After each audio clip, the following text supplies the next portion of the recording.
stand up. The Kanu has been freed by the court of competent jurisdiction, appeal court, and United Nations has also given their opinion.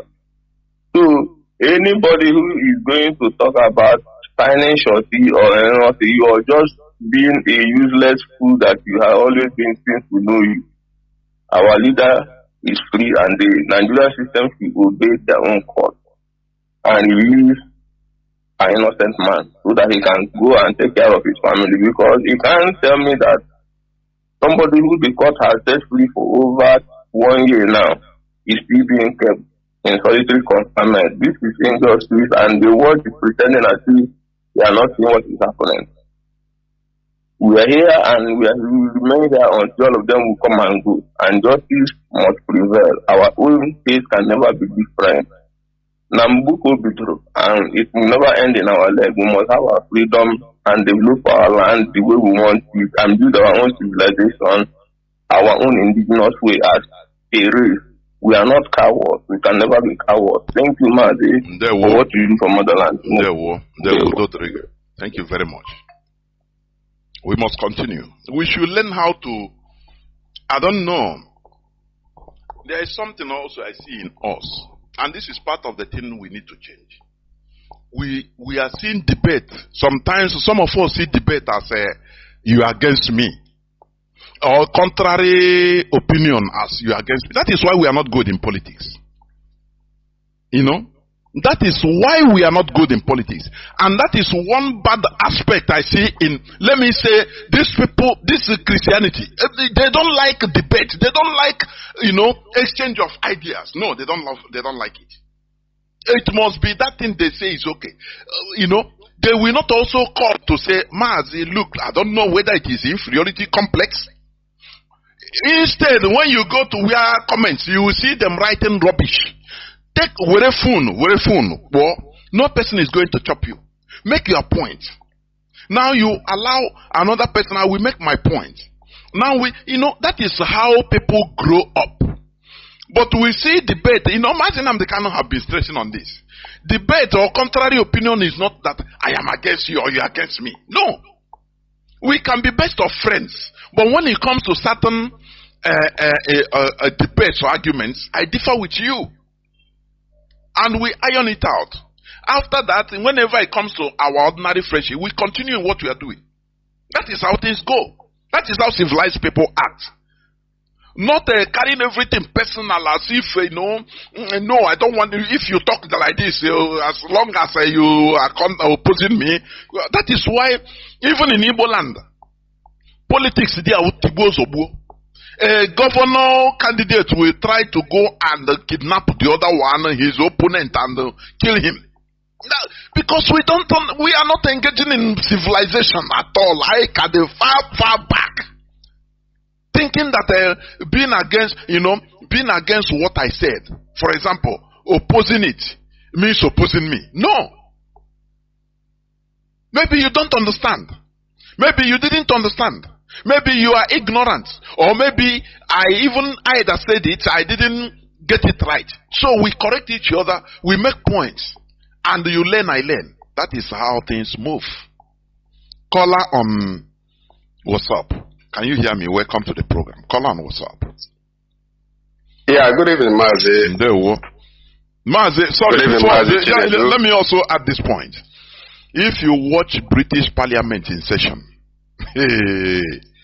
you say they can shout on themselves, talk, but immediately after the session, they go and start laughing with each other, shaking each other.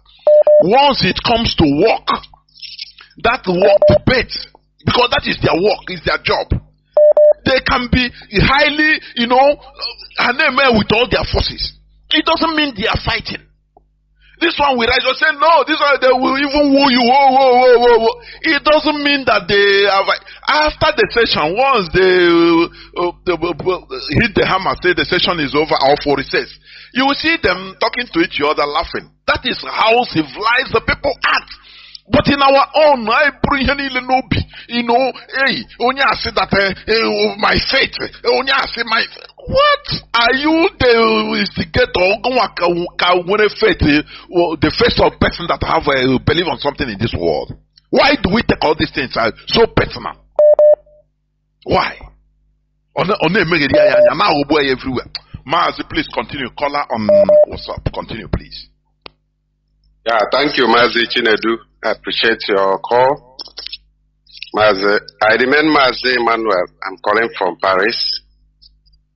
At the special grace of Chukwu Kikabiama. I remain the Paris Zonal Coordinator. Mazi, I want to just appreciate our leader, Mazi Nnamdi Kanu, the person and the servant who answered the call of Chukwu Kikabiama, who built up this very platform, the Radio Biafra, where we worship. We salute his courage.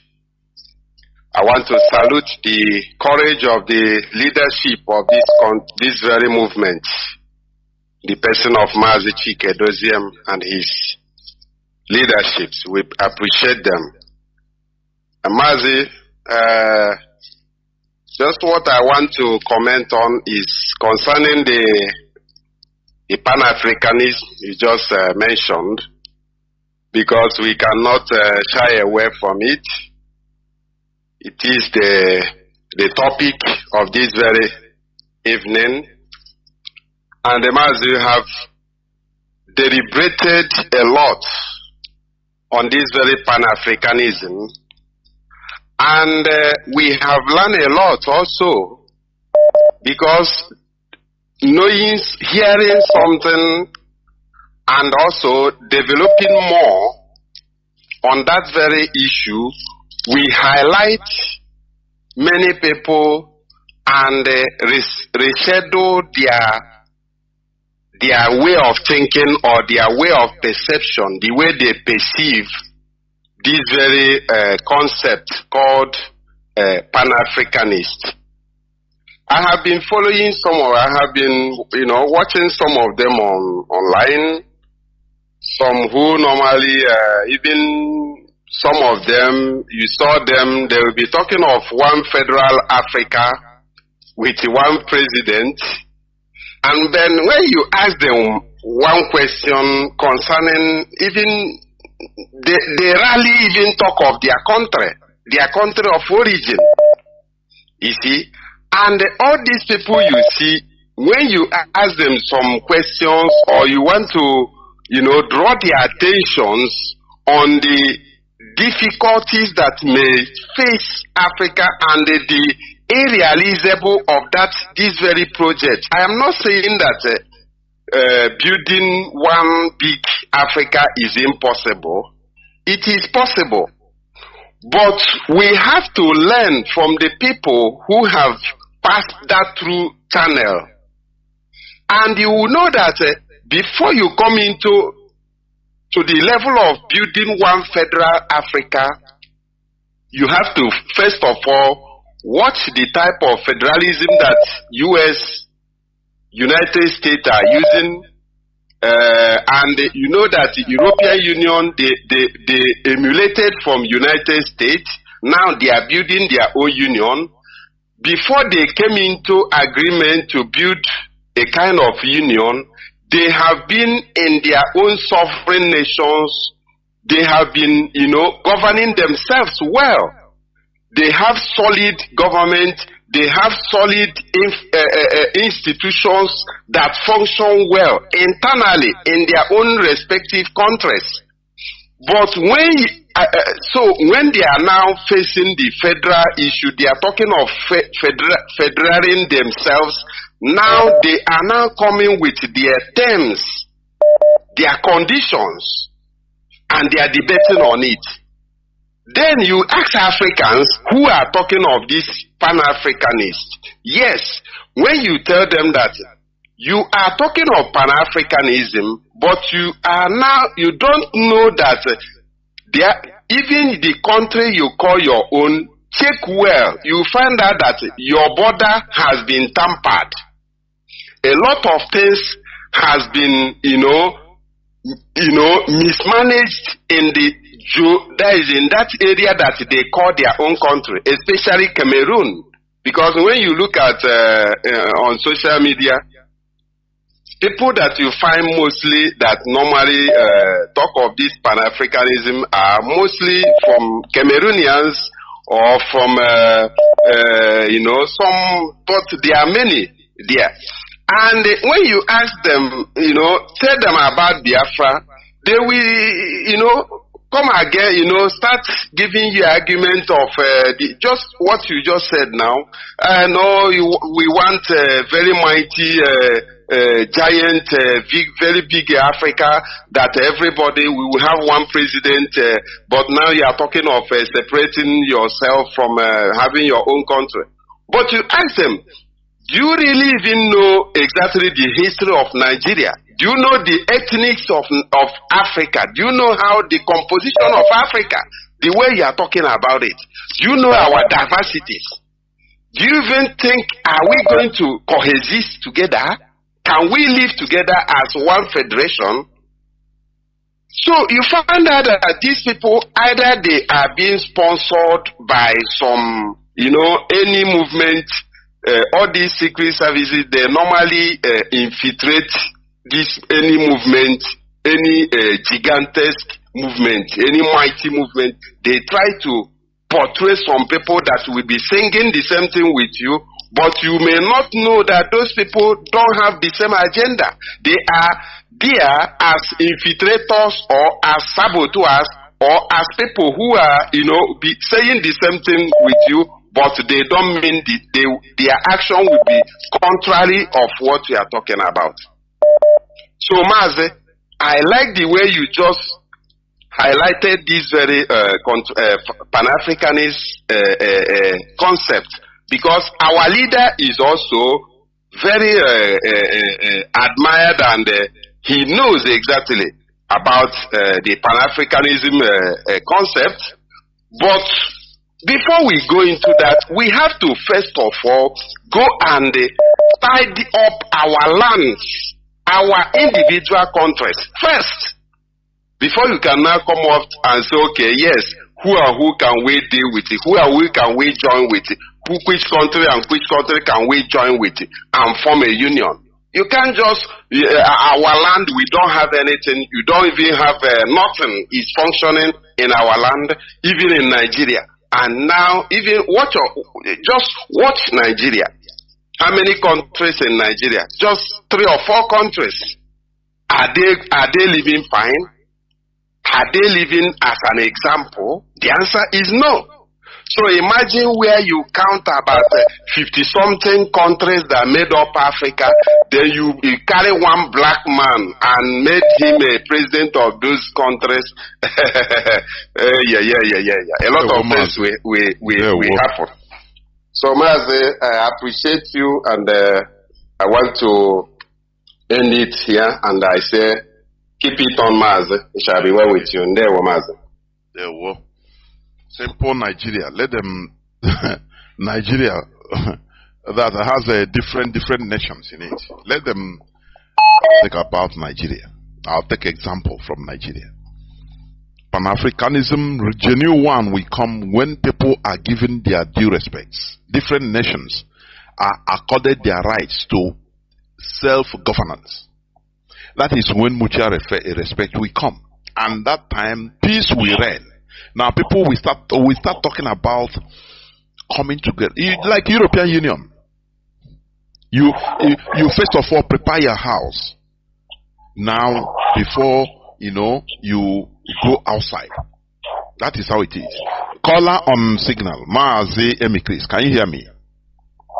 I can hear you. Good evening. There were Mazi. Welcome to the program. Thank you very much. I thank you for your program. It's always the program is very, very sweet. I love to listen to it. To me, for what you're saying about Pan-Africanism or whatever, to me, it doesn't exist. Only in words, verbal, it's reality. Mazi, what the earpiece? What the earpiece? Okay, yes. It's sounding somehow. Let me remove it. So, it used to happen on your phone, on your car. Are you hearing me clearly? So, their voice do now. before on a Okay, thank you. Look at that. Paracalism they're talking about, I don't see any atom of movement from them or whoever is talking about it. For me, these are brothers that come from Christ now. Say something very cogent. The house might be the agents, secret agents are pushing these people to go this way. Because those talking Pan-Africanism, when you near them, you find out that when you talk about the individual states or individual countries, they come against it. It seems to them that if we say better, let us be one country. But it's practically impossible to be one country. Because now, this is what Italy did. When they formed the European Union of Schengen states, using the same euro, then Italy does not make a very big calculation. They enter into the union of using the same euro. Why Italy is using lira then? Then this lira, one lira then is equivalent to $50. Let me say like that, $50. So now they get into the euro. Then the product they are saying here, why in Germany using Dutch mark, then they are paying their workers about 1,000 something Dutch mark, which is equivalent to dollars then. Why here in Italy they are paying their workers almost the same thing, but is thousands of milliliter, 100 something thousand milliliter. You know, so when they get into the union, the price of things become double to them. So what they buy 50 cents for us, they become €1 to them. You know, in order to balance the equation of the exchange between Germany and other countries that have a higher currency, Italy suffered a lot of many years for this. I've not even got a lot of it. Then some countries also said no, that they will not go, they will retain, like Switzerland retain their own money. They don't want to change their own money. Even England was in the European Union, they refused to change their own money. They maintain their own pounds then. But other countries like Germany, France, Holland, all this, they went into the euro because some of them, but those that pay the price are like Italy and some like Romania that get inside them are paying the price, but at least they have curtailed the problem a little bit. So what am I saying here is that if, for instance, in South Africa now, where they are paying their money now is higher than Nigerian money, it's equivalent to maybe their money now is about 1,000 of their money is about 700 $1,000 something dollars. So now, if we make one African country, and then after, how would you pay the workers? The same thing you are paying those in South Africa is what we are going to pay those in Nigeria. In other words, there will be a cheating, and people will not be happy with it, and the country will not stand as one African country. It cannot stand.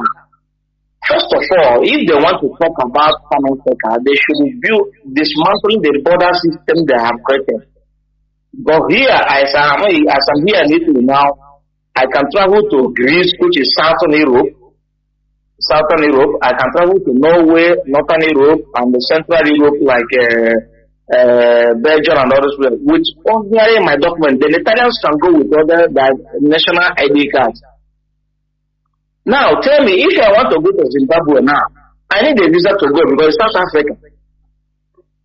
Unless I go there illegally, but if I want to officially go there, I need a visa.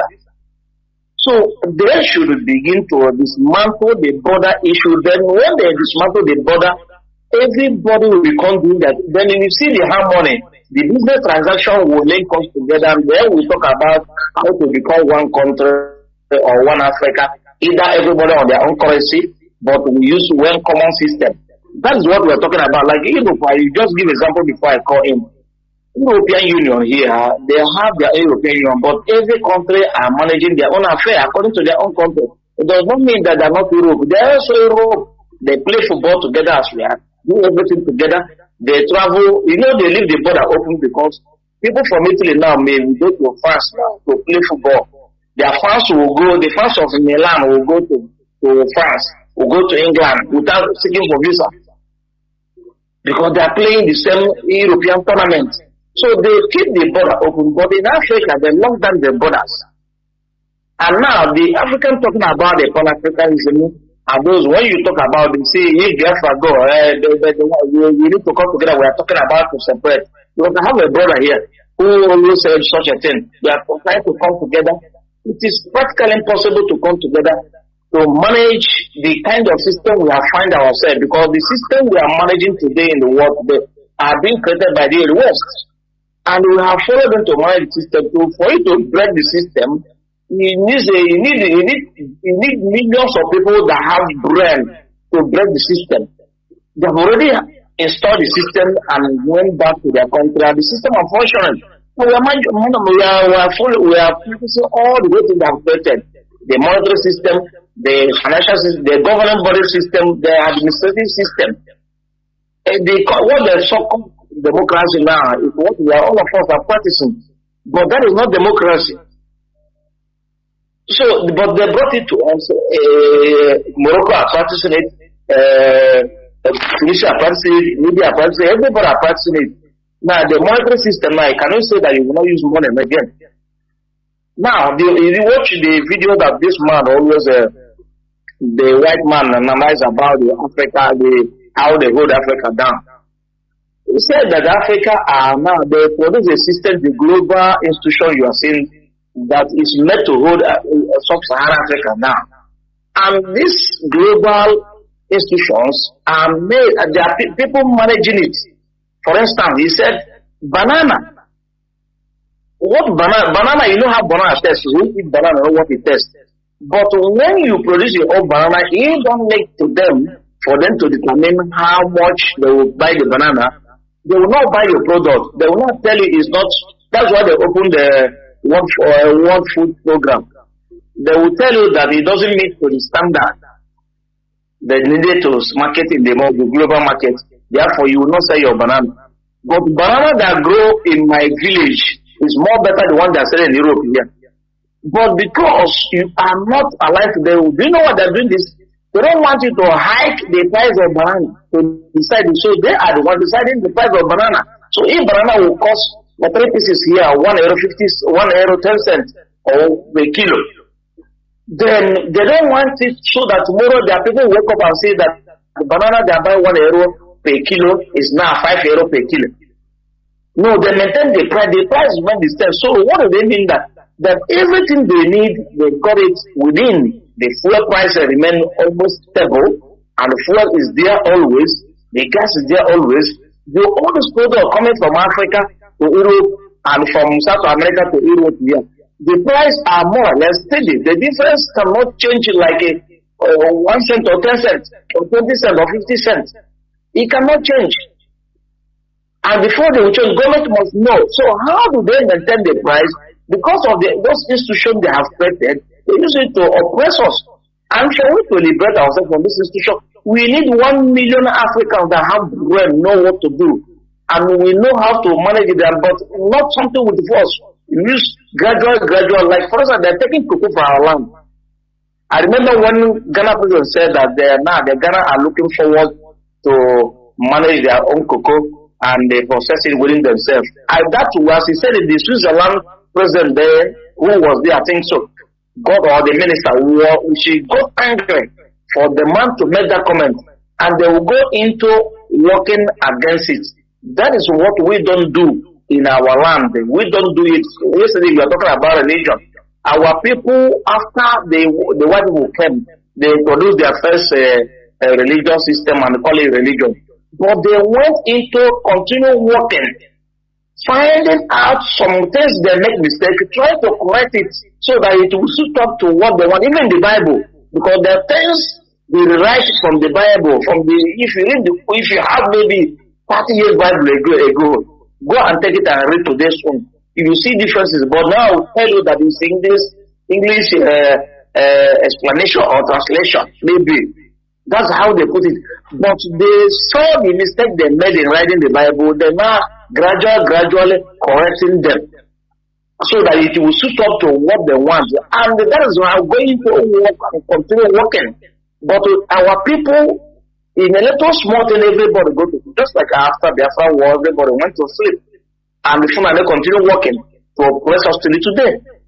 Our brother, Ojo Sokalo, shed tears, the whole man that is crying in the Senate. He thinks that they're pity for him because he cried. They cannot pity for you because you cry. So the problem is that our problem generally in Africa is that we don't work towards to maintain what we have or to revolutionize that things or make it more better. Anytime we have something, we relax there and go and just making it, abandon it there, think that it will continue. Everything we are doing. So for we to move forward, we need to bring millions of people, thousands even, that can even sit down and analyze our problem and work towards it. Then we talk about Pan-Africa. But before Pan-Africa will exist, all these countries like Togo people will become Togo people, Igbo people will become Yoruba people will become. Then we find a way to make laws that guide us. Like for instance, Italy here, for Italy, an Italian person to go to Germany here, you see, we are working at their food is coming from Germany. The Italian owner coming from Germany from Italy to Germany. They are from Greece. All the places they are doing yogurt in Greece and they send them here. So they are doing bilateral business and agreement. So they reach some certain things. Now, if I take my product like palm oil and take it to Morocco, Morocco people will tell you that they don't need it because they're from Nigeria. So we have to have a mutual respect. First of all, we have to get our own country before we talk about Pan-Africa. So anybody talking about Pan-Africa, for me, is wasting time. The first thing to do is to set up individual states and countries. Then we know how to unite ourselves through a mutual respect and other things. Thank you, Mazi, and God bless you. There were, and you too. Before everything, you must put your house in order. That is one thing. The European Union, you see, today that borders, it was not like this before. They first of all build their countries, put their houses in order first.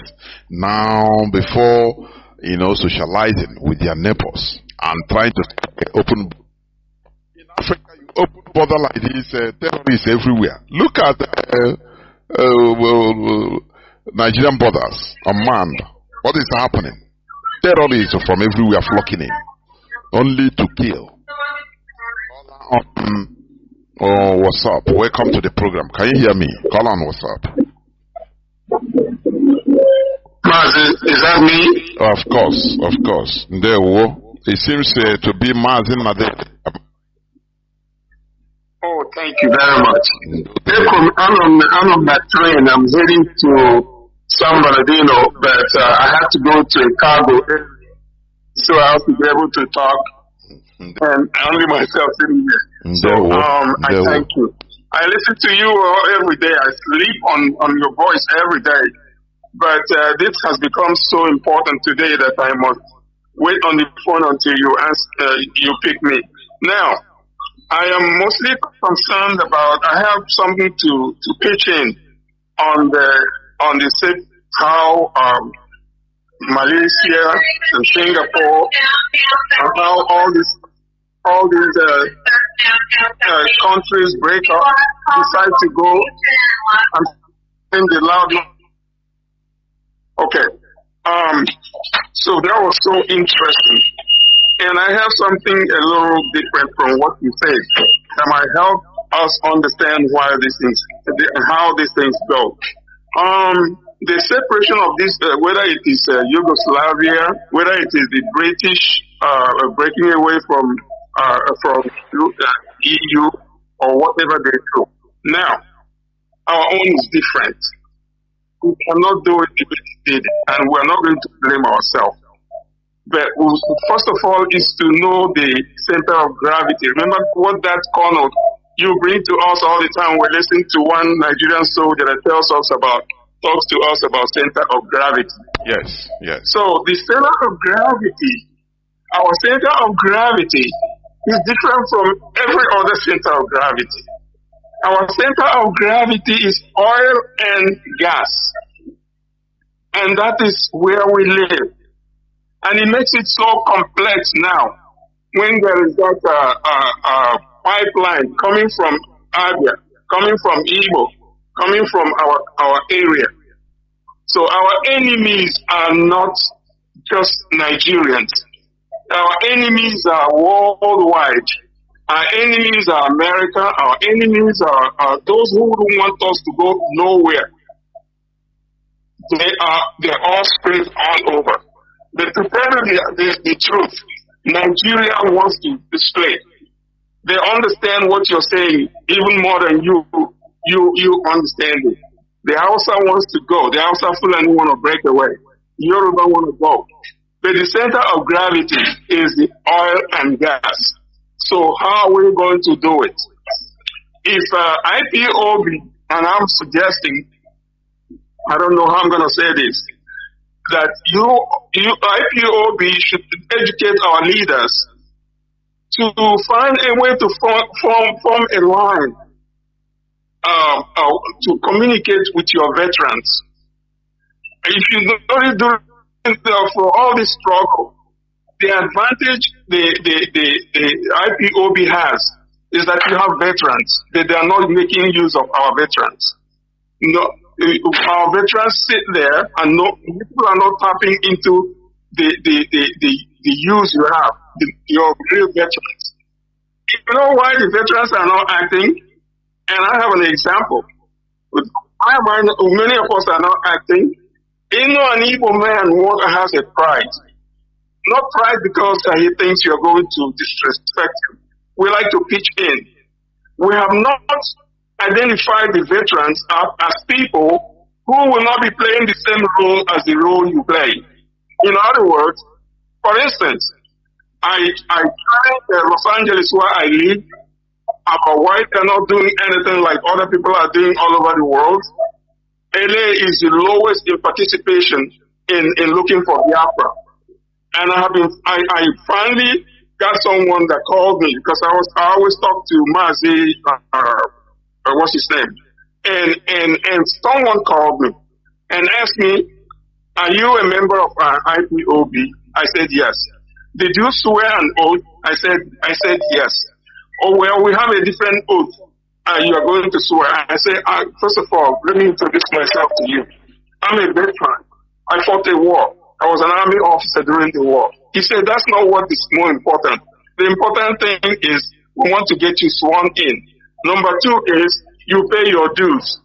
So here, I want you to hear, there is no nation that is on this earth except what I heard. You tell someone who tells you he is a veteran, how much are you paying? It is true, I pay. I subscribe, I pay every month. They take my money away from me. IPOB, whatever bank. But guess what? I found out that the money they took from me was one of the monies that meant nothing to the organization because they were all stolen. I don't want to go further. So when your veterans know that you are going to tax them or you are expecting a contribution from them, you are not going to get anything from your veterans. They are poor, but they have a wealth of knowledge in their head. But the Biafra is not tapping into the wealth of experience. And all of you, from those who were born a little before the war to those who are fighting now, age matching Nnamdi Kanu to your age and every one of us, they are doing very well, but you're doing it all by yourself. You're not tapping into the wealth of knowledge of your veterans. And the veterans are not to give. They don't even know, they don't have a time to stay on the phone to wait for Mazi Jonathan to give them chance to talk. Can't wait like many people can. So you are not, in fact, you have to make an effort to open a line called veteran line, or veteran, whatever you call us. So you can ask us, how are we going to do this? Now let me go back to what I told you about center of gravity. That center, how are you going to solve it? Is it me identifying our problem without telling you as a military man how we can solve it? How are we going to solve it? is the center of gravity is our oil and gas. And the only way we would take Britain, the only way we will take America away is when they begin to hear we attack the center of gravity. We train our little boys, we train our young girls, we don't have to go to war. We make sure we attack that oil line. We'll make sure we destroy it. The moment we destroy that thing that gets the interest of Nigeria, that's what is holding Nigeria. The oil and gas, the Yorubas are interested. Not they're interested, they own it. They seem to own it. The Hausas seem to own it. The Fulanis seem to own it. And every time we're talking, we're not really talking like we are at war. That's the only thing. The moment those things don't exist, they let us go. They know that they don't even want to share with an Igbo. And I'm just telling you, Jonathan, you guys have to reorganize the articulations and how you talk about this, what we're going through. Now, I give you another chance to look at this. Biafra is an occupied country. We are occupied. In normal warfare, your enemy will be on the other side, and you are on this side fighting. That is real warfare. They throw bomb at you, you throw bomb at them. You shell them back, and they shell them, and they shell you back. That is in regular warfare. But in this case, we are occupied. Every military in Biafra is there watching us to make one. They have intelligence also. They are not just using the gun shooting. They're using their brain. They have friends. There are people they finance. There are people they feed. There are people they give advantage to go to North and carry tomato and do all these things without. The army barracks in Biafra are already set up. If you ignore that they have an intelligence system, warfare is coming from the Fulani. The warfare is also within the military garrisons in Biafra. So what are we going to do to fight this? We do what they did to America in Iraq. We do what they did to America in Syria. We do what they do because we are weak. We don't have it. We are occupied people. The only way an occupied people can fight is not by going to the street and yelling or shooting gun. I'm going to use this language. I've been afraid to bring it up. You know why? I will tell you why. Sometimes you can say, go ahead and talk. I'm going to say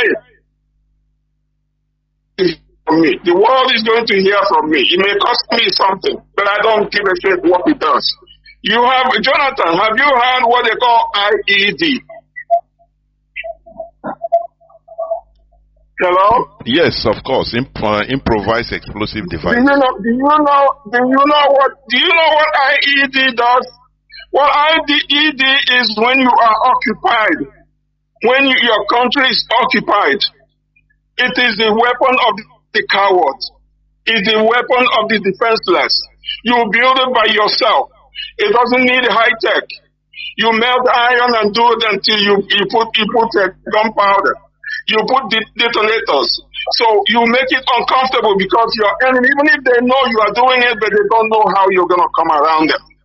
You wait, wherever they move, they know they can't go too fast in your land. They cannot move too fast. You don't allow them to go anywhere they want because when they go anywhere they want, their vehicles will be blown apart and they don't know who did it.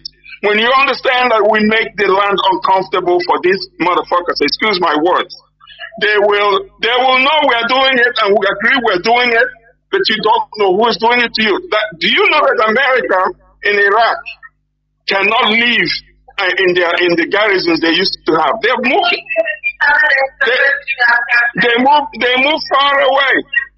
The train is talking. They move far away from where they are and go and have their own establishment. You know why? Because they cannot drive around the cities because there are IED. There are IEDs all over. And if you go to your internet right now, Google IED, they tell you that it's a weapon of terrorists. Why? Because terrorists, because you don't allow them to move around your town and come and sit on you and shit on you. So when you guys are communicating with your veterans, you should be able to know how do you do it. I can show you how to build IED. There are so many things we learned. I was a buff officer before I became an infantry. There are so many of us all over Biafra. None of you are tapping into us because we don't have a way of joining, being open, because you're going to be requiring us. Did you contribute? We can contribute. Rather, you give to us. The veterans are given to veterans. Los Angeles, I have been challenged and told that I should be paying $76 a month into the Biafra cause. And when are you going to send your fee? I laughed at them, even though I am contributing. So every veteran hearing that, we stay away. We're not joining you in what you're doing, not because we couldn't. We know so much we can offer you guys so that you know we can do it. We don't need to go too far to scare Nigerians and get them out of Biafra. But I don't know. I may not have time to talk so much and go there and there. So, Jonathan, if you gain anything from listening to me, I'm sure there are young people listening to me right now. And so IED is something you can do by yourself. Of course, there were Mazi not dead. Your points are taken. I understand you are on the trend in a public space. I understand that. And you made some valid points of allowing or making veterans or giving them a line. That is also something, you know. I understand. Thank you very much. Thank you. Thank you. And, you know, IPOB is a voluntary movement that, as you say, you have something to offer, you come in. Because we don't know who is who. It is the attraction of,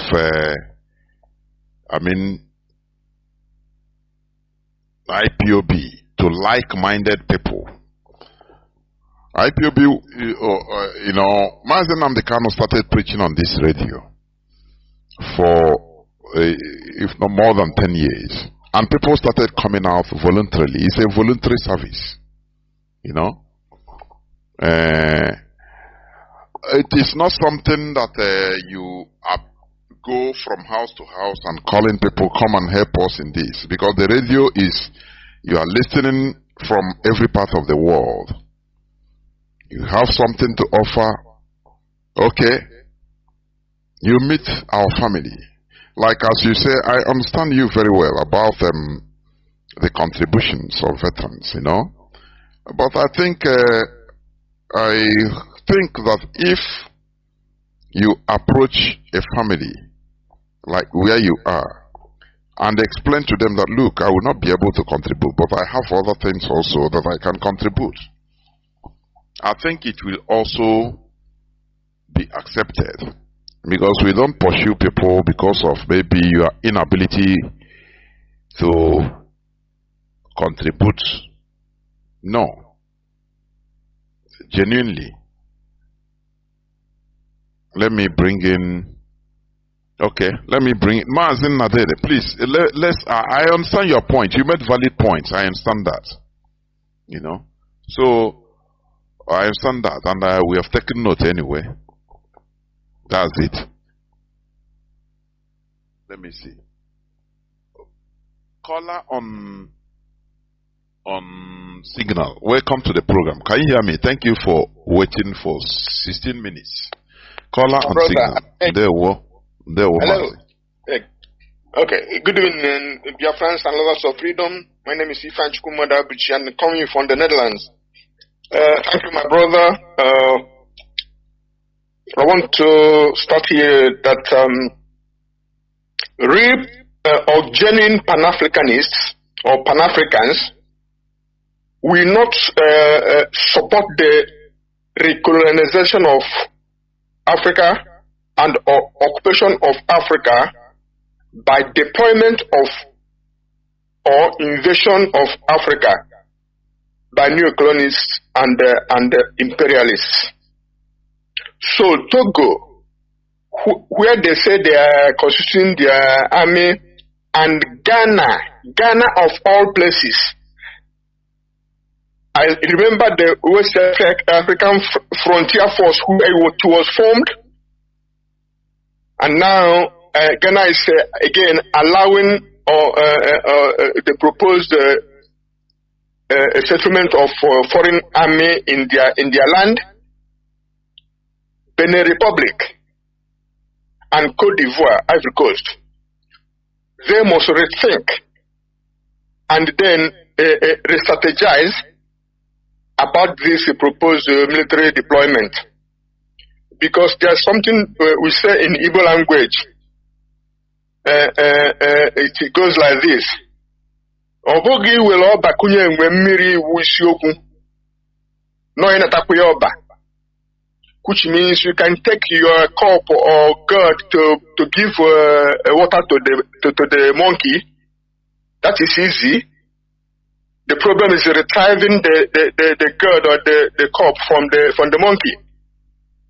And so, not to put ourselves in impossible positions, are we trying to say that today, the date in 2021, Togo, Ghana, Benin Republic, and which ones is, and Cote d'Ivoire, and all African countries cannot organize and train the armed forces to fight whoever they need to fight, the terrorists anywhere, because that is the smoke screen they are using to come in. This is a kind of derogatory to Africans and insult. But people must not forget that there are abound reports of such deployment being used to secure vital mineral resources and then meddle in domestic and domestic politics and policies. And I give you an example of northern Nigeria, the Zambeza forest. Do we wonder why it hasn't been attacked and evacuated and leveled? And we heard from a good, reliable source that those people there are getting a very vital, very expensive mineral that they call californium that cost upward to $27 million plus dollars per gram. And somebody who is there operating will tell you they are fighting terrorism. Year in, year out, they are fighting terrorism. Terrorism never move away from where they are, and they're not making practical military advance into the forest to show that they're fighting terrorism. So what I'm saying is that let's not be deceived again. And secondly, genuine Pan-Africans and AU altogether can't be comfortable or silent when some countries are dominated by one family or one man, or when elections are rigged and democracies are truncated. For example, I can call Equatorial Guinea, you can call Togo, you can call Congo Brazzaville, you can call Cameroon, and look at Nigeria of this year. The 2023 election is known to have been rigged. What have ECOWAS said about it? What have AU said about it? Only to let Nigeria be gathering a storm to go and fight for democracy in Niger Republic. Is Nigeria a democracy? You know, to create a functional Pan-African or Pan-Africa, you must have stable nation states, like our brothers who have spoken before me said.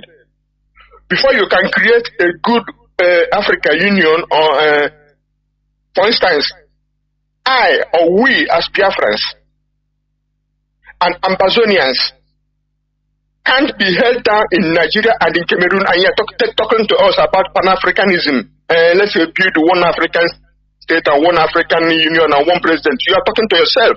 Because we want to be free from oppression and from people who are sitting on our head. Then we can, as I'm a Pan-African by my bones and marrow and my liver. But we want to be free from Nigeria first, because Nigeria is a scam, it's a con on humanity, a crime against humanity. Lastly, but not least, the countries that shout democracy and constitutional order must practice what they preach. They cannot be supporting dictators, criminals, treasury leaders, election riggers, and power usurpers, and they are crying democracy and constitutional order. They make themselves incredible, just unbelievable. God bless Biafra. Thank you, my brother. Good night. And there were. Thank you very much. You have said it all. I'm now joined by Mazi Aizayoba, who is a member of the DOS and the Deputy European Rep. Mazi Aizayoba, please welcome the program. You will go on to conclude the program for us. Please, Mazi. There were.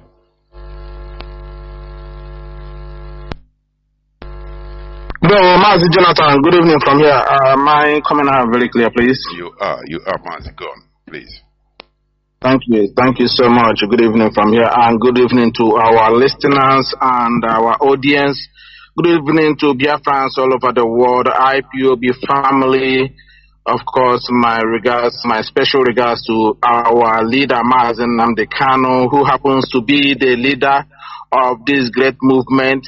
Mazi Nnamdi Kanu is a prisoner of conscience. He was kidnapped in Kenya by the Nigerian state that broke all the international laws and their own domestic law, went to another sovereign state, another country in Africa, kidnapped the leader of this movement, who established this Radio Biafra that everyone is listening today, both the enemies and the friends and well-wishers of Biafrans all over the world.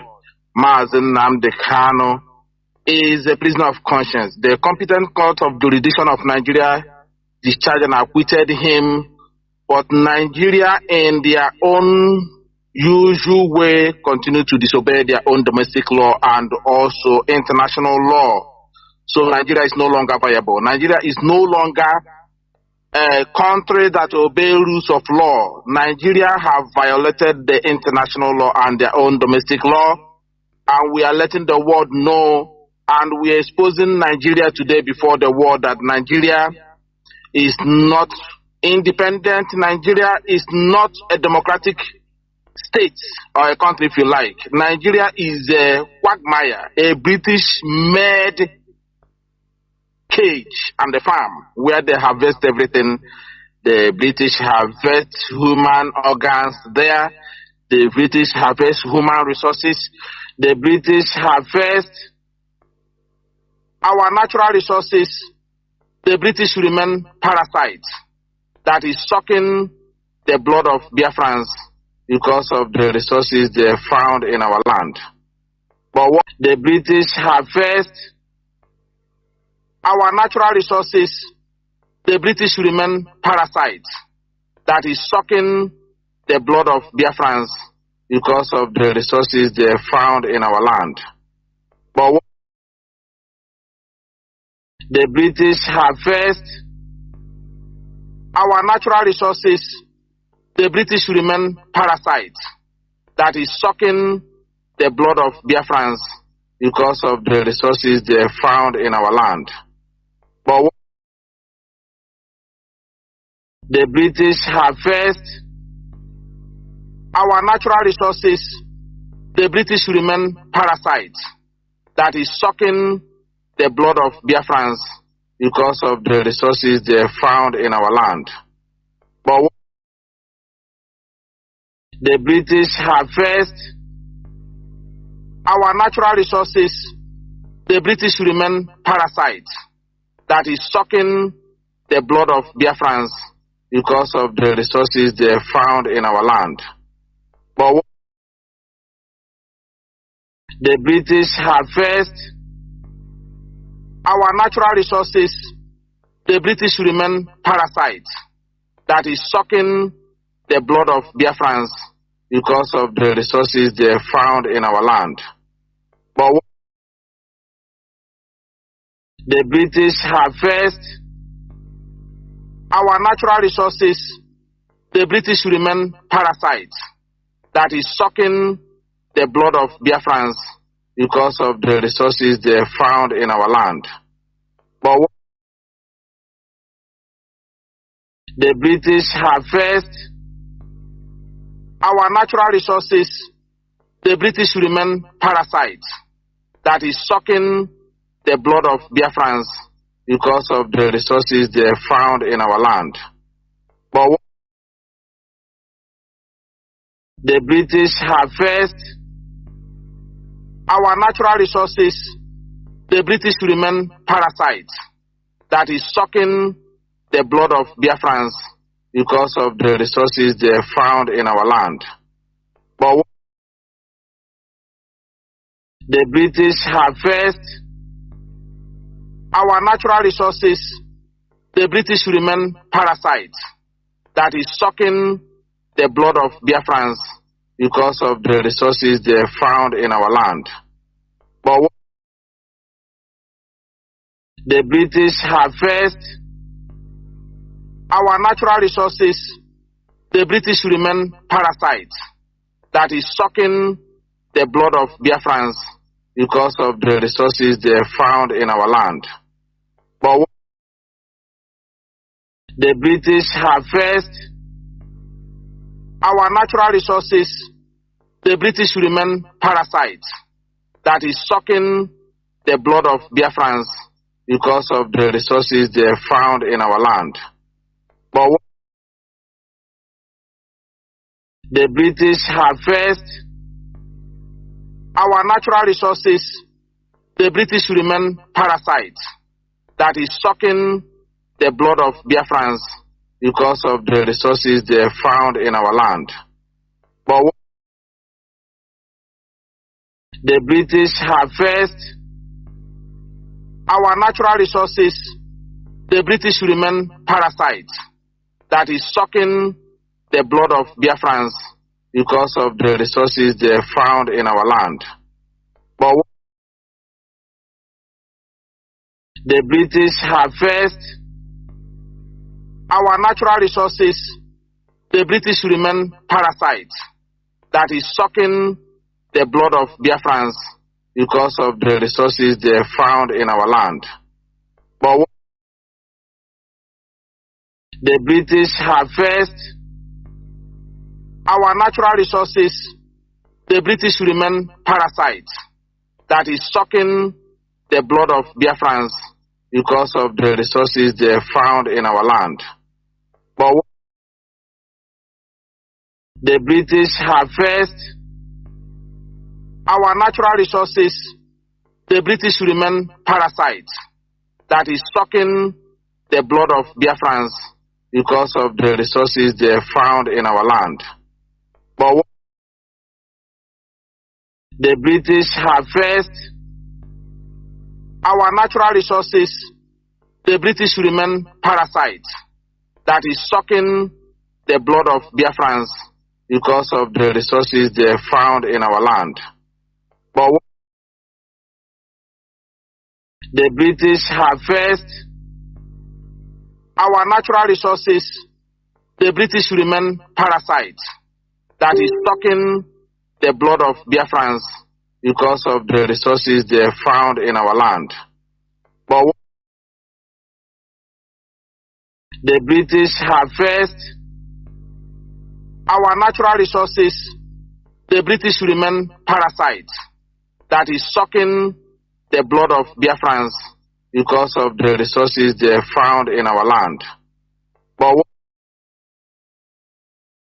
the British have first our natural resources, the British remain parasites that is sucking the blood of Biafrans because of the resources they found in our land. But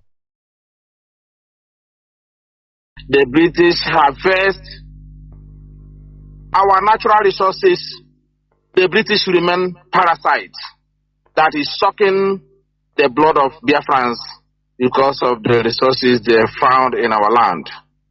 But the British harvest our natural resources, the British remain parasites that is sucking the blood of Biafrans because of the resources they found in our land. But the British harvest our natural resources, the British remain parasites that is sucking the blood of Biafrans because of the resources they found in our land. But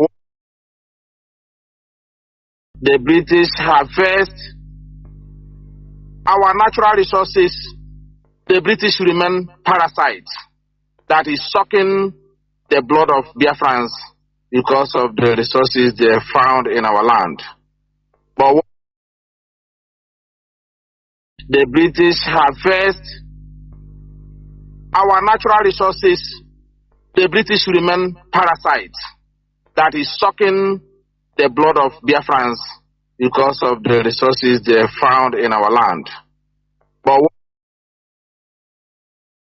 the British harvest our natural resources, the British remain parasites that is sucking the blood of Biafrans because of the resources they found in our land.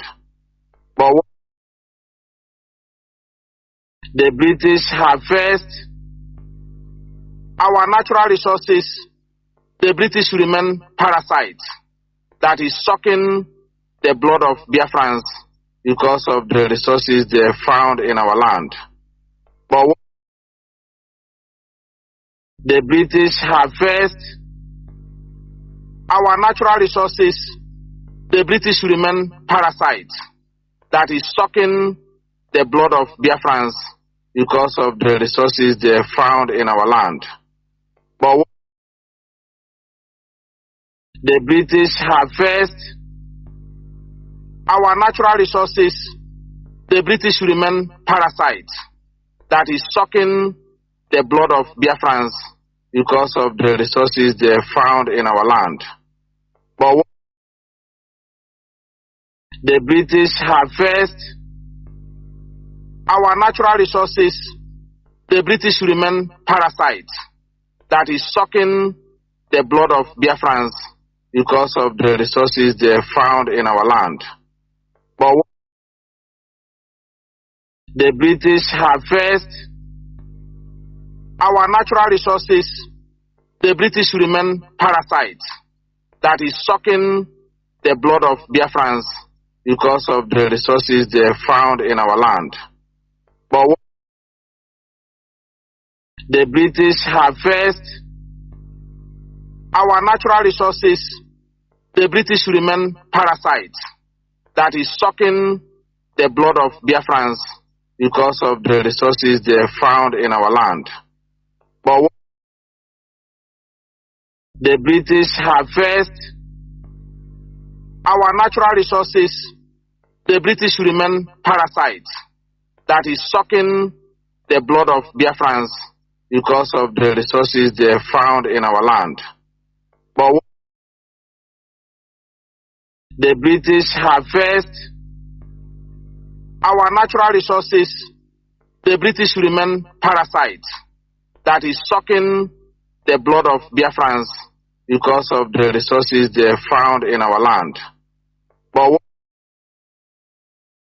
the British harvest our natural resources, the British remain parasites that is sucking the blood of Biafrans because of the resources they found in our land.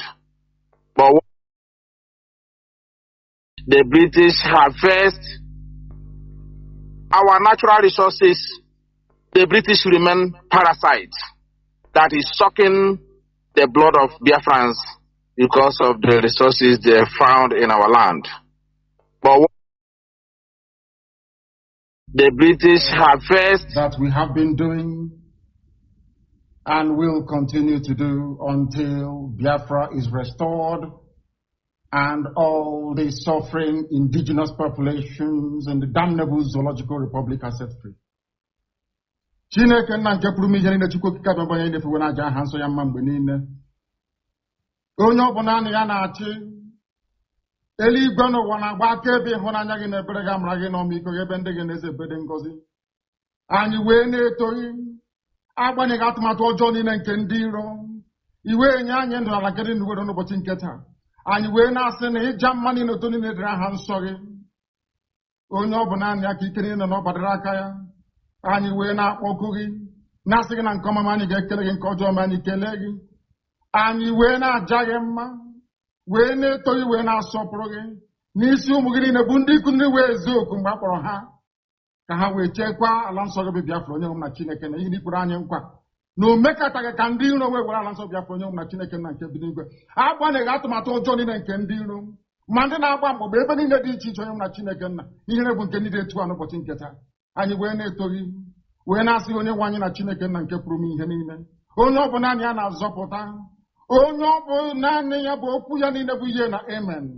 Anyị wee na-asị ezi ebube dị ngọzi nara ụtụtụ na ịja mma na nsọpụrụ site n'ebighị ebi ma ruo n'ebighị ebi. Ise ise ise.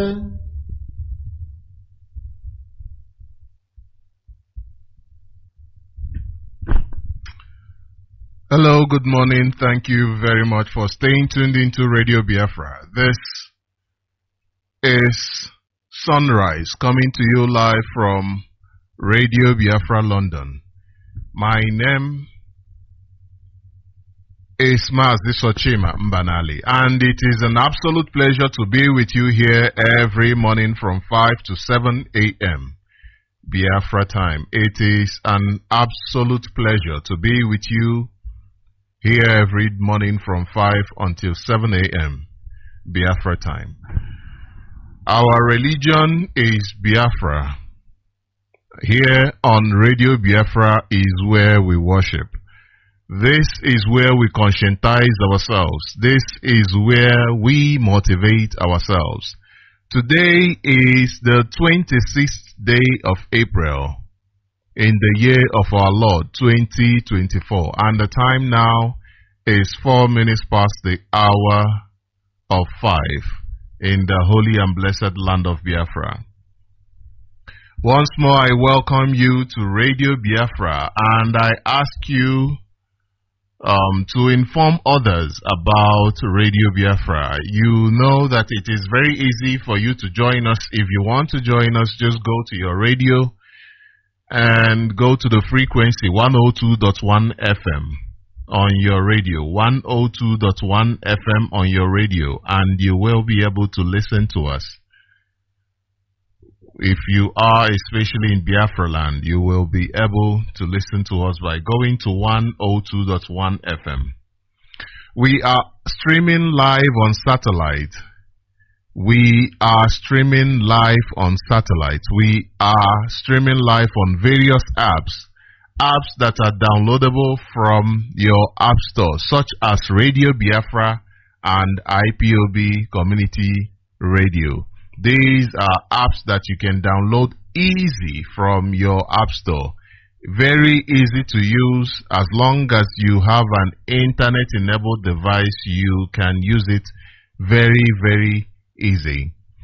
So we are streaming live on various platforms, and we are also streaming live on our website.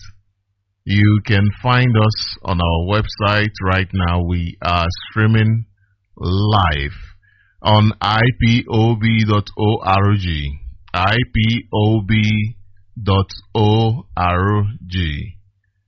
and radiobiafra.co, radiobiafra.co. If you want further information concerning the Biafran struggle, if you want further information concerning our march to freedom, then just go to radiobiafra.co, or alternatively you can go to ipob.org and you receive this information. Now, if you want to make contributions, if you want to donate towards this struggle, then just go to ipob.org, ipob.org, and you will be able to donate. You'll find the option where you can donate. Go to ipob.org. Therefore, I encourage you to share this information with everyone that you can. Share this information with everyone that you can. Now let me bring you a press release. A press release of 2 days ago before I bring you the latest press release. This is an audio of a press release dated the 24th of April 2024, and it is presented by IPOB Rapture Media. Welcome to IPOB Rapture Media, IPOB Press Release, the 24th of April 2024. IPOB calls on Italian government to place arms embargo on the Nigeria government. The global family and movement of the indigenous people of Biafra, IPOB, ably led by the great and indomitable leader Mazi Nnamdi Kanu, calls on the Italian government to halt sale of Air Force jets to the Nigeria government, but instead place an arms embargo on the Nigeria government for flagrant violations of human rights and shelling of peaceful communities of indigenous peoples in Nigeria. We call on all civilized nations to stop further sales of military hardware and software to Nigeria because of their pretense of fighting terrorists. The Nigeria government has created the terrorist groups that they are pretending to have been fighting in order to displace indigenous nations and allow individuals in power to loot the country's funds. Therefore, we appeal to the Italian government to stop the military aircraft purchase deal they entered into with the Nigeria government. We also ask other countries considering selling arms to Nigeria to stop because Nigeria is not using the arms for their intended purposes. IPOB has no intention to interfere with the Italian government's business, but wants to inform them that the Nigeria military have not used the previously acquired arms and ammunition, including fighter jets, to fight terrorists who operate in the open in the northern Nigeria, but have targeted innocent and peaceful people. Unarmed IPOB members have also been the victims of Nigeria military's brutality. Some of the internally displaced people's IDP camps in Nigeria have been intentionally bombed by the Nigeria military to prevent the displaced persons from returning to their communities already ceded to the terrorists as their own. Recently, an Akwama community in Delta State, Nigeria was invaded, bombed, and the entire community displaced by the Nigeria military. The Nigerian government and her murderous military are known for human rights violations and genocide against her civilians. In 2021, the Nigerian Air Force bought 12 inches A-29 Super Tucano jets from the United States of America to fight terrorism in Nigeria. After the delivery of those fighter jets, they were deployed in the eastern region of the country and were used in bombing of Igbo villages and its people, mostly in Olu local government area of Imo State. From the day the Tucano jets arrived Nigeria in 2021 till late 2023, they were never used against terrorists, but were consistently used in bombing of innocent people in Imo State, in the eastern part of the country that is Biafra land, and also in bombing of ID camps in the north, who are victims of Boko Haram terrorist attacks. The Nigerian government's plan to purchase about 20 more fighter jets from Italy for the Nigerian Air Force now raises the question: why would the Italian government consider selling fighter jets to Nigeria to be used on innocent, armless and peaceful Igbo communities like the US did in 2021? If the Italian government cares about the lives of indigenous peoples in Nigeria, then this deal has to be cancelled because it is a threat to the lives of millions of people resident in the eastern region, Igboland. Nigeria government deceived the United States of America in 2021 that those Tucano jets will be used against terrorists in the country. Have they also told another lie to the Italian government so that they can secure the purchase of these Air Force jets? No. are watching. The lives of the indigenous Biafrans must be protected at all means by cancelling this deal to sell arms to Nigeria. It is public knowledge that the Nigerian government and her military are not sincere in the fight against terrorists. Instead, they are after unarmed activists and innocent Nigerians.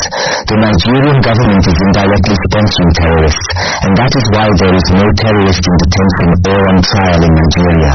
On the contrary, the arrested terrorists have all been released by the Nigeria government and her military. The Nigeria government negotiates with the terrorists and pays them millions of dollars in ransom. These terrorists operate freely from their camps in the open desert vegetation of the northern Nigeria, which can easily be mapped out by aerial surveillance of the military. That confirms that the Nigeria government is not sincere in the fight against terrorists, but uses terrorism as a means to fleece public funds. IPOB urges the Italian government to halt the sale of jets to the Nigeria government, because their fight against terrorism is a hoax.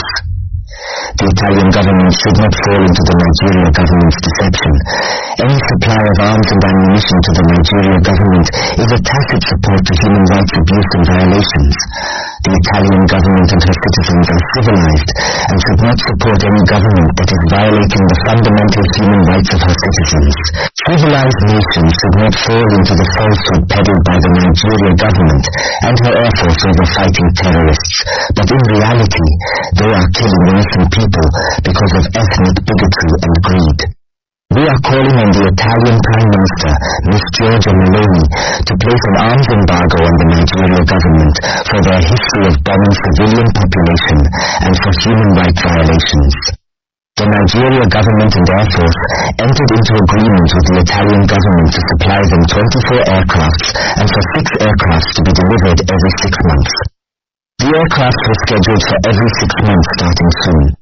IPOB members worldwide demand civilized nations across the world to stop the supply of ammunition to Nigeria because they are indirectly sponsoring Boko Haram and other terrorist groups in northern Nigeria to continue. Comrade Emma Powerful Media and Publicity Secretary, IPOB. That was Thank you very much for staying tuned into Radio Biafra. This is Mazi Mbanali, and that was IPOB press release dated the 24th of April 2024. And then that is telling the Italian government the truth about the real situation in Nigeria. Nigeria, we all know, has refused to function. Nigeria has totally refused to function, not because of the ordinary citizens. No, the problem of Nigeria is not the ordinary citizens. The ordinary citizens are basically recipients of the high-handedness of the Nigerian government and the impunities of the Nigerian government. Take, for instance, the case of Mazi Nnamdi Kanu, who has been in solitary confinement in the DSS dungeon. Remember that, first of all, Mazi Nnamdi Kanu has been in solitary confinement for 3 years now. And before we go into the time that he has spent in the solitary confinement, let us also address the issue that solitary confinement is a crime against humanity, and that Nigeria is actually a signatory to it. Nigeria says, yes, we agree that solitary confinement is a crime against humanity, that nobody should be subjected to that.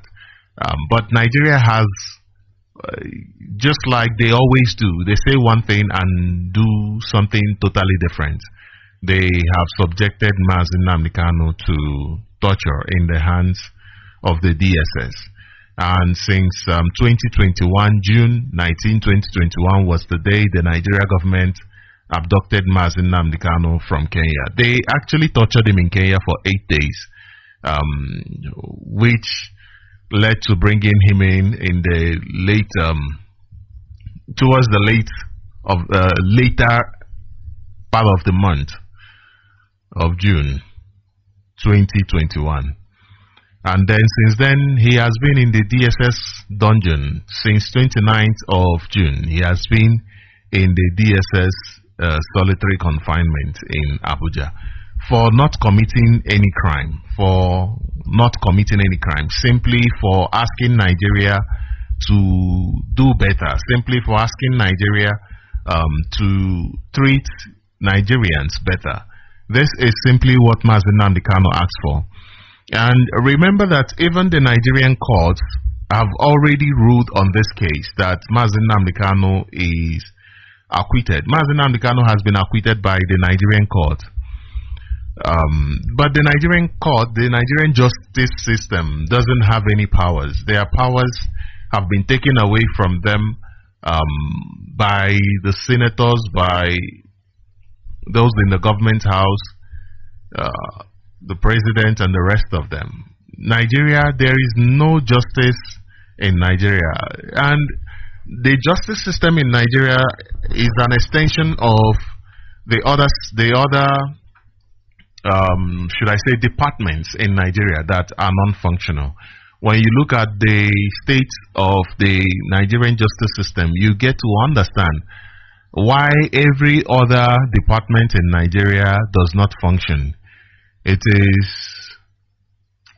structural. The problem of Nigeria is from its foundation. And do not forget that even on the 20th of July 2022, the United Nations Working Group on Arbitrary Detention released information declaring that the extraordinary rendition of Mazi Nnamdi Kanu is a violation of international human rights conventions. They also called for his immediate and unconditional release, and that was in 2022, 2 years now.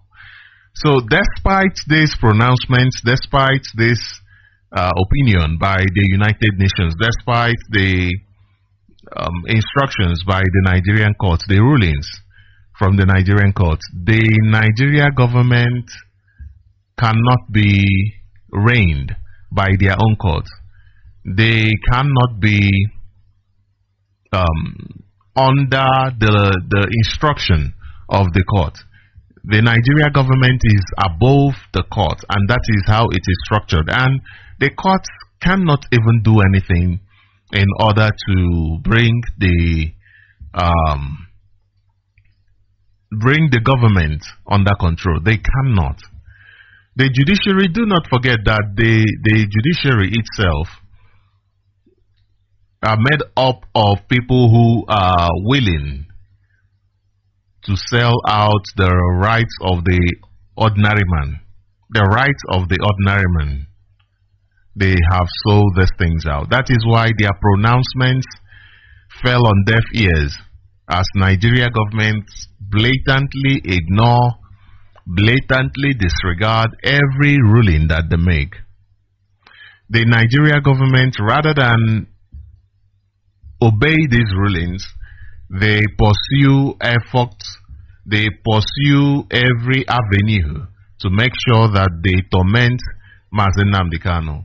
Both physically, psychologically, they do everything that they can in order to torture this man. The same government that is torturing this man, the same Nigeria government torturing this man, the same Nigeria, the same government, the same Nigeria, they went to his house on the 14th of September 2017 to kill him. They tried to assassinate Mazi Nnamdi Kanu. Thankfully, he escaped. But the Nigeria army slaughtered 28 people. They killed 28 people in his home that day. They killed so much that even the dog, the family dog was not left out. Even the family dog was not left out. The family dog was killed. This is the government that people in Nigeria have. This is the government that people in Nigeria have. What crime did Mazi Nnamdi Kanu commit? He committed no crime. He is simply asking for a solution. He gave Nigeria a solution to the numerous problems that Nigeria has been facing He gave Nigeria to the problems that Nigeria is facing today. But Nigeria is not willing to solve their problem. Now, that reminds me of something that happened not so long ago. The soldier that complained about the payment, the salary, and how he is unable to reach his home. Now, let me bring you this news, a latest update from him. Remember that a lot of things happen in Nigeria on a daily basis to the point where we tend to forget. And that is why I'm grateful, I'm glad that you wake up with us every morning so that we remind you of what Nigeria is doing to you. Now, look at this. This says, from Sahara Reporters, it says Nigerian soldier spends 2 months in underground cell of Boko Haram suspects for lamenting inability to visit family over 70,000 transport fare. I'm sure you remember this information.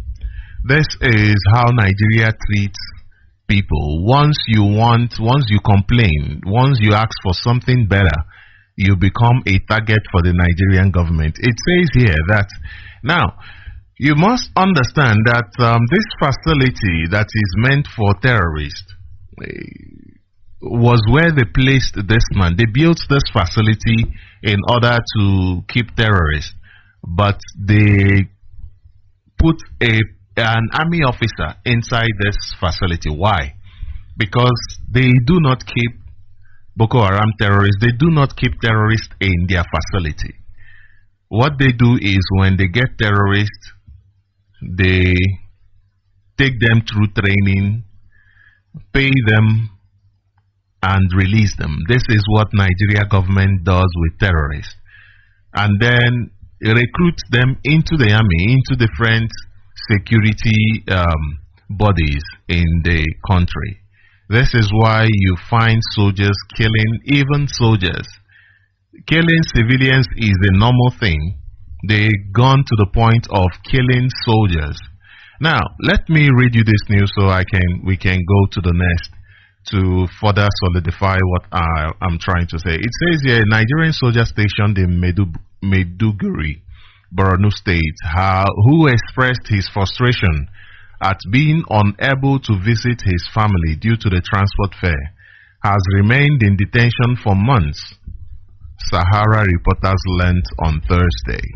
The soldier was in February arrested after a video of him lamenting how he spent 1 year in the bush in Borno and was given a pass to visit his family, but could not go because of his 50,000 naira salary. Went viral. Okay, and it says in the video, he said he was told at the motor park that the transport fare to his town was 35,000, meaning that the trip would cost him 70,000 to and fro. Speaking in pidgin English, the soldiers had said, "See wahala, the Nigerian army gave me a pass as I spent 1 year in Maiduguri today. They gave me a pass to go and see my family. As I left the bush, I reached the park and they, transporters, told me that from here to my town is 35,000 naira. I calculated it, and going and coming back is 70,000 naira. And 50,000 naira is my salary that I was paid this month. I don't have any option again. I'm going back to the bush." Okay. Weeks after his arrest, Sahara Reporters reported how he was moved to the Military Special Investigation Bureau underground cell in Abuja. The SIB underground cell is meant for Boko Haram terrorists in the nation's capital. This very soldier who complained about the current situation and the transport fare from Maiduguri to go and see his parents and relatives has been moved to an underground cell in Abuja, a source had told Sahara Reporters. His family members don't even have access to him again. This is Nigeria for you. Now, We were told that the Chief of Army Staff asked the theater commander to take the soldier either Abuja or Lagos for interrogation, but he was later taken to SIB underground cell in Abuja. Why would you take this man for interrogation? Because he made it clear that the salary he was paid cannot transport him back to his village. That is simply what he said. And they want to interrogate him. What are you interrogating this man for? For simply complaining?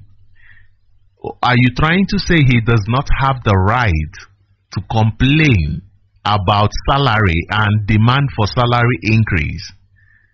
Is that what Nigeria government is telling them? Now, this is the case with Nigeria. Even those who serve them, they must come back in shame. Must come back in shame. The state of Nigeria is that of slave. That of slavery. It's a slave farm where you do not complain. You eat no matter how little that you've been given. Even if your labor is way more than that, you spend more on your labor than in that area. This is Nigeria. Now, I want to also bring out something from this comment. From this news, you'd find out that he keeps talking about going back to the bush. He was in the bush for a year. And when you narrow it down to what they were doing in the bush, you find out that terrorists were stationed there in the bush. The terrorists there, they take over the states, they take over territories, and they station themselves properly. Now, the soldiers go into the bush and camp in the bush for whatever purpose they say they are camping there for, to fight terrorists. Now, this man was there for a year. What impact did they make? And now, take it back to what they said about bringing their terrorism into our land. Where did they go? That was why they came to you and said to you that bush they pay. Bush they pay. And that is why they brought their terrorists and put them inside our bush, because this is where they know. This is how they operate. They come into our bush to kill people. The same terrorists that the soldier is going into the bush there in Borno to attack. They brought them into our land and placed them in the same bush. In the same bush. And that is why we must support the Eastern Security Network. That is why we must do whatever that we can in order to ensure that they have everything that they need in order to safeguard our land. In order to safeguard our land. Now, they don't have terrorists in the facility. That is why they can put a soldier there. And anybody in Biafra land, our people must understand that this is not the time to be part of the zoo. Now, let me bring you another news. This you must get to understand. The soldiers in Nigeria, actually, you cannot work for Nigeria and be sane. You cannot work for Nigeria and be sane. Now, this is coming from Daily Times.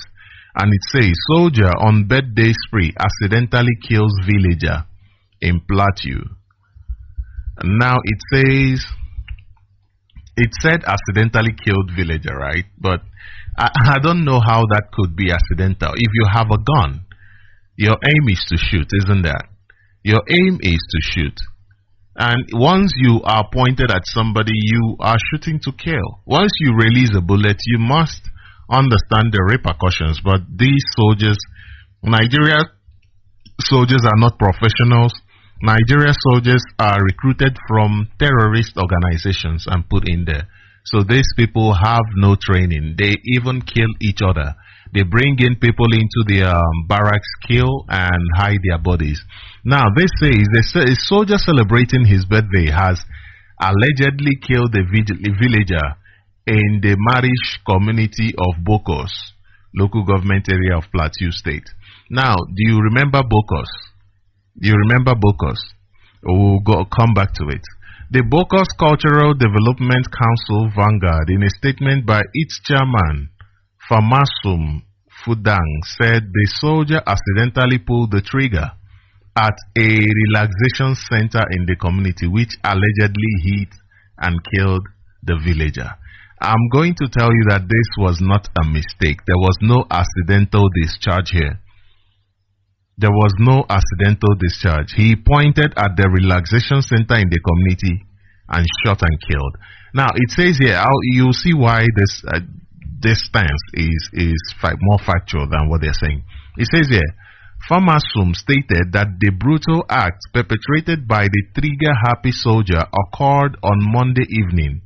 According to him, the soldier fired random shots during his birthday celebration.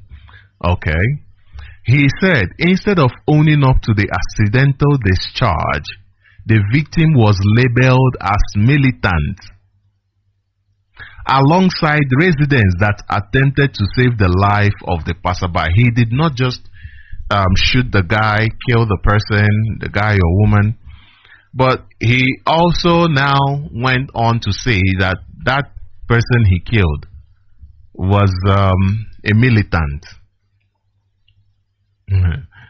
That person was a militant. And not only that person, that the residents, people who now gathered trying to save the life of somebody he shot, he said all of them are militants. So you must understand that it's not like he shot the guy and started doing a video and started saying, oh, all of these people are militants. No. Basically, they went there, took the cops, took every other person there into their detention wherever. You know that they have prisons, dangerous, deadly, dirty places that they use as prisons. Now, he went there, took everybody that gathered in order to save the life of this person that they shot, put them in jail and called them militants. And then it says that instead of owning up to the accidental discharge, the victim was labeled as militant alongside residents that attempted to save the life of the passerby. We strongly condemn the perpetrator's desperate attempt to conceal the crime by falsely labeling the innocent passerby and residents who tried to save his life by transporting him to the hospital as militants. So these people gathered to transport this person to the hospital, and rather than to try make effort to save him, to save whoever he shot, or went there and arrested each and every one of them. Now, look at the response of the Media and Information Officer of Operation Safe Haven, Major Samuel Zakom. He told the media that military authorities are handling the issue. That military authorities are handling the issue. That is what he said. No much comment. No, he did not go crazy about the citizen that was killed. No, it's as far as he's concerned, it doesn't even. It's not a problem. As far as the Nigeria military is concerned, it's not a problem. Now, this other news is from Daily Times. What is happening in Nigeria is very funny. So most times, it becomes very, very hard not to laugh, because yesterday I was watching a clips where somebody was angry at the way Nigerians react to what is destroying them. And I do understand that. The person was very, very angry, and I do really understand the place of the anger. But right now, we must come to a point where we find a way to channel that anger, not on Nigerians, but on those who have made Nigerians, should I say, if I say docile is more of being, it doesn't fully describe what I want to say. What I want to say is you are not doing anything to save yourself, rather you are digging more a hole for yourself. And not just because of being silent, doing nothing, no, but by actions. You see somebody taking further actions you see that there is a problem. There is problem everybody can see, but rather than do something to salvage yourself from that problem, you are even creating more for yourself. Now, it says here 119 inmates escape as heavy rainfall wreak havoc on Suleja prison. 119 inmates escape. It says no fewer than 119 inmates yesterday escaped from the medium security custodial center, Suleja, Niger State, following the heavy downpour that destroyed the facility. Now, this is the state of Nigeria. How many prison break have we witnessed in the last 10 years now? How many prison breaks have we witnessed in the last, let's say, 4 years now? Over 14 prison breaks. Over 14. And these prison breaks are the works of the government, the Nigeria government. Recall that the prison break in Owerri happened for hours and hours, right there by the government house, next to the police headquarters, just next to Obinze. And the army was quiet. They were quiet, the same way they are usually quiet when they abduct people and keep them next to the army barracks. Now, the problem with Nigeria is not just insecurity, as Mazi Nnamdi Kanu presented a solution to. Mazi Nnamdi Kanu, his solution is not just about solution to insecurity. He presented a solution to the corruption that is ravaging Nigeria. He presented a solution to the insecurity. He presented a solution to the political instability, a solution to the human rights abuses, solution to the economic mismanagement, to the ethnic tension, and they abducted him because they are not interested in a solution to the Nigerian problem. When you hear them talk about how they have done this and that, you think that they are sincere in their solution to Nigeria. They are not interested in solution. For instance, look at this. It says, how former head of service Oyoita others diverted 3 billion naira to private companies. Witness tells court. Now, this matter is in court, so you might be saying, after all, it's in court. Therefore, there are steps that are being taken to challenge and to sanitize the society. But this is really not the case. You find out that anybody who is in court in Nigeria is somebody who the Nigeria government, I'm saying, in the majority, somebody who the Nigeria government is trying to force into one or two deals. That is the reason why people go to court, especially people who steal so much money. That is why they go to court in Nigeria. And then they sort themselves out. Look at killers in Nigeria. They leave them. They release them from Nigeria prisons. People who steal, who loot the Nigeria purse dry, they become president. They get promoted. They get promoted. Now, it says here that Hama Bello, the 8th prosecution witness in the trial of Winifred Oyo-Ita, a former head of service of the Federation, has narrated how 3 billion naira was diverted to private companies. 3 billion naira diverted to private companies.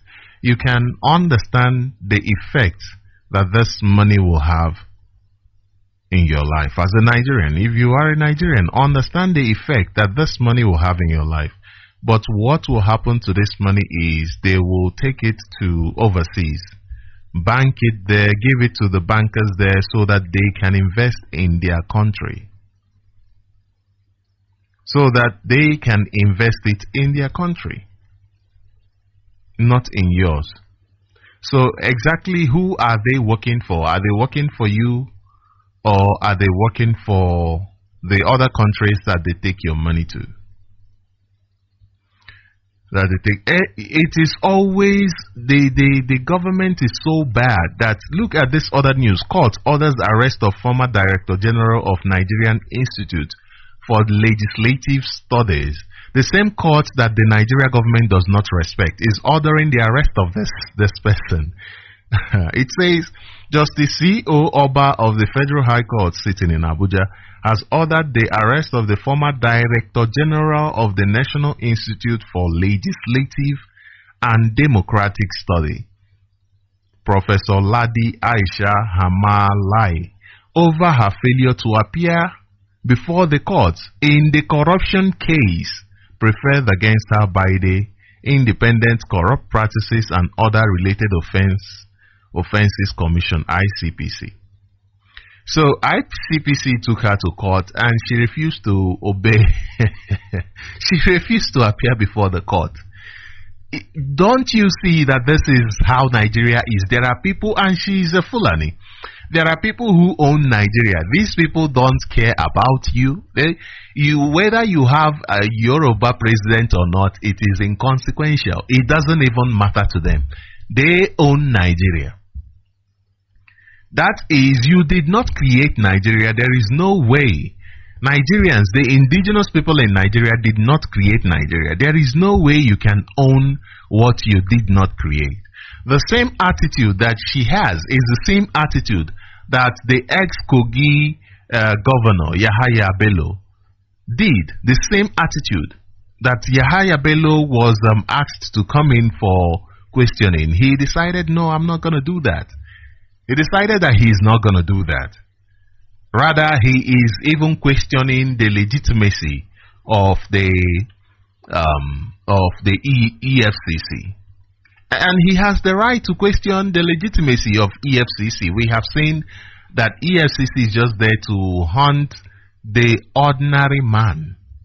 The ordinary man on the street who has done no wrong.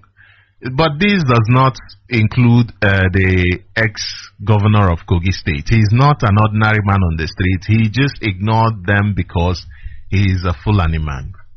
And it is just crazy, a Nigerian answering a Nigerian in a place where you cannot, you will not even be asked to come in. They go to Kenya to kidnap you. They go to different places to abduct you. They go to your house, they kill you. They have no questions to answer. Nobody to answer to. The government is quiet. The U.S. released the report saying that there were no disappearances by or on behalf of the government authorities. The U.S., these people are very, very funny. They said that there are no disappearances from on behalf of it is in their 2023 country reports on human rights practices in Nigeria. I will bring it to you right now, and there is something interesting about it. But before I bring it to you, do you know that NNPC, you know they sold NNPC, it's now NNPCL, NNPC Limited, blames recent petrol scarcity on logistics issue. An NPC that has been functional for how long is having logistics issue. Is having logistics issue to the point where there is fuel scarcity. A country that produces one of the best quality of oil is having fuel scarcity. Having fuel scarcity. I want to remind you that we are in the period of agricultural revolution, and we must all be part of it. We must all be part of this agricultural revolution. It is a great step in the right direction. I applaud the leadership of the Biafran people. I applaud the DOS for such a wonderful step. It is a timely step in the right direction, and I applaud them very, very much. Nigerians don't care about you. Those who are Nigerians, those who profess their identity as Nigerians, they do not care about you. And it will be a shame for you to say, I'm saying this because you are a freedom fighter. It is going to be a shame for you as a freedom fighter to say that you should not engage in policies that will not affect Nigerians positively. I'm talking about the people positively. It will be a great shame, a great disservice to say that you will not engage in matters that will especially honor your people, that will uplift them from starvation and from poverty. Do you know the effect of this agricultural revolution? It is not just about eating or about going out to plant. First of all, when you plant, you have enough food. One, you do not rely on your enemies who can poison your food at any time. Who can poison your food at any time. You do not have to rely on them for the poisoned food. That is one. Two, it increases the economic opportunities for people, which means people become more, there is more money in the market. There is more money in the street. People can be able to afford food for less. It is not something that we can say, oh, it is only for the process or the step where we are in right now should affect only this type of people at this point. No. Every decision that you are making as a freedom fighter should be a decision that in the long run that affects everybody, every Biafran positively. Positively. That is why you are different. That is why you answered the call. You did not answer the call to be like ordinary person on the street who does not care about what is happening. We must understand that as a freedom fighter, our job is to protect our collective interest. To protect our collective interest as a people. To protect our interest as the Biafran people. And I am one of those who believe that love needs action. And like I said earlier on, yesterday, if you love yourself, you must put it into action. If you love yourself, then you must put it into action. You cannot say you love yourself when you are treating yourself otherwise. Collective interest is a great way of putting it into action. And one of the ways, you see, we try to escape actions. We try to escape doing things that will propel our lives, that will bring some sort of change to us by pretending that the problem is not there. We try. We ignore so that we can pretend that that problem is not there. But pretending that a problem is not there is a destructive way of living. It is a destructive way of living. It is more like you are watering that same problem. Any problem that you pretend is not there, you are simply giving it life. You are saying to it, you need to grow. And this is the lifestyle of Nigerians. Why do Nigerians suffer and smile? Why is it that Nigerians suffer and smile? This is the character that the Nigerian system has forced on Nigerians. For instance, look at the news I read about the army officer who complained about his salary, and he was arrested and taken to a place that was designed for terrorists, an army. Somebody that the nation is supposed to have called and said, yes, we have heard you. We do apologize for not being able to pay you enough. We will take care of you from now henceforth. No, they did not do that. They took him into a confinement for terrorists. Why? Because they are telling him you must smile while you are suffering. Suffer and smile. And this attitude, Nigerians have imbibed it so much. Not today. This attitude imbibing it did not start today. Remember about women's protest, they killed us because we said, no, we do not want this kind of suffering. We want something different. And they killed us. And that has always been the way. Lekki massacre, it was the way. The people said we are not going to smile while we are suffering, while we are being killed. And they said, wow, you don't think you can smile? Say cheese. And then they came there, shot people. Shot people. Over 100 people were killed. And they denied it. That is to tell you that it doesn't matter whether you're suffering, you must smile. And that is simply a way of saying to you, pretend that the problem is not there. Ignore it. Therefore, Nigerians are used to pretending, ignoring, ignore, pretending like the problem is not there. Look at the attitude of some Biafrans. Let's begin from us, because they say charity begins at home. Look at the attitude of some Biafrans. You find out that some people have this laissez-faire attitude. They do not want even information. Check the state of affairs in Nigeria, yet you do not want information. Check the level of depravity in Nigeria, but somebody still does not want information.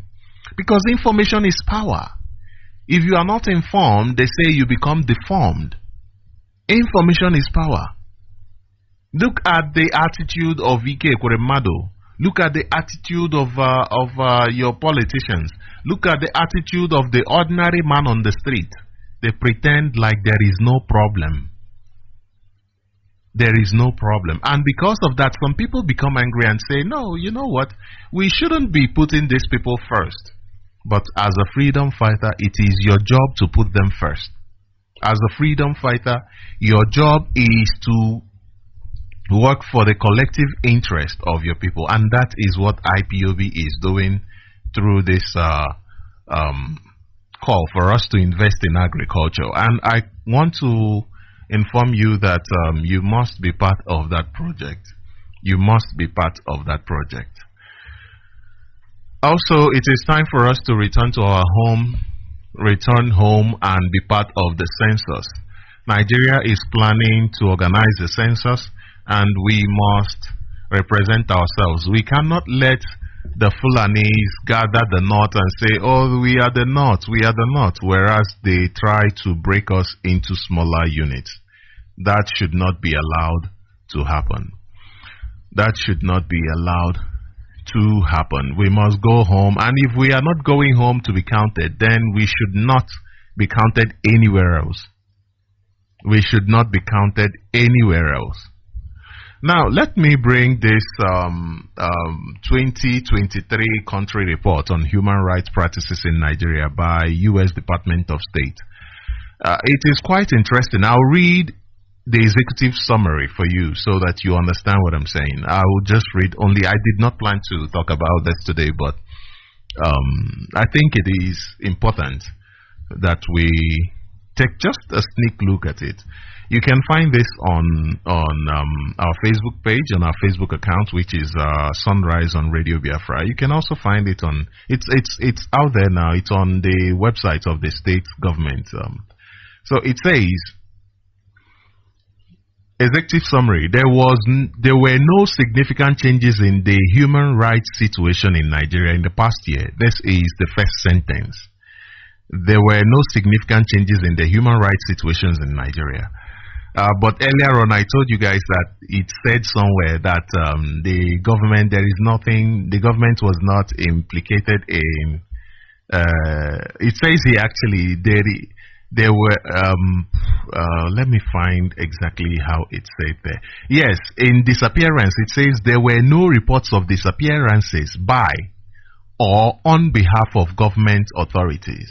But in the beginning, it says that there were no significant changes in the human rights situation in Nigeria in the past year. So what exactly are they saying? Are they telling us that even last year, the Nigeria government did not kidnap, did not disappear anybody, despite all the information that we have been presenting to the world about the disappearances of Nigerians, despite the abduction of Mazi Nnamdi Kanu from Kenya? That is inconsequential to the U.S. State Department. It says significant human rights issues included credible reports of arbitrary and unlawful killings. It says credible reports, okay, including extrajudicial killings, torture, or cruel, inhuman, or degrading treatment or punishment by the government. Harsh and life-threatening prison conditions, arbitrary arrest or detention, serious problems with the independence of the judiciary, arbitrary or unlawful interference with privacy, serious abuses in a conflict, including reportedly unlawful or widespread civilian deaths or harm, enforced disappearances or abductions. Now, these are the human rights issues. And here it's talking about enforced disappearances and abduction. Okay, let's just keep going. And it says torture and physical abuses, serious restrictions on freedom of expression and media freedom, including violence or threat of violence against journalists and enforcement of criminal libel laws to limit expression, serious government corruption, extensive gender-based violence, including domestic or intimate partner violence, sexual violence, child, early and forced marriage, female genital mutilation, cutting, and other forms of such violence, enforcement of laws criminalizing consensual same-sex sexual conduct between adults, and existence of any of the worst forms of child labor. Any of the worst forms of child labor. Now, there is something where I want to point out, and it has to do with IPOB. It says, okay, I need to just read it. I need to read the summary. I don't want to jump it. It says, the government took credible steps to identify and punish officials who may have committed human rights abuses, but impunity for such abuses and corruption was a problem. Now, why is it that in the first paragraph they stated all these problems, and no, in the first paragraph they said there was no change from 2022 to 2023, and in the second paragraph they listed the problems, the violations of human rights. In the third paragraph they told us that the government took credible steps to identify and punish officials who may have committed human rights abuses. Now, if the government took these credible steps to, like they say, credible, if they took that credible steps to punish officials, identify and punish officials, why then was there no change? Why then did you say earlier on that there was no change? No change. This report, it says here, non-state actors committed arbitrary and unlawful killings, disappearances, physical abuse, and other mistreatment. Now, non-state actors are those created. These people killing people are government sponsored. So, eventually, at the end of the day, it is still state creation. It says Boko Haram and the Islamic State in West Africa continued attacks on civilians, military, police, humanitarian, and religious targets, unlawfully recruited and forcefully conscripted child soldiers, and carried out scores of attacks on population centers in the northeast region. Abductions by Boko Haram and the Islamic State in West Africa continued. Both groups subjected many women and girls to gender-based violence, including forced marriages, sexual slavery, and rape. Now, this here, the Nigeria government, the army should have been included, the police, the rest of them should have been included, because they also subjected many women and girls to gender-based violence. The termination of pregnancies, forced termination of pregnancies, the forced marriages, sexual slavery, and rape. This is the way of operation of the Nigerian army. And it says the government investigated attacks by Boko Haram and the Islamic State in West Africa and took steps to counter the growth of the insurgency. Individuals believed, now this is where IPOB comes in. It says individuals believed to be associated with the Eastern Security Network, the armed wing of the separatist group, the indigenous people of Biafra, staged attacks on security personnel, civilians, and government offices, including police stations in the southeast region. Now, you see that everything, okay, before I come to this, let me finish reading it. It has passed the side of IPOB now. It's talking about criminal gangs killed civilians and conducted mass kidnappings that particularly targeted school-age children in the northwest region. Authorities attempted to investigate and prosecute such actions. Okay, now, when you look at all that I've read now, you find out that it is only in the case of IPOB that they say believed. It says individuals believed to be associated, believed, which means lack of evidence, which means there is no proof. So basically, the U.S. State Service is just saying things without having any proof, just because it is IPOB. The same work that the Nigeria Army, the Nigeria government is doing when a crime is committed, when they themselves organize and commit a crime, they blame it on IPOB without proof, without investigation, without nothing. It is what this report from the U.S., from the Department of State of the U.S. Department of State is making here. This is the same thing. They said individuals believed to be associated. Everything they said, they never used the word believed. In all this people, they said non-state actors committed arbitrary and unlawful killings. They never said believed to have committed. They said Boko Haram and Islamic State in West Africa continued attacks on civilians, military, police. They never said believed to have continued attacks. It is only in the case of IPOB that they say they believed to have. Now you understand the fight that the leadership of IPOB has been engaging on. You understand the reason why criminality has been taken far away from the IPOB movement. Now you understand that it has not been an easy road. And at this juncture, I want to remind you that Mazi will be here on the 1st of May. On Wednesday, the 1st of May. Make sure that you are part of that program. Make sure that you are part of that program. Now, only in the case of IPOB that it talked about believe. Believe. You believe, oh, we believe it is IPOB, and that is it. No investigation.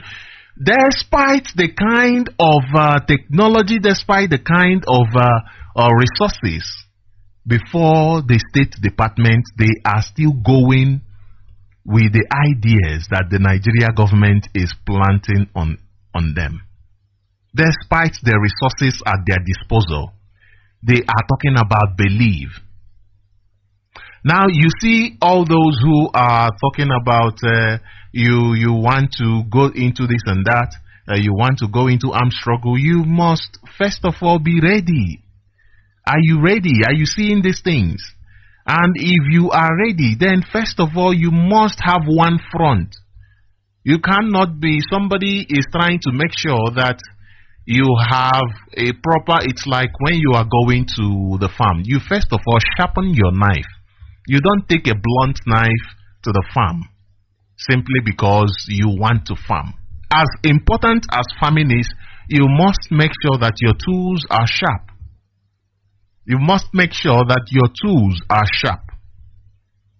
The U.S. Department talking about belief in the case of IPOB, despite everything that they have said about others, they came to IPOB and they're talking about belief. IPOB should never have been mentioned in a state of having attacks on police and the rest of them. No, that is not IPOB. That is the work of the Nigeria government. They attack and kill themselves and they blame IPOB. And let me tell you, if individuals who the Nigeria Army and the Nigeria police killed decide, okay, we have to fight back, why do you have to blame IPOB for it? Why do you have to blame IPOB? If individuals, I'm saying if individuals who feel attacked, who feel harassed by the Nigeria government, by the army and the rest of them, why must IPOB be blamed for it? Why? Now look at this news here. It says vigilantes torture 60-year-old man to death in Anambra for selling family water tank. This is Nigeria. This is Nigeria, and we must be careful. We have to be careful. It says his younger brother called for operatives of the local vigilante group who arrested the elderly man and tortured him for hours. and during the process he died. A 60-year-old resident of Nza, Ozobolo, in Ekusigo local government area of Anambra State, identified only as Mr. Kenneth, has reportedly been tortured to death by operatives of local vigilantes hired by his younger brother. Now, tomorrow, the State Department will say believed to have been people loyal to ESN and the rest of them. You see, this is the problem that we are having. Why are we having criminality in our land? Now that this man has killed his brother, is he going to go free? Is the community going to allow this to go free? You know, most of the problems we are having is from the community. These community leaders are the ones creating all these problems. How do you have vigilante group that are now torturing people, now torturing their own village people because he took the family tank and sold? You keep pretending like there is no problem. You keep pretending like there is no problem. Nothing is happening. The most is when you accept that something is wrong, you want to run away. You travel to UK. You travel to the main people that are causing the problem. You go there to clean their asses. Those who have created this mess for you. Wicked people to the point where their children left and ran away. You now are forced to go there to serve them when they are old. What kind of slavery is that? Because we keep pretending like there is no problem. And this is a very destructive way of living. This is why Nigeria is where it is today. When you talk about the problem in the church, they say to you, it doesn't, leave that one, don't go there. When you talk about the problem in the government, they say to you, no. Do you want to die? Don't go there. When you talk about the bad roads, they say to you, why are you even speaking? They won't listen. They keep pretending because they won't listen. Therefore, it is best that you pretend that you are not seeing. Isn't it when you speak to the person and the person pretends like they are not hearing you? It is now better for you to also pretend that you are not seeing.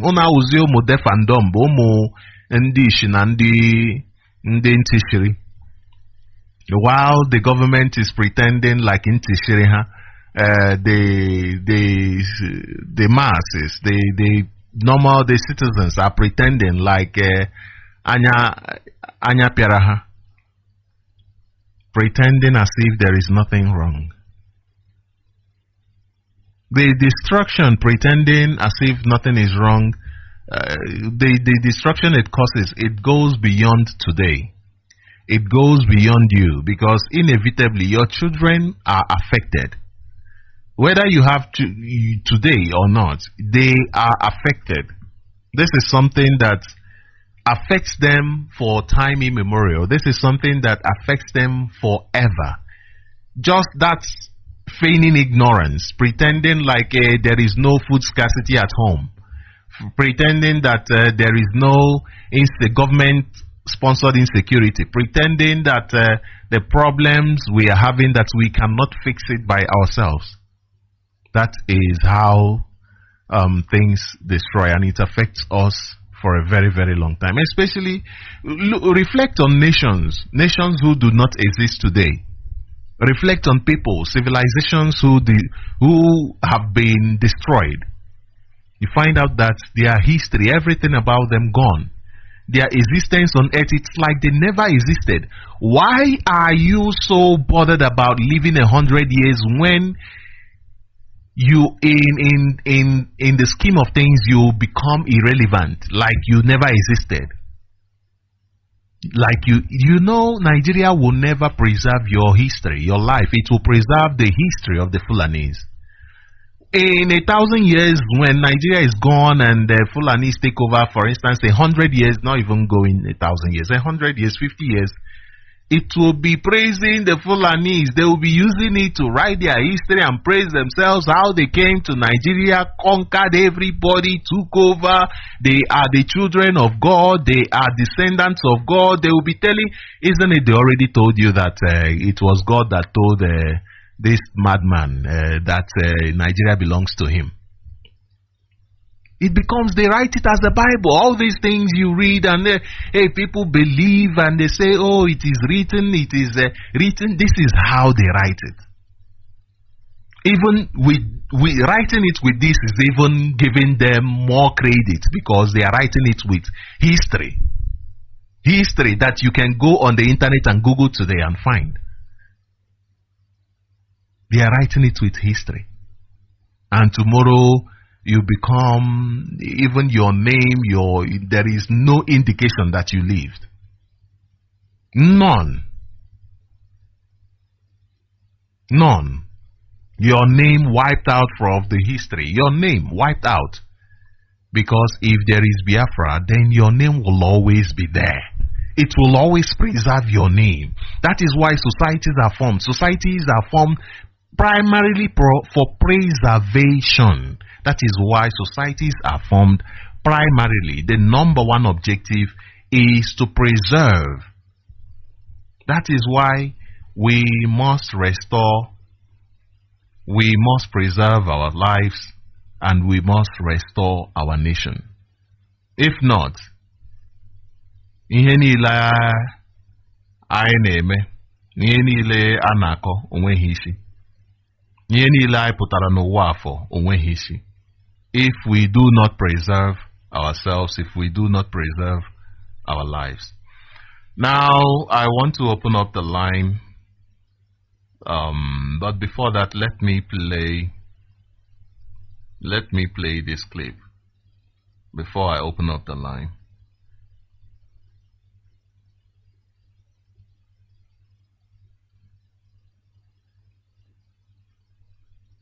Let me play this clip. I want to play this clip because you might be there thinking everything is bad. People are making progress. People are trying to defend their lives. People are doing everything that they can to defend. But look at you asking, you go on Facebook, you're talking about Obi Kubana. These are people you see as the top, the highest.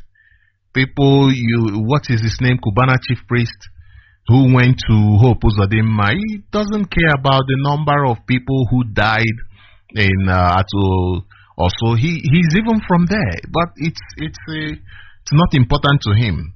What's important to him is do you have a private jet? Oh, do you have are you driving Lamborghini? Oh, do you have a very expensive watch? These are the things they care about, not about you.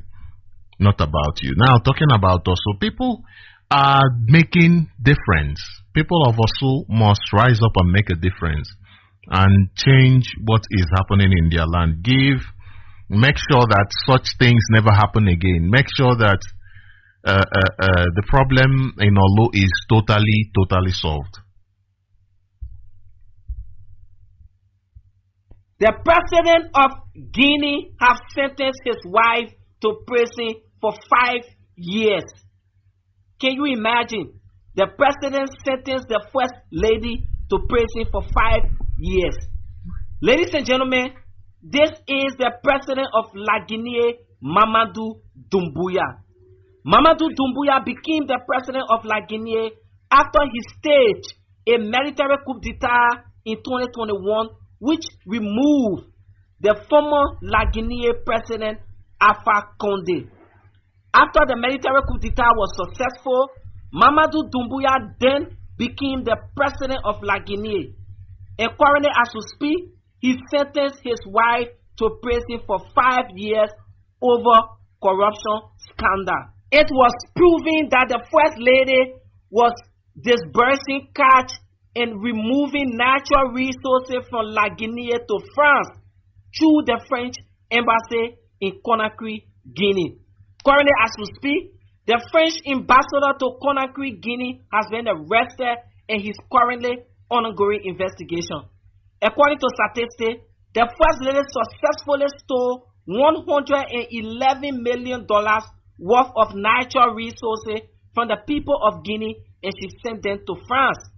According to report, the First Lady of La Guinea is a very close and first cousin to the French President Emmanuel Macron. Just in case you are not informed, the military coup leader Mamadou Doumbouya used to serve in the French army before he came to Conakry, Guinea, and overthrew the president. And his wife was a close cousin to Emmanuel Macron. Guys, what are your thoughts? Do you think he took the right step? He had the power to step on the case, but he did not step on the case. Drop a comment respectfully. So, as I said, people are making decisions to change their life, as we speak. And it doesn't matter the sacrifice that they are making. It is something that must be done. The line is open. You can call in and be part of this conversation. The number to call is +27 78 064 5457. I repeat, +27 78 064 5457. I want to also remind you that there will be IPOB Belgium General Meeting / ESN fundraising on the 27th of April 2024. That is tomorrow, Saturday. It will be by 3 p.m. at Steinberg Plain, 38 20 60, Antwerpen, Belgium. This will be in Belgium. So every IPOB member in Belgium is encouraged to be there for this general meeting / ESN fundraising on the 27th of April 2024. That is tomorrow. Make sure that you are part of that progress. You understand that the point where we are in, we need the support of everybody. We need everybody to wake up to their responsibilities rather than pretend that the problem is not there. Rather than close your eyes to what is happening, we must wake up to our responsibilities. And I also want to inform you that IPOB USA will be having their ESN funding on the 4th of May 2024. That is next week, the 4th of May 2024. And the host, of course, is IPOB USA Women. And the guest of honor is are members of the Directorate of States. The special guest of honor is Mazi Edozim, the head of the Directorate of States. If you want to contact and be part of this, the number to call is +1 484 767 0848. I repeat, +1 484 767 0848. The second number is +1 485 283 9665. There's another number, it's also +1 610 931 4943. You must endeavor that you are part of this project, the ESN funding. Remember that as in Maramawego, you know, if you want to do something and do it well, then you must be ready to pay for it. There must be a cost associated to it. And this is not the time for us to pretend like we are not seeing it. This is not the time for us to pretend as if we are not seeing the things that needs to be done. For you to get the result you want, you must do the things, that you do not want. You see things that even you do not even want to do on a very good day. But because of the kind of result that you want, you must engage in them. Even though that you do not have money, to fund whatever thing you want. But when you look at the result that you are looking for, then you must find a way to get the money and fund it. We cannot keep looking the other way. And like I said, the number is, the line is open. You can call in and be part of this conversation. You can call in and be part of this conversation. So the purpose of life is to live. The purpose of life is to live. And when I say to live, I mean L-I-V-E, live. But if I were to choose another word to replace to live, or living, it will be to make a mark. To make a mark. That would be what I would choose to replace the word live. I would say to make a mark. That is the purpose of life. You have a life today because there is something that you need to do to make a mark on earth. Marks comes in different sizes. For instance, if you're digging a ground, you can, the kind of mark that digging with a knife will make is not the type of mark, the type of difference that digging with a hole will make. The marks, the sizes are different. So whatever tool you use, that will somehow determine the extent of the mark.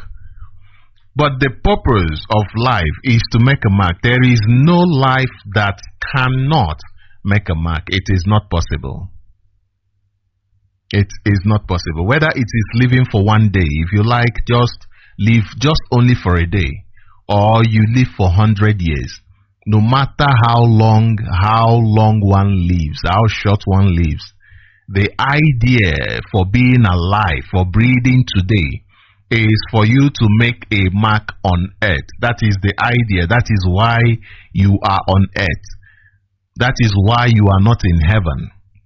That is why you are still not a twinkle in your parents' eyes, in your father's eyes. That is why you are here, because there is something, a difference that you must make here on earth. You see, even a day-old child, when a day-old child passes, even one that is not up to a day passes, whether you bury the child, whether you burn the child, whether you throw the child into the forest or whatever, into the water, like some people do. Some people do bury people in different ways.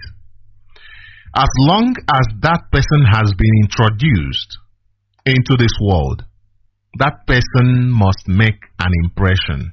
The world has noticed. The earth has noticed. The energy has noticed. There must be a change. For instance, even if you burn that person, you are burning a substance. You understand what I mean? You are burning a substance. It becomes a substance. It is something. It is not nothing. As long as it is something, it is something. You cannot change something and say, oh, no, there was nothing. No.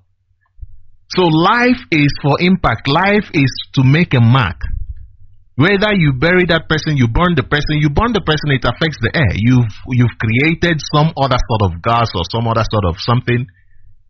You dump the person in the ground, you bury the person. You have even created some other biological chemical that helps even the nature, improves the nature. Whatever you do, as long as you have stepped in here on earth, the reason is for you to make a difference. The reason is for you to make an impression on earth, this earth that you have stepped into. Therefore, our prayers shouldn't be, oh heaven, let us go to heaven. No. Our prayers should be, let us fix here, let us live here, make it proper. That is our prayer. That is what it should be.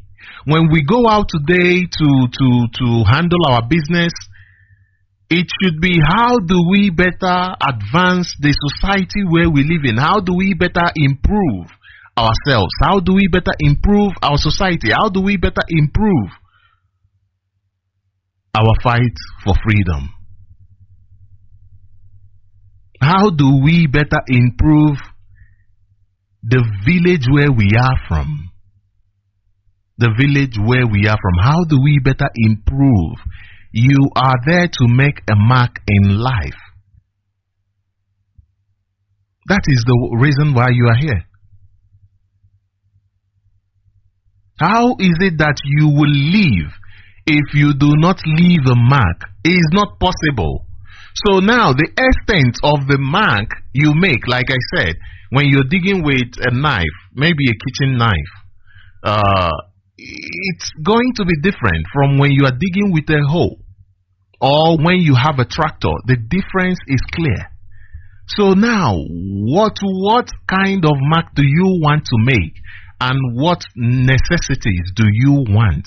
This is why IPOB has said, listen, these policies that we are bringing in, there is a direction that we are going to, because there is a mark that IPOB wants to make.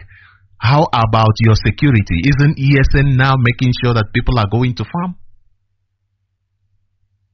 Is that not a huge tangible mark? Is that not it? What about the food security? You know, one of the parts, one of the ways that tactics that they used to defeat us was ensuring that we do not have food. And if we have to go there again, then we must make sure that we have enough to eat. I have a caller on the line. Caller, please introduce yourself and your opinion. Welcome to Radio Biafra. Ndewo. My name is Ifani. I'm calling you from Italy. Mazi, thank you. I want to use this opportunity to thank you for your good work. It's not easy to waking up early in the morning like this to be on radio, try to let our people to know the mess we are in Nigeria. Because everybody, being you in Nigeria, we are in a cage. Mazi, my contribution this morning is concerning our leader case.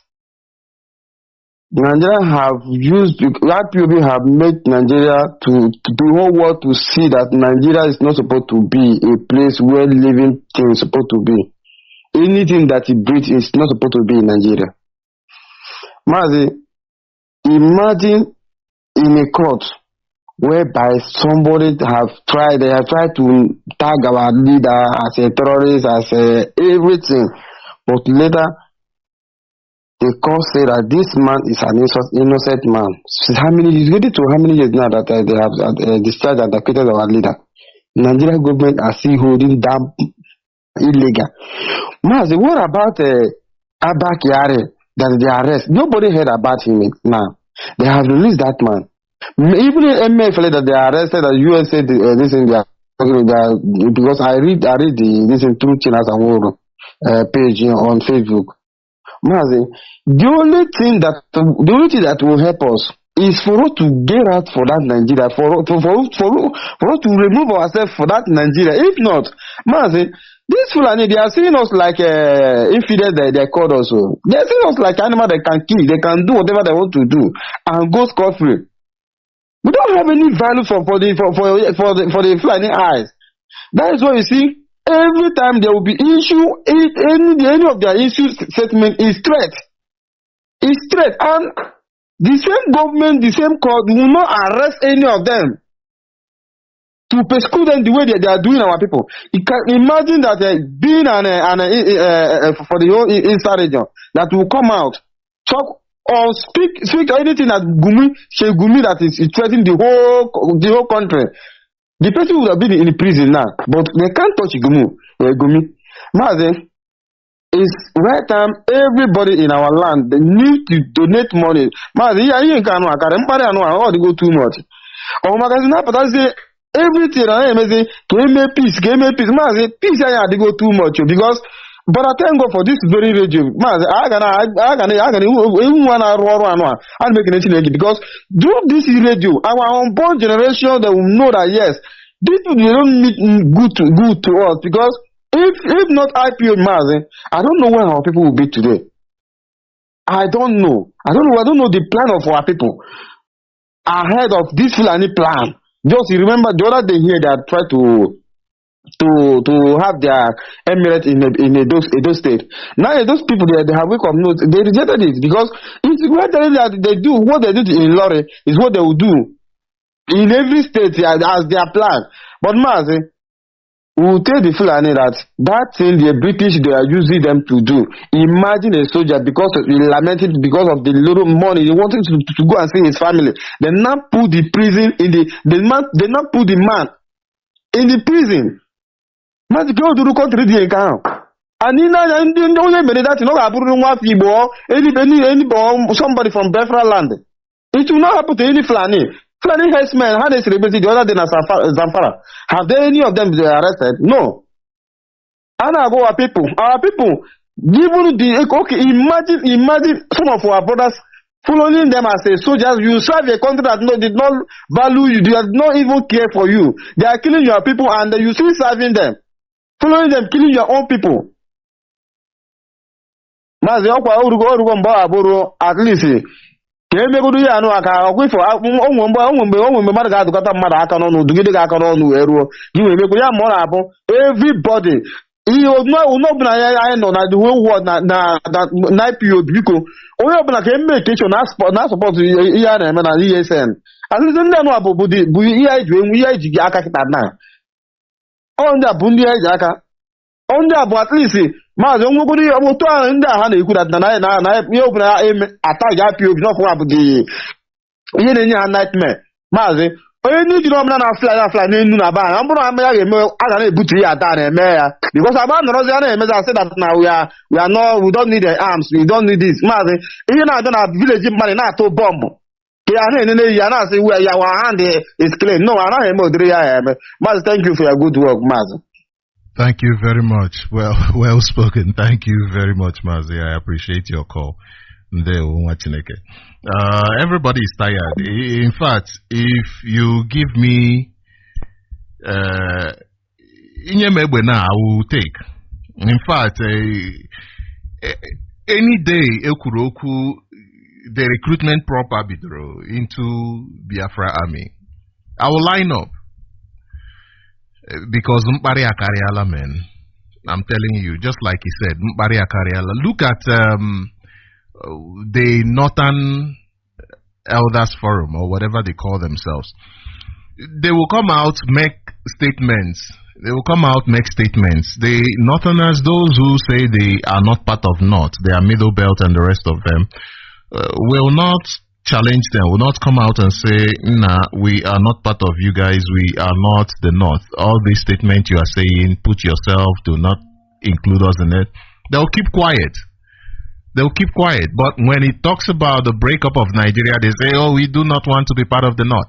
No, the North is not how they put it together to be. All of these guys are not. And the Northern Elders Forum, their leader who is threatening IPOB must understand that we cannot allow terrorists to stay in our forest. It is not possible. We cannot allow terrorists to stay in our bushes and be abducting people. But I want to first of all read this press release from IPOB before I introduce the next caller. This is a press release from IPOB dated the 25th of April 2024 with a heading that says IPOB/ESN not harassing Northerners. Northern Elders Forum are hypocrites and crisis instigators. That is from IPOB. I'll read it at the end of this program. I have a caller on the line. Caller, you're welcome to Radio Biafra. Please go ahead, introduce yourself and your opinion. Ndewo. Mazi Ndewo nwa Chineke. So Chima Mbanali, udo Chukwu nkuka abịa ma dịrị gị. Ihe ọma na-eme na ndụ gị because you are doing the needful. Great Biafrans, we are here for what? For a purpose. to set the record straight. Biafra is our religion. On this hallowed platform is where we worship Eze Chukwu Kabiama, the God of our land, the God of our ancestors, is our Almighty God. Mazi Nnamdi Kanu is our reader. We are the children of light. We are not against any people or any tribe. What we are against is injustice towards humanity. Those who work hard to mount themselves on spurious, trying to subject the other ones. But we are here. My name is Mazi Obasi Ejike. I'm calling from blessed land of Biafra. We are not running away for anything. We are here to face that bad things that are facing us.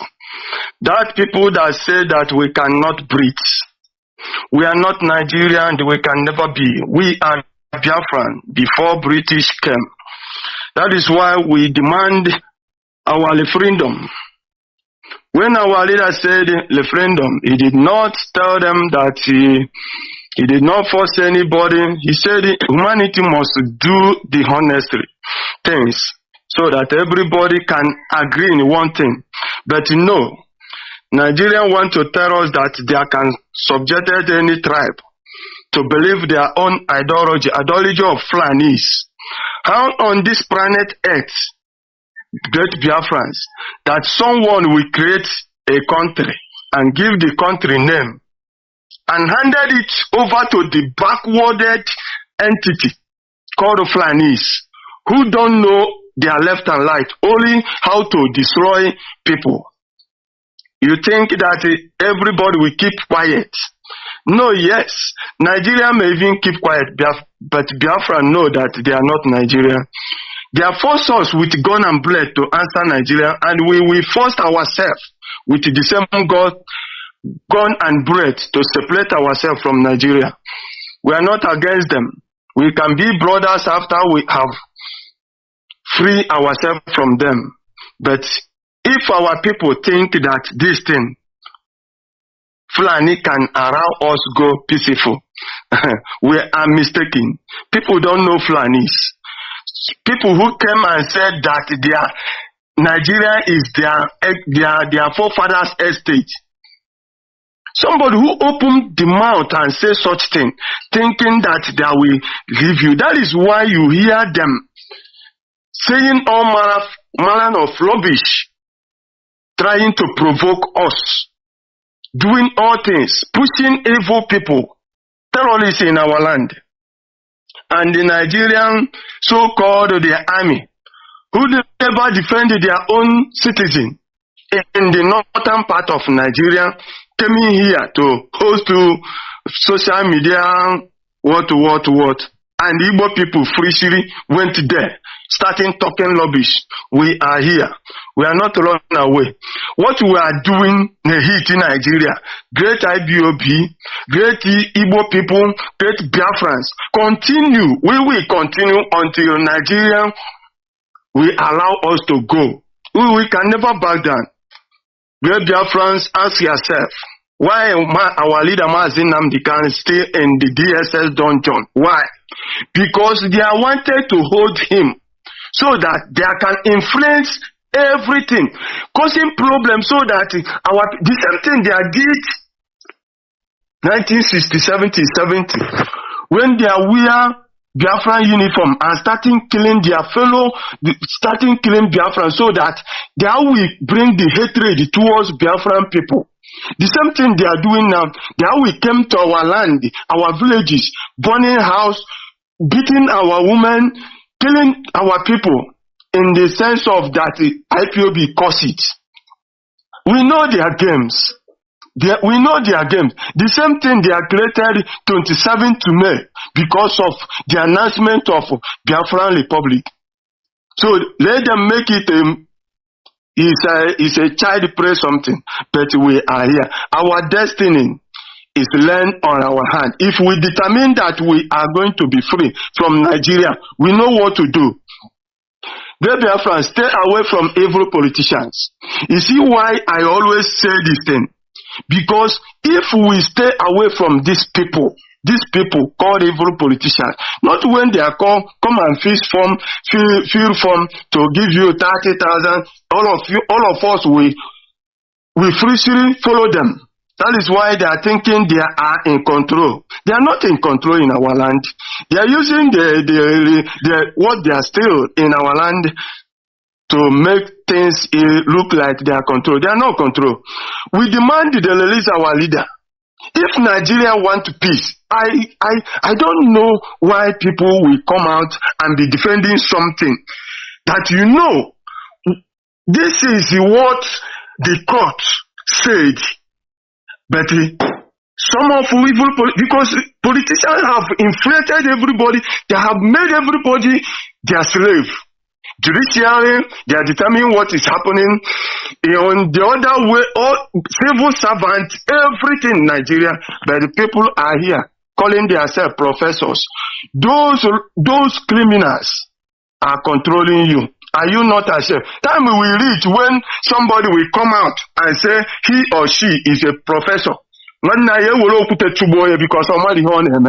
they are all confused people. They are forging all the certificates to use it and steal our fund, telling us they are professors. Professors of what? Professors who can never stand up and defend Ihogolona school. How can you call that person a professor? Great Biafrans, why we always come and encourage our people is this. Nobody will save us. Nobody will come here and save us. Only we, as a people, will stand up and save ourselves from this. Support ESN. When we talk about our leader Mazi Nnamdi Kanu, people should not talk about issue of Boko Haram or other northern evil people created by their elders. We are pure, we are special people. We are here. We follow the injustice wherever it entered. We bring it out and show the whole world. We say no to it. We can never be in Nigeria with this kind of attitude. Somebody will be on social media talking rubbish, defending what he can never defend, talking rubbish, calling their own. I told them, if you are proud of Nigeria, let your life and your family house, your family life be like Nigeria, because Nigeria is useless. Look at somebody who calls himself army is complaining, yes, but people devote themselves doing NSAS to increase their own salary. But what did they do? To clean them. Now he's complaining. Why are you complaining? You will serve the zoo and come back in shame. That is why we are always say no to injustice. Remember what we are. If you want to get something from something, start from somewhere with truth and honest. Definitely you will be praised and honored by God and humanity. That is it. When they cannot find anything wrong with you, they will create something. That is Nigeria for you. Nigeria can kill 200 people because of one man, to blackmailing one man. How can you be proud of this kind of people called country created by evil British? And you know, our 4 cardinal points, IPOB in Egypt took it today. Remember it all your life. We are not against people. What we are against is evil. That is why we always speak the truth all the times. Great Biafra, remove fear. You see, this is fear that this will happen. War before. That is why I fear. We want to see it again. That time has subjected our fathers to nothing. We want to see it again. As far as Fulani are thinking that they are in control, they are not control. The only what they did is that Britain favored them by handing everything over to them. Our people in Germany, you went to north to build something, you went to west to build or something. Ask yourself, onye Yoruba olugbo no na bunu, olona onye Hausa ololu no na bunu. Anyi nwa agburu nzuzu. I actually because great Biafran, remember our 4 cardinal points. We must be without fear before our enemies. We must speak the truth always, even if it will lead to our death. We, as a people, you must help the poor and those who cannot help themselves, and be a good character that God is a Chukwuokukadiama help with. You should not be violent in your approach. You know, when we start, we meet Fulanis, give them 4 days to evacuate, but they are thinking that they are owner of the country, they can stay wherever they are. But when it starts, they are not say we are ready for them. They want Chineke, may Elohim bless all the good ones. Umu Chineke, udo de rono, kaina ganiru, kaina ganubi, ka okanacha. We are ready for them. We cannot run away. We must save our land and be the way we want our land to be. Ndewo. Thank you very much, Mazi. I appreciate your call. Thank you.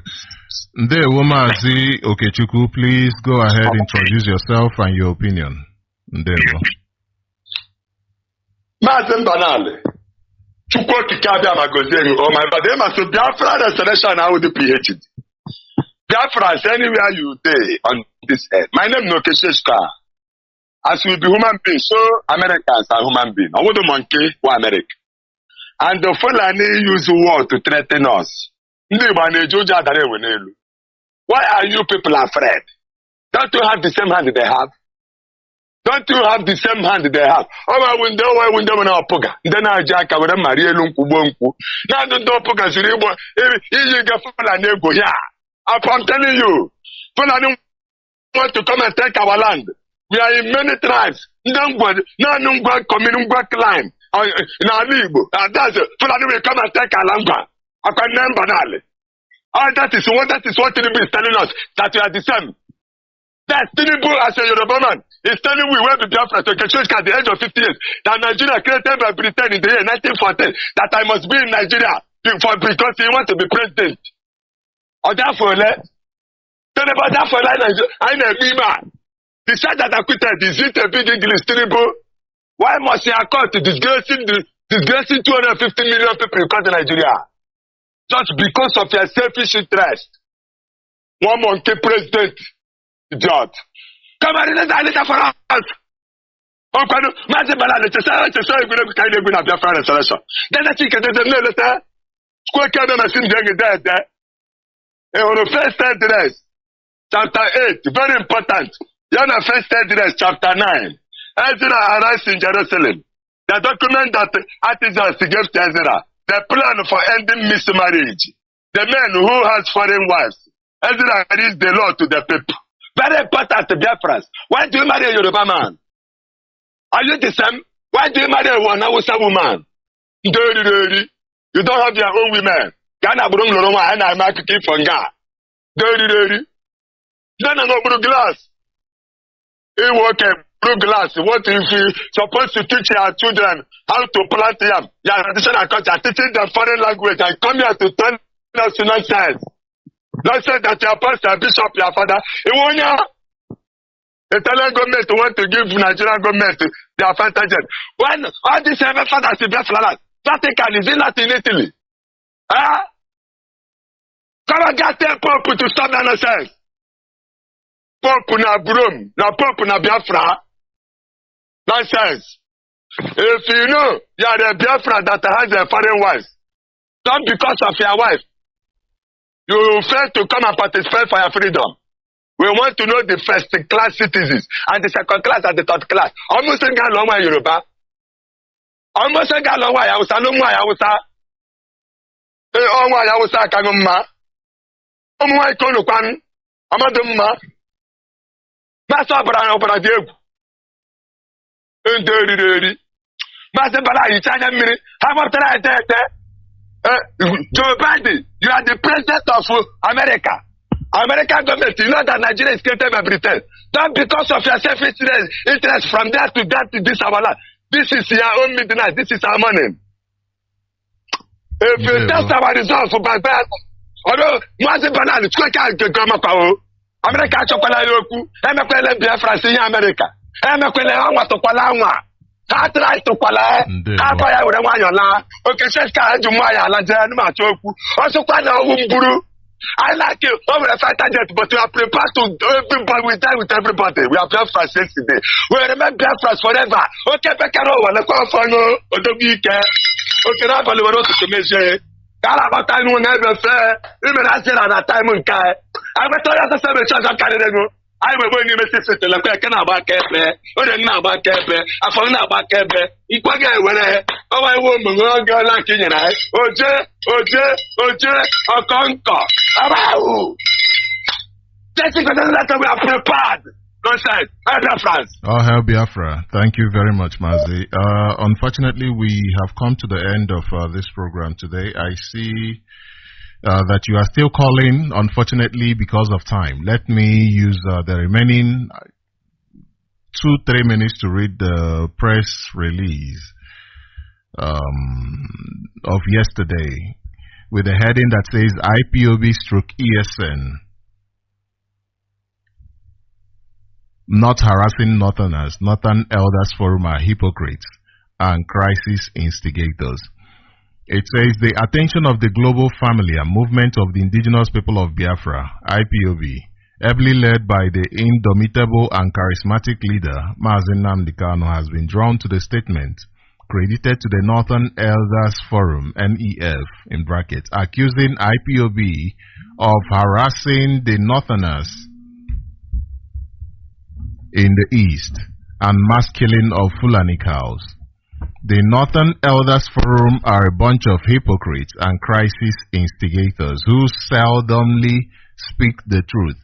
For record purposes, IPOB and ESN are not attacking Northerners, including law-abiding Fulanis in the East. There are many responsible and law-abiding Northerners, including Fulanis, doing legitimate businesses in the East without anyone harassing them. However, IPOB/ESN are pursuing criminal elements and terrorists in our bushes, forests, and farmlands, who are terrorizing our people, raping our women, killing our farmers, and destroying our farmlands and communities. On the mass killing of cows in the East, IPOB/ESN takes responsibility for slaughtering the cows that these terrorists are using as conduits to occupy our farmlands and destroying our crops just to send the message that we don't want terrorists in our bushes and farmlands. Moreover, open grazing has been banned by the Southeast Governors Forum since 2020. There are houses for rent in all the cities and towns in Biafra land. There is no region that has houses more than the East in Nigeria. Any Fulani who is interested in doing a legitimate business should rent a house or property like other citizens and not go and occupy bushes and graze in people's farms.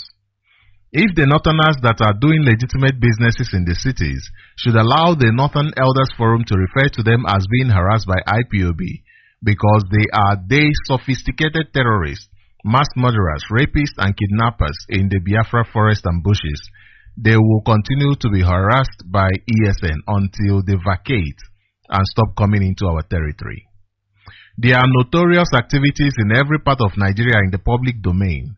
ESN and IPOB do not romance with or pamper criminals and terrorists. Therefore, the hypocritic NEF can hold their peace and advise their foot soldiers for jihadists to back off from Biafra region. The Fulani terrorists, nicknamed herdsmen, have slaughtered and displaced many indigenous communities in Nigeria.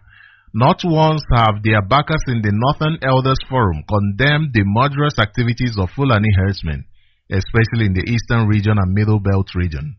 Elders are supposed to be peacemakers, but the Northern Elders Forum are instigating trouble by saying that IPOB are attacking Northerners, especially Hausas and other tribes living in the East.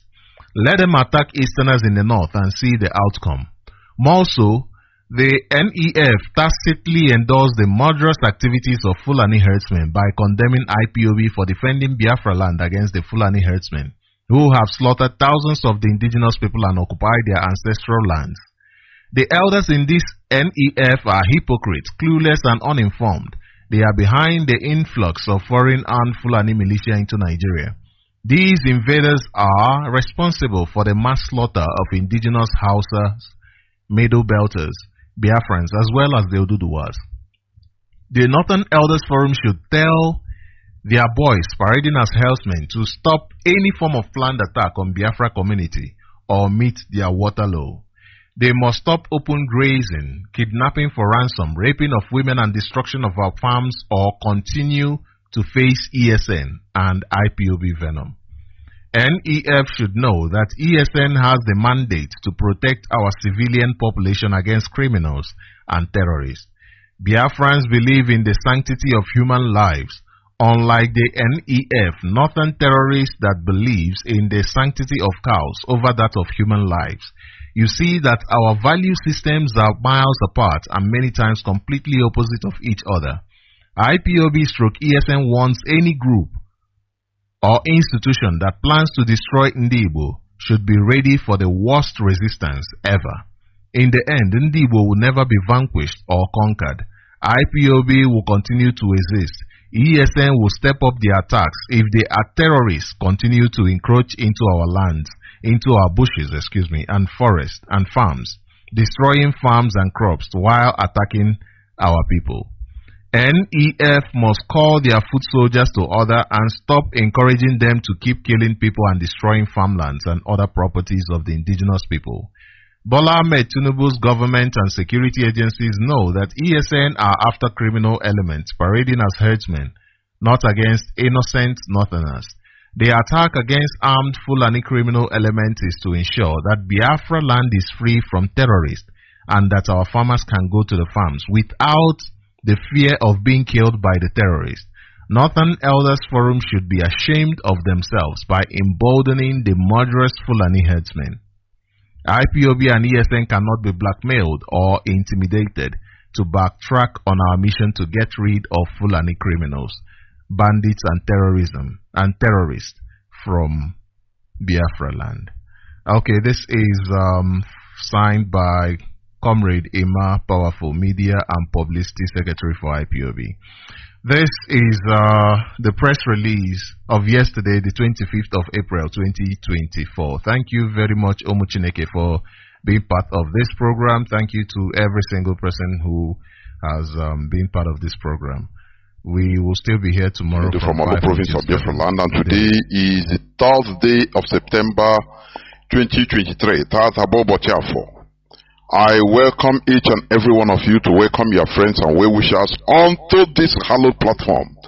This is a revolutionary radio instituted by Mazi Nnamdi Kanu, who is the leader, the supreme leader of the indigenous people of Biafra, but he is in the Nigeria Secret Police dungeon, illegally detained, because he was illegally renditioned from Kenya with the tacit support of Britain,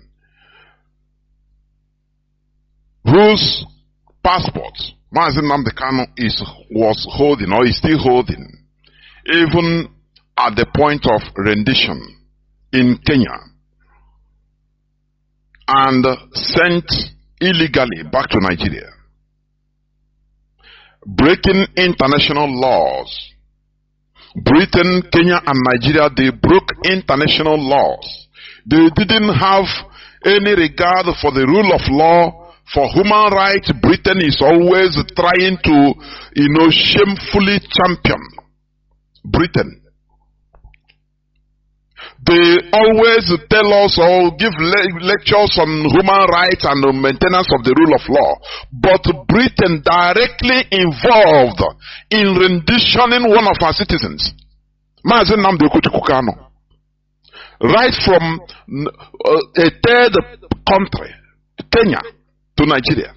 something they prevented in the 1982 or 83, when the then head of Nigerian state, late Buhari, also tried to kidnap Omar Diko, although albeit Omar Diko was a criminal, and he is never, or he has never been a citizen of the United Kingdom. Omar Diko stole billions of dollars, naira, and all of them from Nigeria and ran down to Britain, where Britain secured him. When the then military head of state, Buhari, tried to kidnap him from Britain, they were caught. The agents sent to do the job, they were caught by the same Britain. And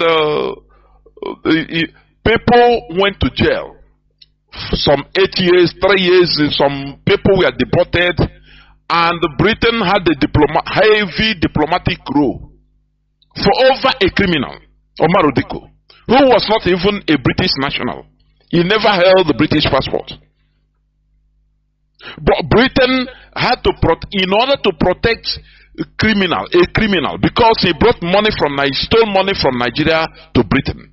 Britain has to jail people involved, both Nigeria agents and the Mossad agents that were hired, and other collaborators, and deported some people, and also made sure that they had diplomatic rules with Nigeria for many years. But here, Britain hypocritically is a hypocritical country. See, they planned and renditioned a British citizen named Mazi Nnamdi Kanu from Kenya to Nigeria. The reason why, because he was logically, legally, legitimately advocating for self-determination of Biafran people through a referendum. But because it was not for the interest of Britain. You know, Britain is the number one, thief in the whole world. Britain is number one. They steal from very impoverished countries, and they will come around and tell you that, oh, they are fantastically corrupt, oh, they are this and that. They are not. They renditioned Mazi Nnamdi Kanu to Nigeria and kept him there. It is a direct command of Britain. This is how they show people their true color. Every day they stand without being ashamed. They stand and start telling people about the rule of law. You have to maintain the rule of law. You have to, maintain democracy. Their own democracy, maintenance of democracy is complete. For their interest, complete. It doesn't matter who died or who was slaughtered, who gets slaughtered. That is not their problem. This is the world we are in. But we have discovered their system. Mazi Nnamdi Kanu, even upon being renditioned, he was sent to the court, and Mazi Nnamdi Kanu defeated the Nigeria government in their own court. And the Nigeria Appeal Court gave a verdict on the 13th day of October 2022 that Mazi Nnamdi Kanu should be discharged and acquitted. And not only that, that Mazi Nnamdi Kanu should never stand trial in any Nigerian court any longer. But since 13th of October 2022 till today, the Nigerian government refused to obey their own court. They refused to obey the rule of law, the court order, their own court order, because Mazi Nnamdi Kanu committed no crime known to Nigerian law. You understand? That is the world we are sitting. That is the evil world we are in. When Britain tells you about democracy, they are telling you about installing a puppet, their own puppet that will be helping them to steal gas and oil and all the minerals in Nigeria and in other African countries. That is what they mean by their democracy. Very shameless. That is who they are. But Mazi Nnamdi Kanu say we are going to defeat Britain with superior arguments. That is what we are doing. Because what is good for the geese is good for the gander also. Remember that Britain, Margaret Thatcher called Nelson Mandela when she was MP, member of parliament, during the ANC struggle. British government called ANC a terrorist organization. They labeled Mandela a terrorist, an international terrorist. If you understand me. But they didn't stop apartheid to be kicked out of South Africa. Do you see it? I could remember when Theresa May came, when she was the prime minister, he came to visit South Africa, and on the way to Robben Island, a British journalist. That's why I love them anyway. When they are talking about their politics, internal politics, these Western journalists, you see them bring their, their profession, exhibit their profession without fear of favor. Once they are dealing with their internal affairs, they don't miss words. But once, if they are dealing on international politics, like African politics and, news about Africa, it is there they try to deceive, polish news in order to deceive. The man was asking Theresa May. He said, now, you are going to visit a person that you labeled a terrorist during your time. I think as a member of parliament in the UK government. What are you going to say about it? I watched it. Even the woman, the British Prime Minister as of then, Theresa May, some years back, was not comfortable. She was a kind of stuttering. The man was asking if you want to get out from the question. The man will bring him back. He said, now you label this man a terrorist, but now you are going to visit his solitary confinement in Robben Island. He brought him back. He brought her back, and the woman was stuttering, talking gibberish. That is the way they are going to talk. Because the restoration of Biafra will even herald a new beginning. So that we will treat with each other, with Britain, with America, with all countries, with mutual respect, mutual benefit. Not what they are doing in Africa today. Not the exploitation that they are holding in Africa, they continue doing in Africa, exhibiting in African countries today. In the name of using democracy. Because this democracy is just a term coined by the Europeans in order to continue their neo-colonialist agenda in Africa. What I'm telling you is reality.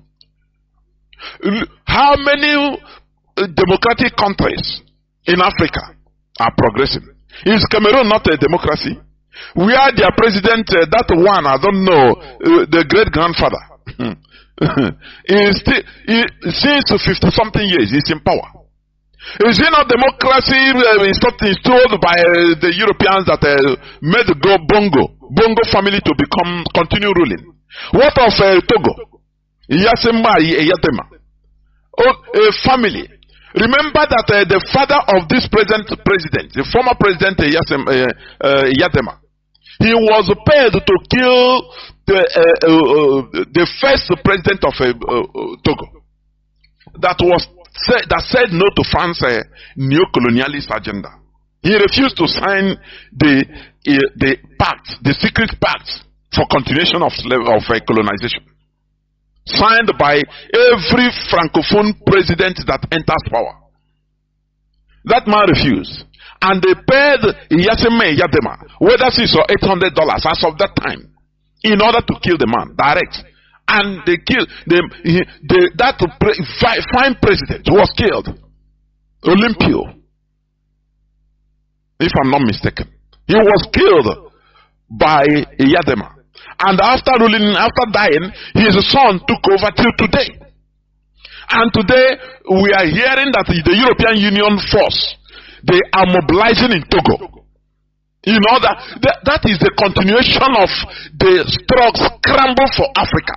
But this time around, it is no more business. It's not going to be business as usual. Remember, America tried all their best in order to subjugate Afghanistan, but they got resistance from the people. The people, it doesn't matter with your military power. Once the population is against you, there is nothing you can do. I am telling you, it's a matter of time. Who is in power today? Who runs the government of Afghanistan today? It is the Taliban. The people that we are called names, killed by Americans, done everything. But it doesn't matter the number of years. They resisted because it is their land.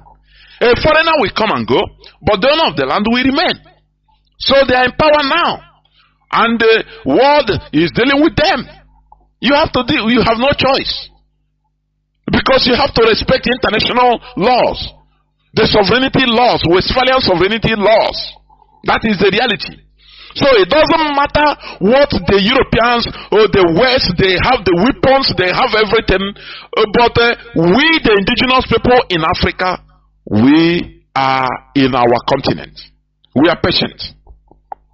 The Europeans, they are because for them, ECOWAS is wasting time in order to go to war against Niger.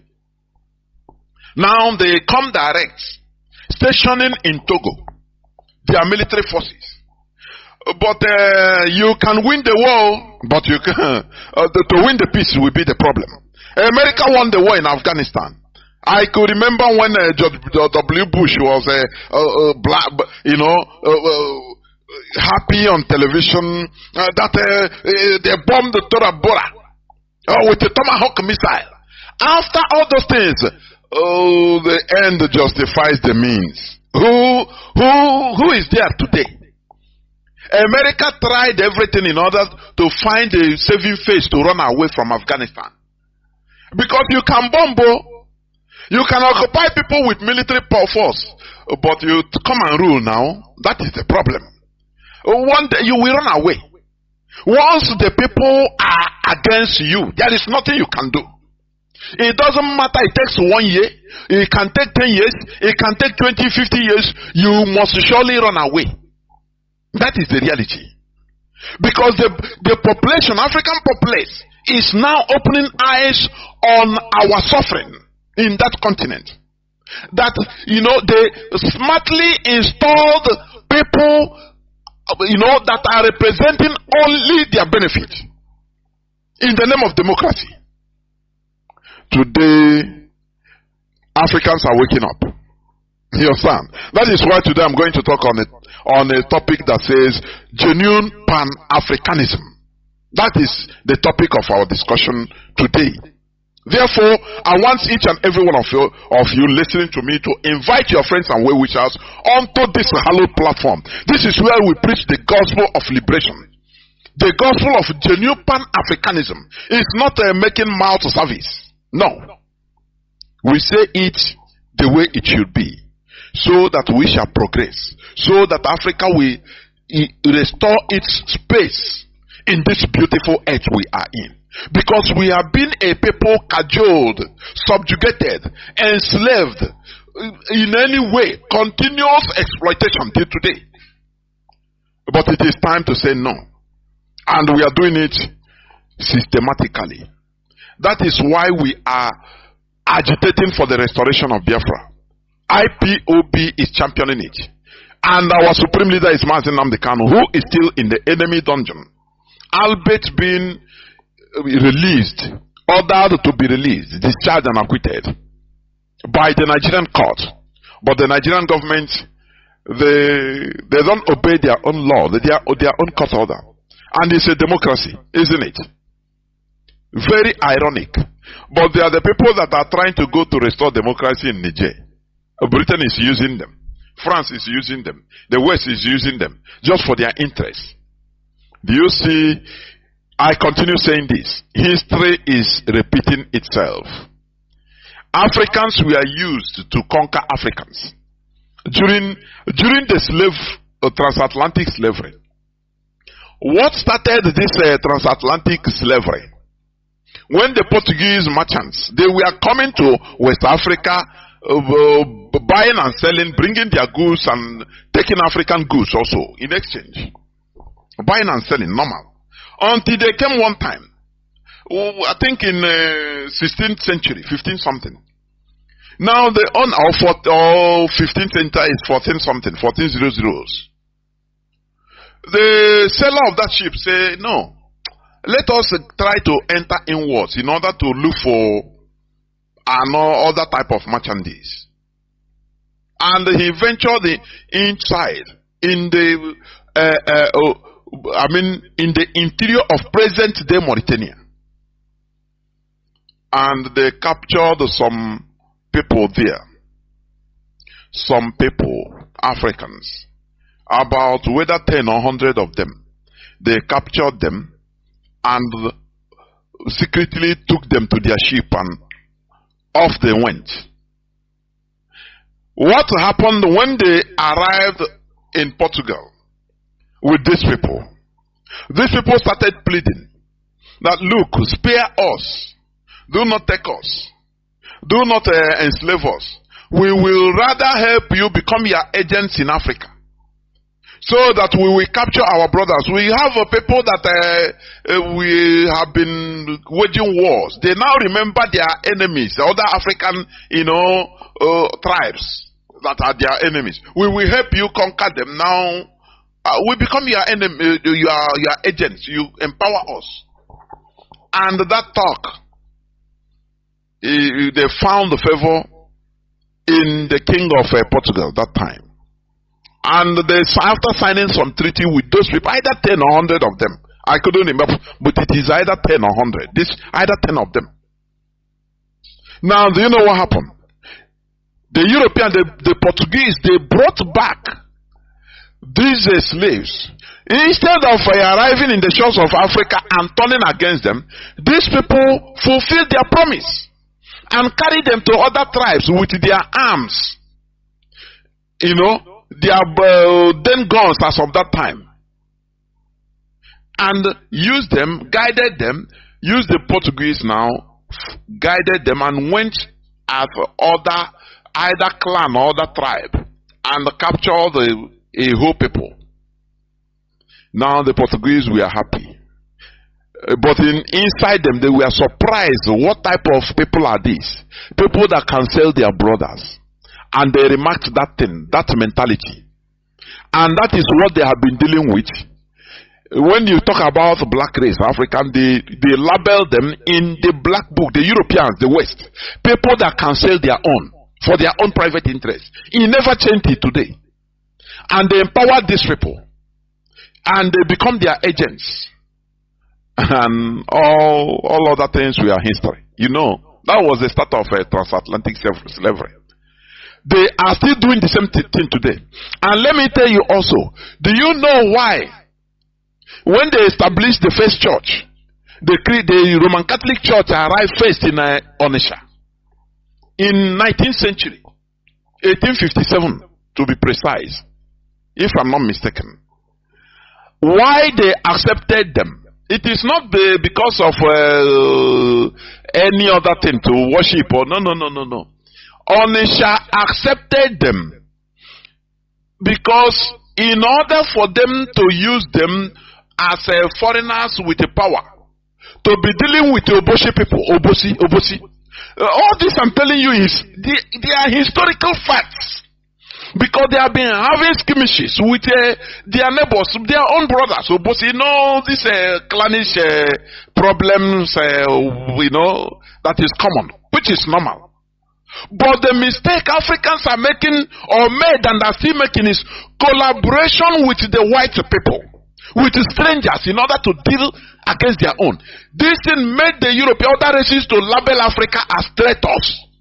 Till today, it is in all their books, all their secret books, that Africans are traitors, self-traitors. You understand? Something that other races don't do.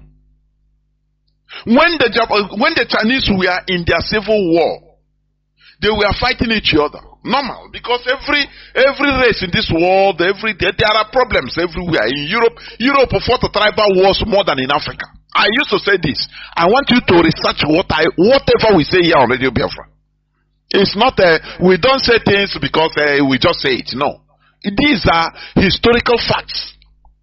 The Visigoths, the Gothics, they wanted to kill themselves into extinction. You understand? How do you call these pirates? Today you are using it as a secret society mantra. The pirates, they are these Scandinavians. They go for them. The Western Europeans fear them like anything because they say they go like lightning. They don't know how they come. They don't know how they go. The pirates. They kill themselves until they want to, kill themselves into extinction. In Europe, Europeans, they were cannibals. But after they started thinking, they said, no, let us stop these wars. As I was saying, when Chinese were having wars between themselves, Japan tried to benefit from brothers fighting in order to invade them, to colonize them.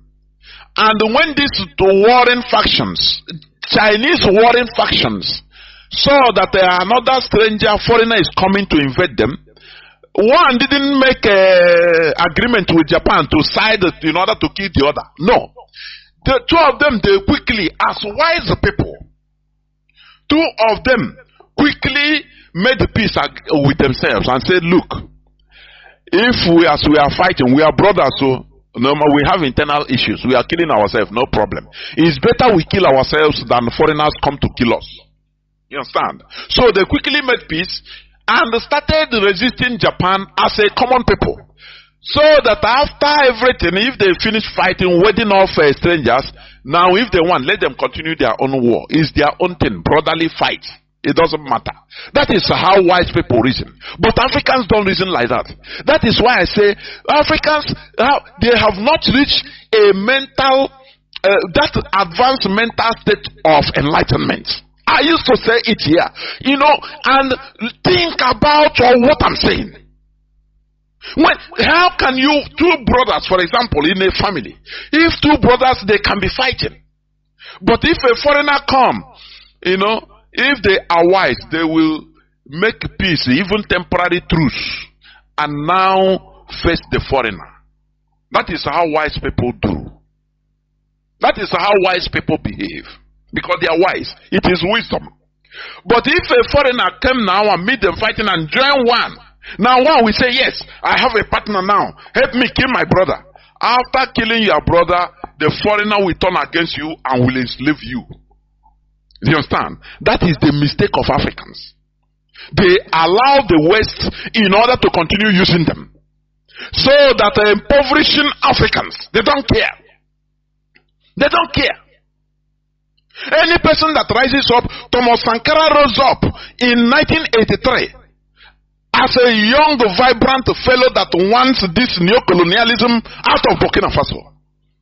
They still use his brother to kill him.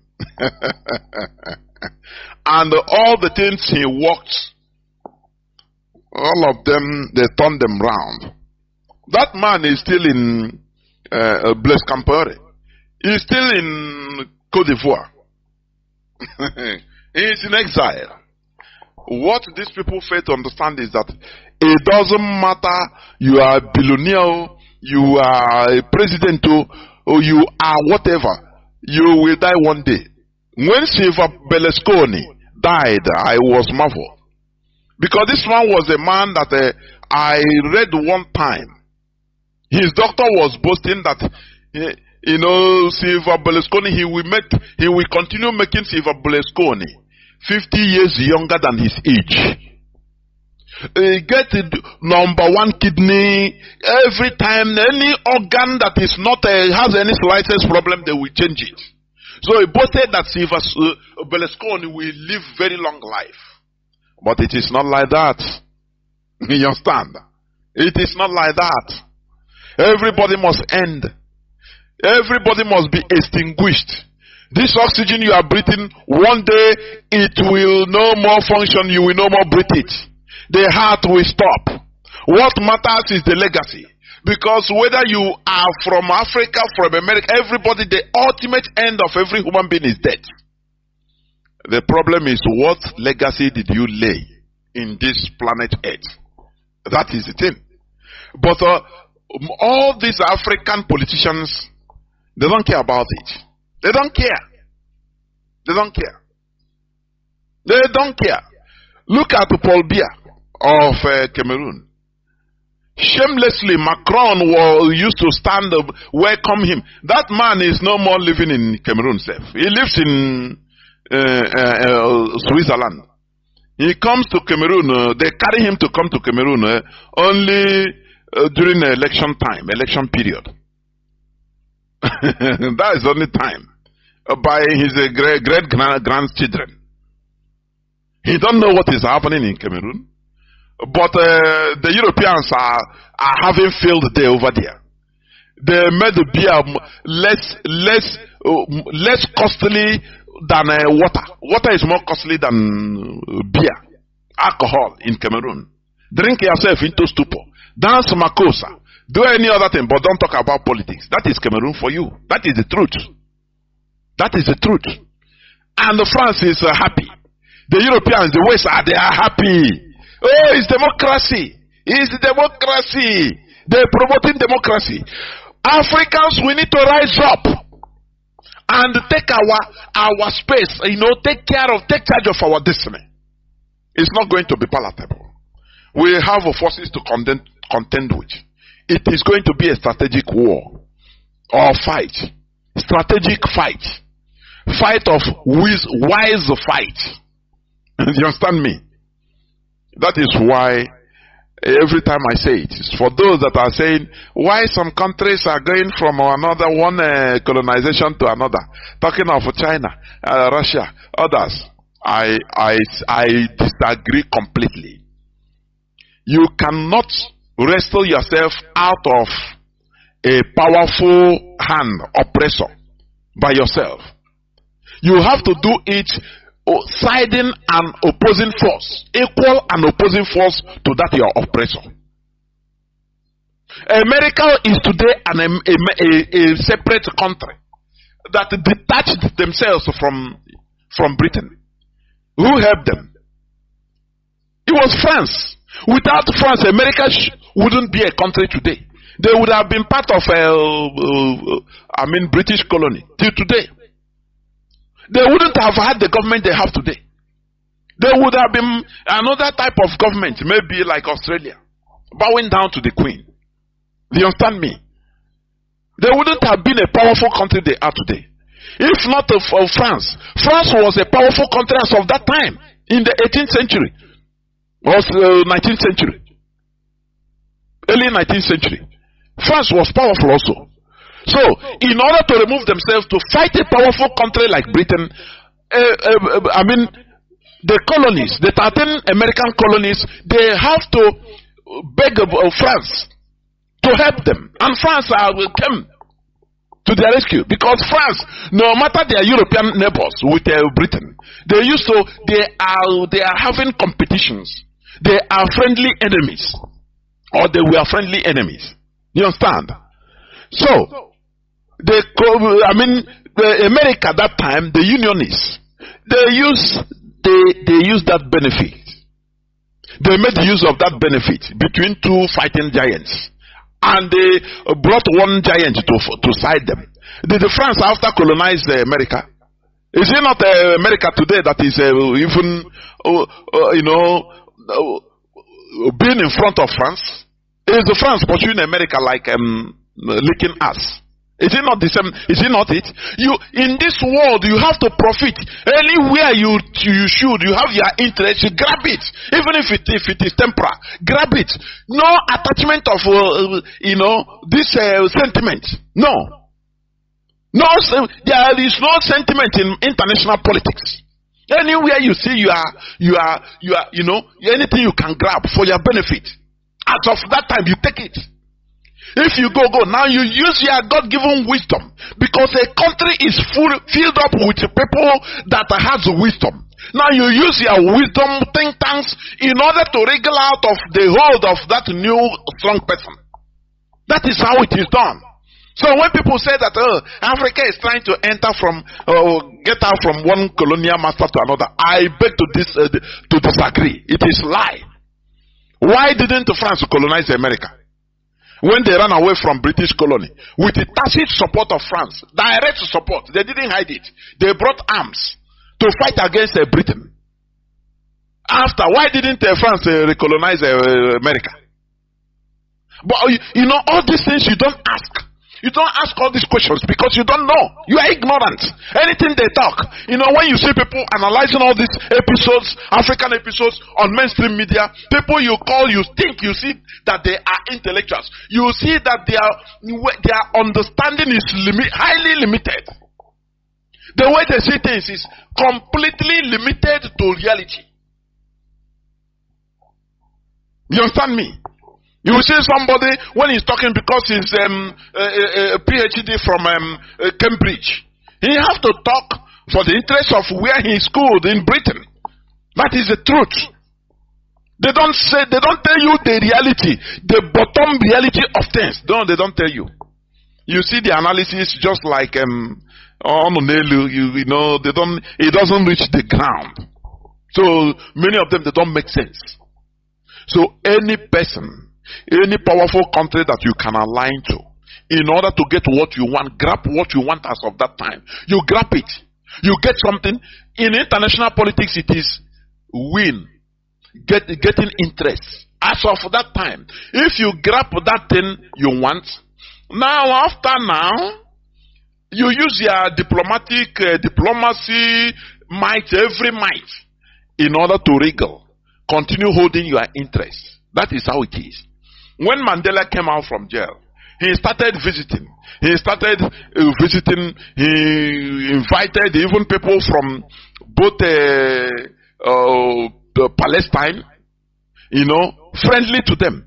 And when he visited America, they were asking him, Mandela, you say you are championing democracy. Why are you making friends with the people that are terrorists? Palestinians, terrorists. That is how they ask him. You know one thing Mandela Madiba answered them. He said the most mistake the West is making is thinking that their enemies should always be our enemies. That is not done. It's not done. When they were, after all, America sided with Britain in order to support apartheid, give them arms, encourage them to slaughter black people. Now, when you come to people that helped you, Cuba helped apartheid regime. I mean anti-apartheid. Cuba, Fidel Castro helped the ANC. China helped. Even Russia helped them in order to gain independence from apartheid. Now, when you come out, they want you to just hate them because you are. They will order you just hate those that that helped you. Does it make sense? And you will just blindly accept.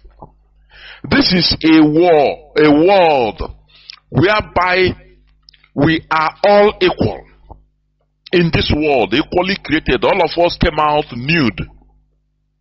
No human being came out from the mother's womb with a clothes or with any other thing. No. The same way everybody came out.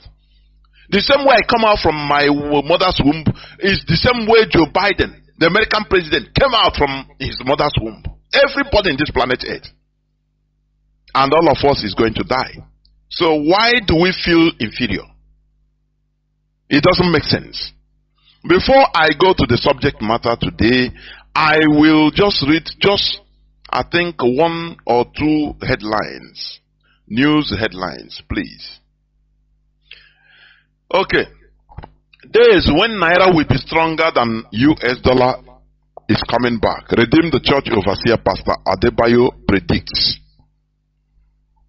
That is, let me see, September 3, 2023 news headline. Are you seeing it? They are selling stupidity to people. This that the GOs, this so-called God of men or dog of men of dogs, I don't know. They are selling stupidity to the people, to the population. Days when Naira will be stronger, the US dollar is coming back. All these things is once they made an agreement at the backyard, secrecy. Tinubu will call them and tell them, look, you have to brainwash people to support my government. And they will come and start prophesying. Oh, we are predicting, we are prophesying. It will be so. The Komoyi have been saying that Nigeria will be paradise since 1986, praying for Nigeria till today. The same thing. But the problem is the people that are going on all these things, the people that are believing all these things, they continue acting like animals, believing. You don't ask this man, say, Oga sir, how is Naira going to be stronger? When you manufacture nothing, when your source of foreign income is only natural resources like petroleum. Even though you don't refine petroleum, you drill it but you don't refine it. How is it going on? How? When you import everything into Nigeria, you import everything. So you are working for other countries. The whole citizens are working for other countries. But because when you are using foreign products, you are slave to all these people. You are making them to expand their factories, their industries by importation. Every time you are in China, imported. There are people in China. No need of traveling to and fro. Our people now, they know, in order to cut costs, one person will go to China and stay. Others will be in Nigeria. Just they will transmit money and he will buy goods and import. So, we are just, you see that we are just doing boy for Chinese, mostly. And only taking commission. Because everything you import, you don't manufacture nothing. So how are you going to earn your reserve? Foreign reserve. How? Foreign currency. How? I read one time, last time, I think they said the foreign reserve, Nigerian foreign reserve is either $3 billion only. A country of 230 something million people. Reserve is, foreign reserve, whether $3 billion. Whereas Gaddafi, during his time, he had a external reserve of more than $150 billion. Highest in Africa, with no external debt. That is why they killed that man. A Pan-Africanist. But here they are predicting you. And in that church, once you say, people will say, amen. Say, okay, rise, let us pray. You see Neanderthals praying, you ask them, is this the way that Dubai became who they are today? By just predicting and everybody clapping and shouting hallelujah. Now, before you know it, magic wand, things change and the country, Naira started having value over dollar.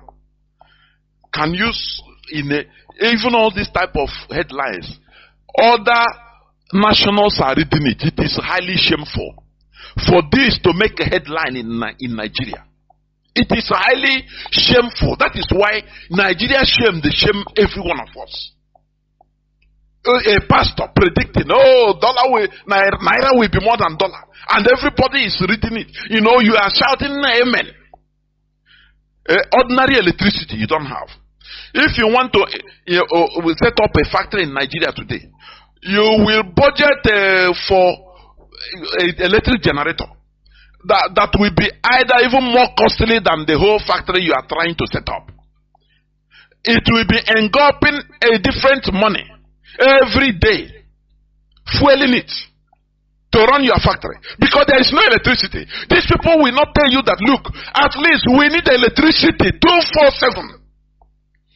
Don't Nigeria have the capacity of building a nuclear reactor? Let me ask. Don't Nigeria have the capacity of building a nuclear reactor so that Nigerians will have light, electricity.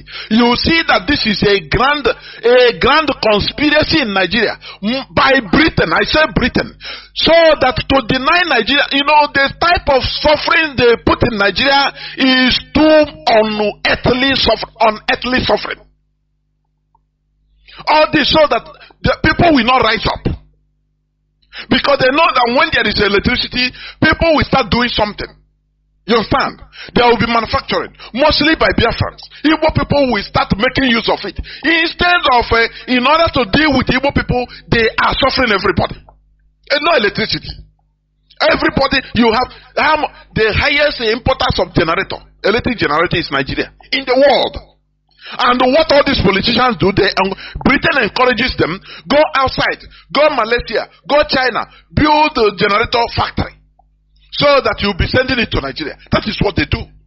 They are suffering people unnecessarily. And the worst of it is this, that the people in Nigeria don't know that they are suffering artificially. It's artificial suffering. Some people are putting this suffering artificially. It is not natural. Though now they use clergymen in order to sedate Nigerians, give them tranquilizers, so that they continue sleeping. Oh, Naira, we rise up in Jesus' name. Everybody will say amen. And you start invoking the spirit of Naira to come and prayers. That is how America become a great country, isn't it? That is how Australia became what it is. Is that the way China became what it is today?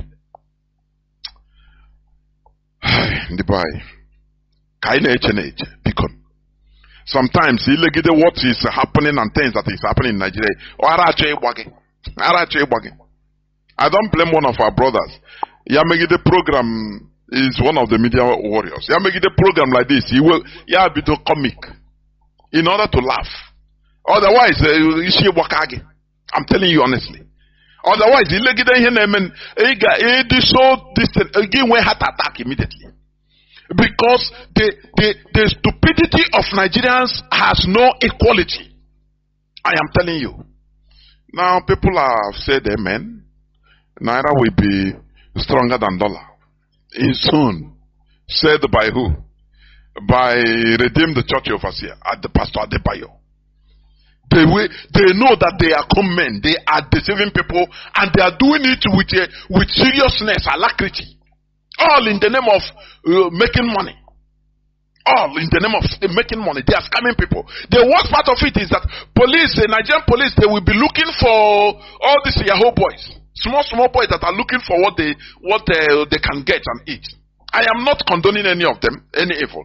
But why not go for all these big scammers that are sedating ordinary people with a so-called word of God and prayers? No, they don't. They will not do it because it's serving their purpose. That is the reason. We must continue. I will go straight to the topic of my submission, which is genuine Pan-Africanism.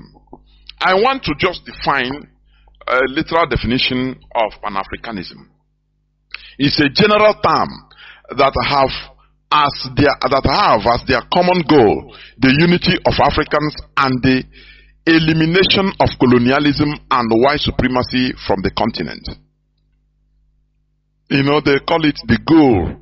The common goal is the unity of Africans. They didn't define unity at what expense. The same way Nigeria unity. They don't define the unity. How? How can you have unity without equity? How can you have unity at some people's expense? How? They don't, that only that unity. At what cost? At whose cost? Without equity, without justice, there will be no unity. That is what Africans should understand. And that is the reality. Because what brings problems is lack of equity, injustice. That is it. And that is why we are agitating for Biafra. Because we have no justice in Nigeria. We are being marginalized in Nigeria. Look at a whole race. They are not good enough to be to be even a president. They are not good enough. In every corner, they are no. Igbo people, they are not good in Nigeria. But anywhere, in every other place in the world, we are making waves. We become the best. But in Nigeria, no, we are not good enough. We don't have no seaport in our land, no international airports. No, but we want peace to reign. Oh, peace, peace. Shouting one Nigeria, peace, unity. Is it not a scam? It is. So, the Pan-Africanism, as they say, is a general term that have as their common goal the unity of Africans and the elimination of colonialism, white supremacy from the continent, colonialism and white supremacy from the continent. And you ask how? The first people that brought this idea, let me tell you. Do you know that Azikiwe's name was never there? Oh, Chineke. Azikiwe that answered Zik of Africa, he was never there. Do you understand? You have people like Toussaint Louverture. That is one of the Haitian general and the most prominent leader of the Haitian revolution. You understand? As one of the pioneers of this Pan-Africanism ideology. Jean-Jacques Dessalines, also a Haitian revolutionist. Haile Selassie, Ethiopian, Emperor Haile Selassie, that gave rise to Rastafari when he traveled to Jamaica and made the famous, disco.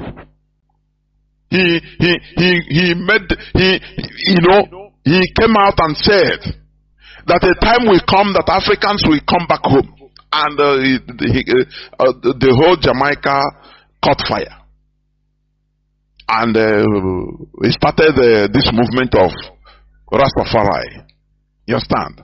Also, one person they called Edward Wilmot Blyden. Edward Wilmot Blyden. He was an American Liberian educator. Listen, Patrice Lumumba, Julius Nyerere. Are you seeing it?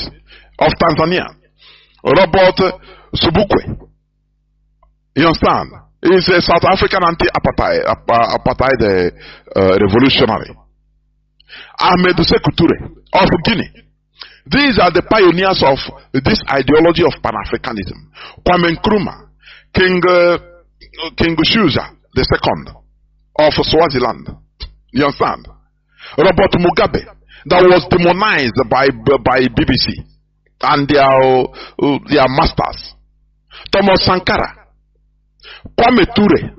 This Kwame Ture was a prominent organizer in civil rights movement in the United States and the global Pan-African movement, born in Trinidad. You understand? Dr. John Pombe Magufuli. Are you hearing? President of the 50th president of Tanzania. Muammar Gaddafi. We all know the great man that was killed in the most brutal way by the West. Sarkozy, Obama, all of them. Yoweri Museveni, who is still in power. These are the pioneers of this ideology of Pan-Africanism. Are you understand? Do you see anywhere they say Azikiwe? No mention of Azikiwe in the international African level. Azikiwe's name is never mentioned. That is why I'm saying now.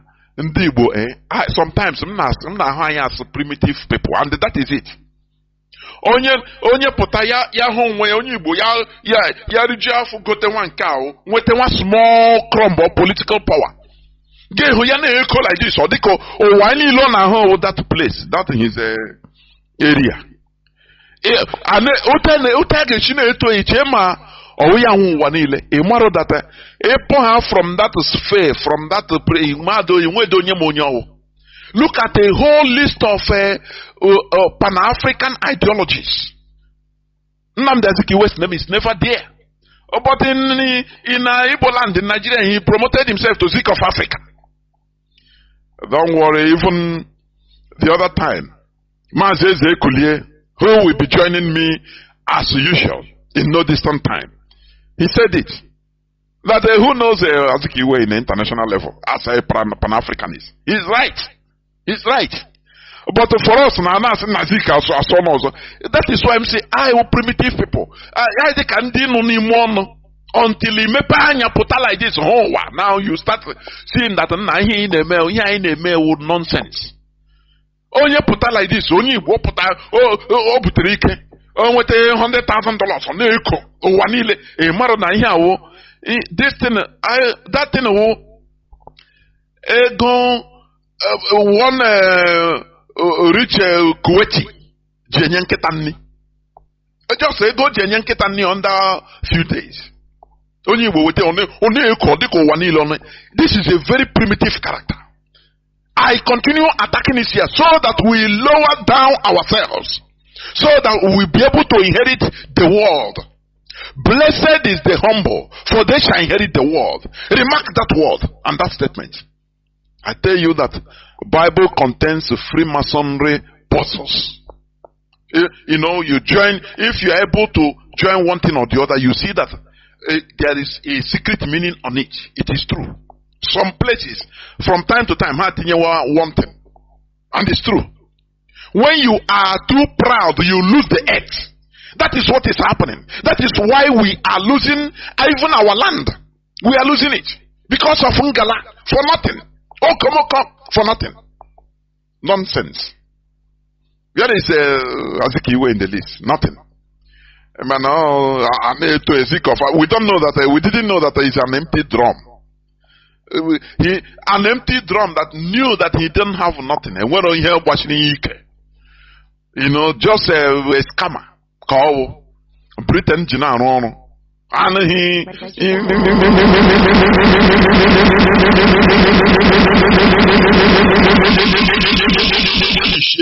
I will need limousines to be moving around so that my people will be seeing me as a big person.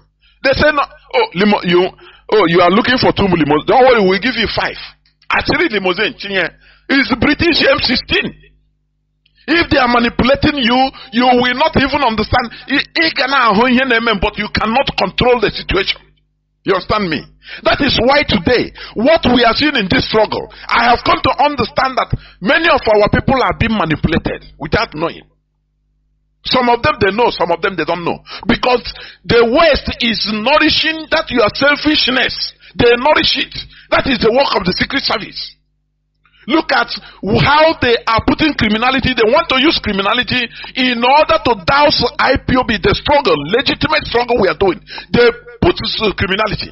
And the author of that criminality is joyously staying in his house, being used. Because of his personal interest, his selfish interest. Without thinking from time to time, you have to think as a human being, saying, nah, this road I'm going, how will history remember me? How can I be torturing our people that we are trying to save? It is the work of Western intelligence. They will be using you. Sometimes you might know, sometimes you will not know. You think that because they can use their agents, on the line, the third or fourth agent, in order to recruit you. And you feel that you are doing something. Living fine, you'll be living fine. Protection, they will tell you, don't worry, the government will not do you anything. Don't worry. You are invincible. Don't worry, you are doing everything. Hey! The government you are will protect you.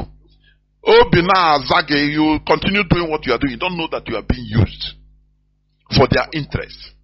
Remember, I'm talking about Pan-Africanism. But let me define Pan-Asianism. Pan-Asianism, their own definition, is an ideology aimed at creating a political and economic unity among Asia people. Do you see? They defined it precisely. Political and economic unity. Not general unity. Because when you talk about general unity, that is why many people are calling for a United States of Africa, whereby Africa will be a giant country with one president, and it's laughable. Now, Pan-Americanism is the principle or advocacy of political or commercial and cultural cooperation among all the countries of North and South America. Do you see how they precise it? They bring about that, yes, Pan-Americanism, we have different countries. We have to come together politically. Advocacy of political and commercial and cultural cooperation. When you talk about cooperation, you talk about respect, mutual respect. It's not about slave and servant relationship or slave and slave master relationship, as Fulani used to say. They say their relationship with Fulani and Yoruba relationship is slave master and slave relationship. So the Yoruba should not forget. That is how they have been their relationship. But do you see how Pan-Americanism, they define their own? The same way Pan-Asianism define their own. But when you come to Pan-Africanism, they say just the goal is unity of Africans. You don't know, unity is very, very broad. At whose cost? Here they say, in other places they say political and economic unity, advocacy of political or commercial and cultural cooperation among all the countries of North and South America. Then Pan-Europeanism is the concept relating to all European countries or the advocacy of political or economic unity among European countries. Do you see it? They mentioned that they should have countries, they have their differences, but all these things should be respected so that they will focus towards a general European goal. But Africa, Pan-Africanism, the definition is very, very broad, very crude and broad. Unity. What kind of unity? At whose cost? That is why there is problems in Africa. Because many people don't understand the definition of this. Because it's too crude and unexplained, undetailed. Let me tell you, there will never be genuine Pan-Africanism without respect to our ethnic diversities by granting independences or independence to various ethnic nationalities to avoid unnecessary frictions. Peace and unity comes with mutual respect, justice and equity. That is what we should understand. Peace and unity should come with mutual respect. Are you hearing what I'm saying? It is not a force of peace. You cannot force peace. Peace is a byproduct of equity, justice. It's just a byproduct. Do you understand me? It's a byproduct. It's not the starting point. It is a byproduct. Don't talk about peace. Pursue justice and equity. Once you get justice and equity, at least, now the resultant effect is peace. You have solved it. But when you start going unity, you fail it. You fail it. That is what Nigeria is. Unity. Oh, peace and unity. Even in their national anthem. Oh, peace and unity. Forcing every unity at the expense of some people. Fulani are on the rampage. They are sponsoring them. And you want others to keep quiet. Oh, for law-abiding citizens. Oh, be law-abiding citizens. Let there be unity. It can never happen. It's just a pipe dream. You understand? Nigeria, for example, is the amalgamation of different nations under gunpoint, only serving the interests of the colonial creators. Do you understand me? I had some people, when they talk about, what is going on in Africa, Nigeria, let there be revolution, let there be coup, military coup. I laugh. I say, how many military coups have Nigeria gotten? How many military coups? Does it change anything? Does it change anything? It has been there. No, there shall never be any general revolution in Nigeria. It is impossible. Because of the way Nigeria is being structured by the Creator. When this side say yes, the other side will say no. When the other side say yes, the other side will say no. Look at the EndSARS protests that should have gotten revolution in Nigeria. The Northern you say no. They are even supporting SARS, the Nigerian police and army. Killing Southern, they call it. How can you amalgamate different countries inside one place, one amalgamate, one construct, and you think that things will be okay? You are looking for unity.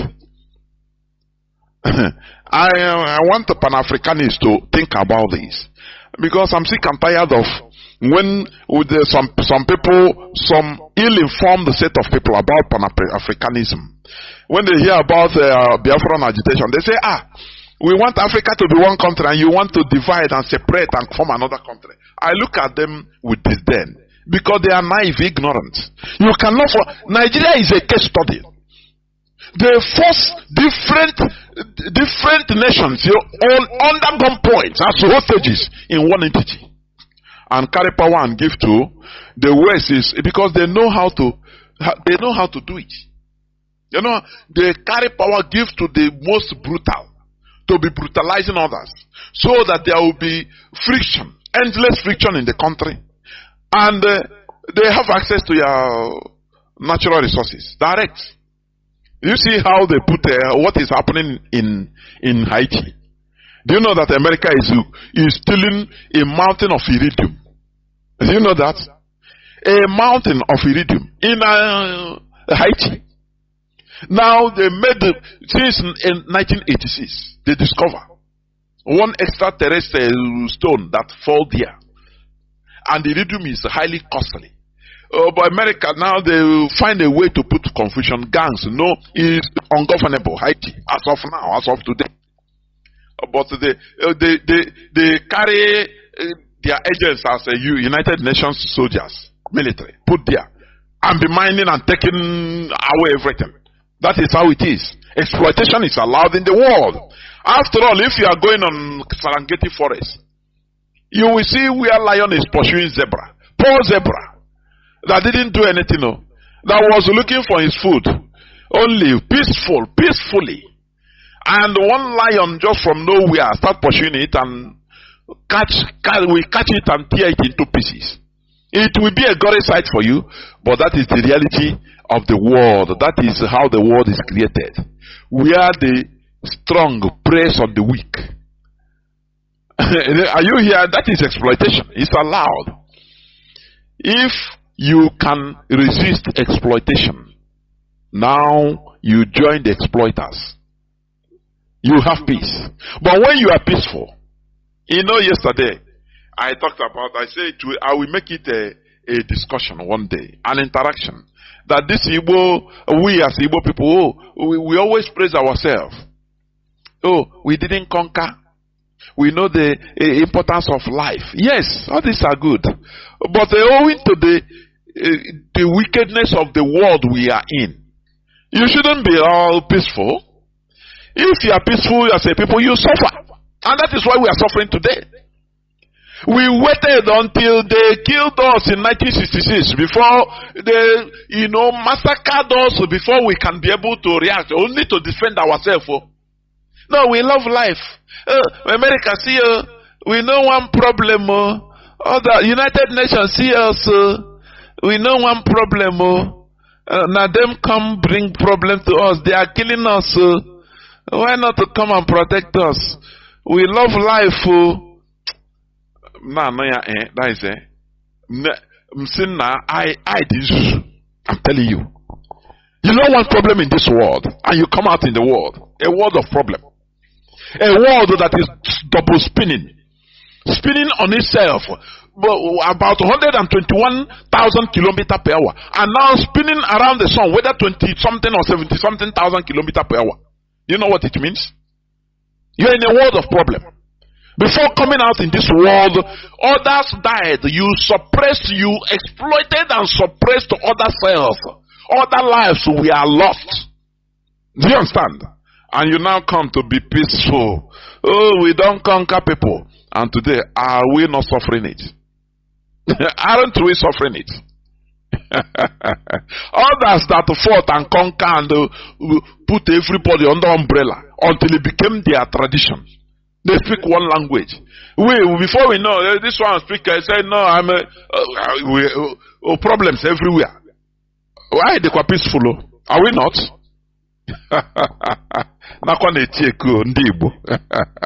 I'm telling you, we must continue. Peace and unity comes with mutual respect, justice and equity. Nigeria, for example, is the amalgamation of different nations under gunpoint, only serving the interests of the colonial creators. I'm talking about Pan-Africanism. There are those whose idea of Pan-Africanism is having the African continent as a single country with one president, or having very fewer countries. This is simply not the genuine Pan-Africanism. The scenario will only result in eternal frictions and turmoils, thereby hampering development. This is simply anti-Africanism. The only way to have real Pan-Africanism is allowing people to express their nationhood, to develop as they can, to take charge of their destiny. Not, in October 12, 1960, Ahmad Bello said that their domineering set, the Fulani, that they should continue, they should now take this new Nigeria being formed by Britain as the estate of their great-grandfather, Ottoman Danfodio. They have another idea of Nigeria. That they should make sure that power does not depart from them. That they will always use the northern minorities as useful tools. You understand? And make sure that power does not enter the south.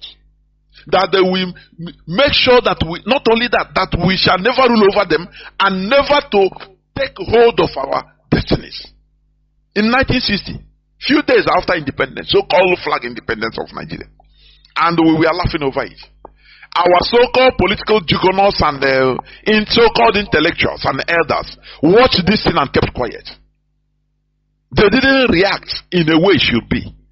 Because when you kill that person, you never kill the ideology. That word, only that word should have horrified Nnamdi Azikiwe. Not even to kill the Ahmad Bello, because it's an ideology that has been there.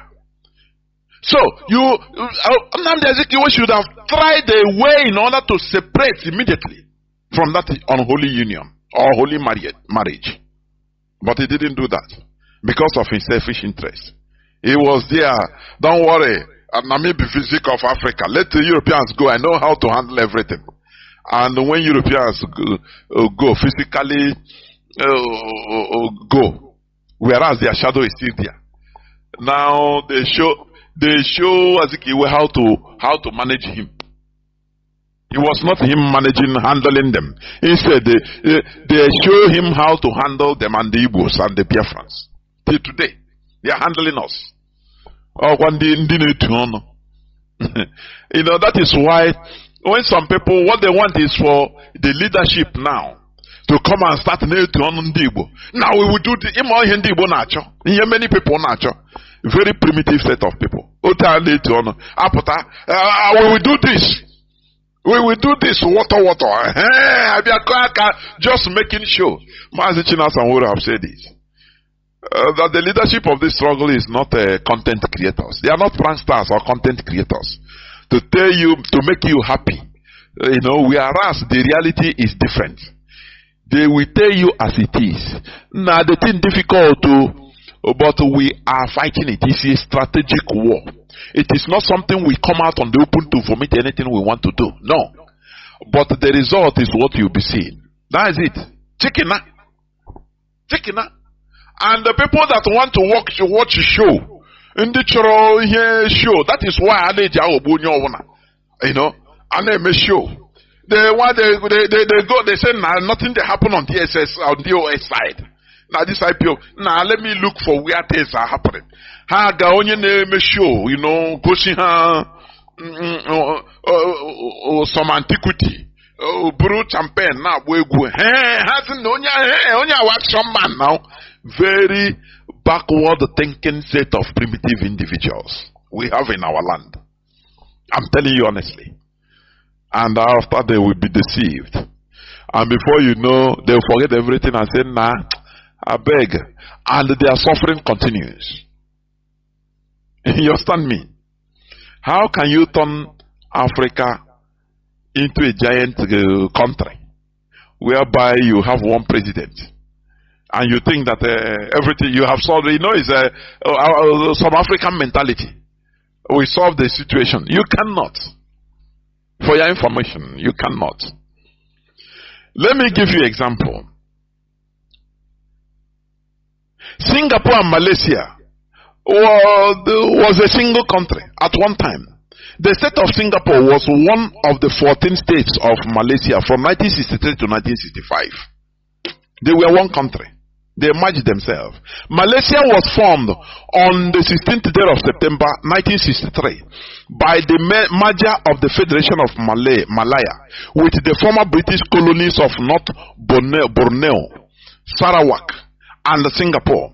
This marked the end of the 144 years British rule in Singapore, which began with the founding of modern Singapore by Sir Stamford Raffles in 1819. At the time of merger, it was the smallest state in the country by land area, but the largest by population, just like Biafra land. You see that? Singapore was like that, the 14th state of Malaysia from 1963. You know, we have examples everywhere abound. They will be telling us, "Oh, you don't have enough space." Singapore has the highest population when it was even part of Malaysia. He has the highest population there, but less land. That is why in Singapore they build skyscrapers everywhere to accommodate them. And today they are developed. You see that? The union of Malaysia and Singapore was unstable due to distrust and ideological differences between the leaders of Singapore and of the federal government of Malaysia. When these problems were going on between Singapore and Malaysia, they didn't say, "No, Asia Union, please, we want unity in Malaysia. Please stay like that. Join together, no problem. You will overcome your differences." Britain didn't tell them, "Oh, your diversity is your power. Your diversity is your tenacity." How I used to forget how they say it. The Britain didn't tell them like that, as they are telling Nigeria. "Oh, you are suffering. No, we are being marginalized. People are being killed in the north by the Fulani. Villages are being swept away. The demographics are being changed artificially." Britain said, "No, don't worry. Stay like that. It's okay. Your diversity is your strength."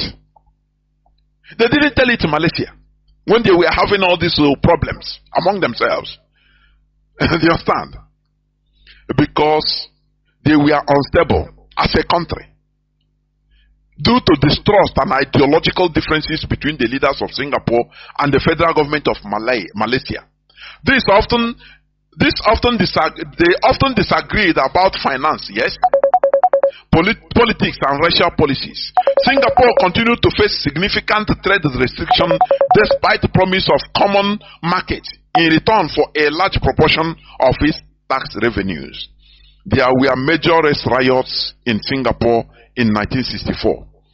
That was when they now say, no, instead of us to start killing ourselves, we have to do something. But in the black Africa, because we are Africans now, people that were bought with money by the Europeans, by other races, why wouldn't you show them what is good for them? We are dying in Nigeria, killing ourselves. They say, "No, Britain will come." Say, no. Your diversity is your unity. Don't worry. Continue. It's okay. You will get over it. And the people bought into this rubbish. No, every time they are singing unity of Nigeria. Oh, unity. As if by invoking it, by talking about unity, you will get unity. You know people that have been brainwashed into speak a word and it will come to pass, as the Bible says. That is what they believe. That is why some people, they want us to come here and start shouting, "Biafra will come. Biafra will come. Biafra will come. Biafra will come." Biafra will come. Very primitive way of thinking. Because they have been brainwashed. Speak a word. Dollar will be less than naira in no distance time. Amen. Their word is powerful. Now they believe that when you come on Radio Biafra, you start singing, "Biafra will come." Or, "Release Mazi Nnamdi Kanu. Release Mazi Nnamdi Kanu. Mazi Nnamdi Kanu must be released." And he will be released. You don't know that what is being taught in Radio Biafra, all these grassroots affairs, is an eye opener, a brain opener that will lead us into a vibrant society called Biafra. You don't know. These are the things that we need to do. But because you are brainwashed into believing another thing. You want us to come here every time. As I stand here now, I start singing like an onion chaplet. Maria Diasa, Yola Yayo. Biafra we come. Maria Diasa. Biafra we come. Maria Diasa. You all want to call. All this now. All this. When Malaysians and Singaporeans were having problems as in one country, they were killing themselves. Now they say no, we cannot continue like this. Because as we are killing ourselves, we will not have any space for even thinking about development. Everybody will be thinking about his own. Oh, my tribe. Oh, no. Why do you give us like Ariwa, one Ariwa group? They say Tinubu didn't give them juicy position. They eluded the finance to them. They didn't give them finance. And there's one other one. Very juicy position. All that the people are asking, give me cake, juicy position, so that you will milk. No person talks about development because we are in a very big contraption, forced together under one point.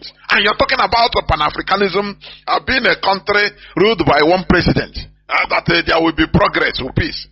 You are in a cloud cooker land. I am telling you honestly.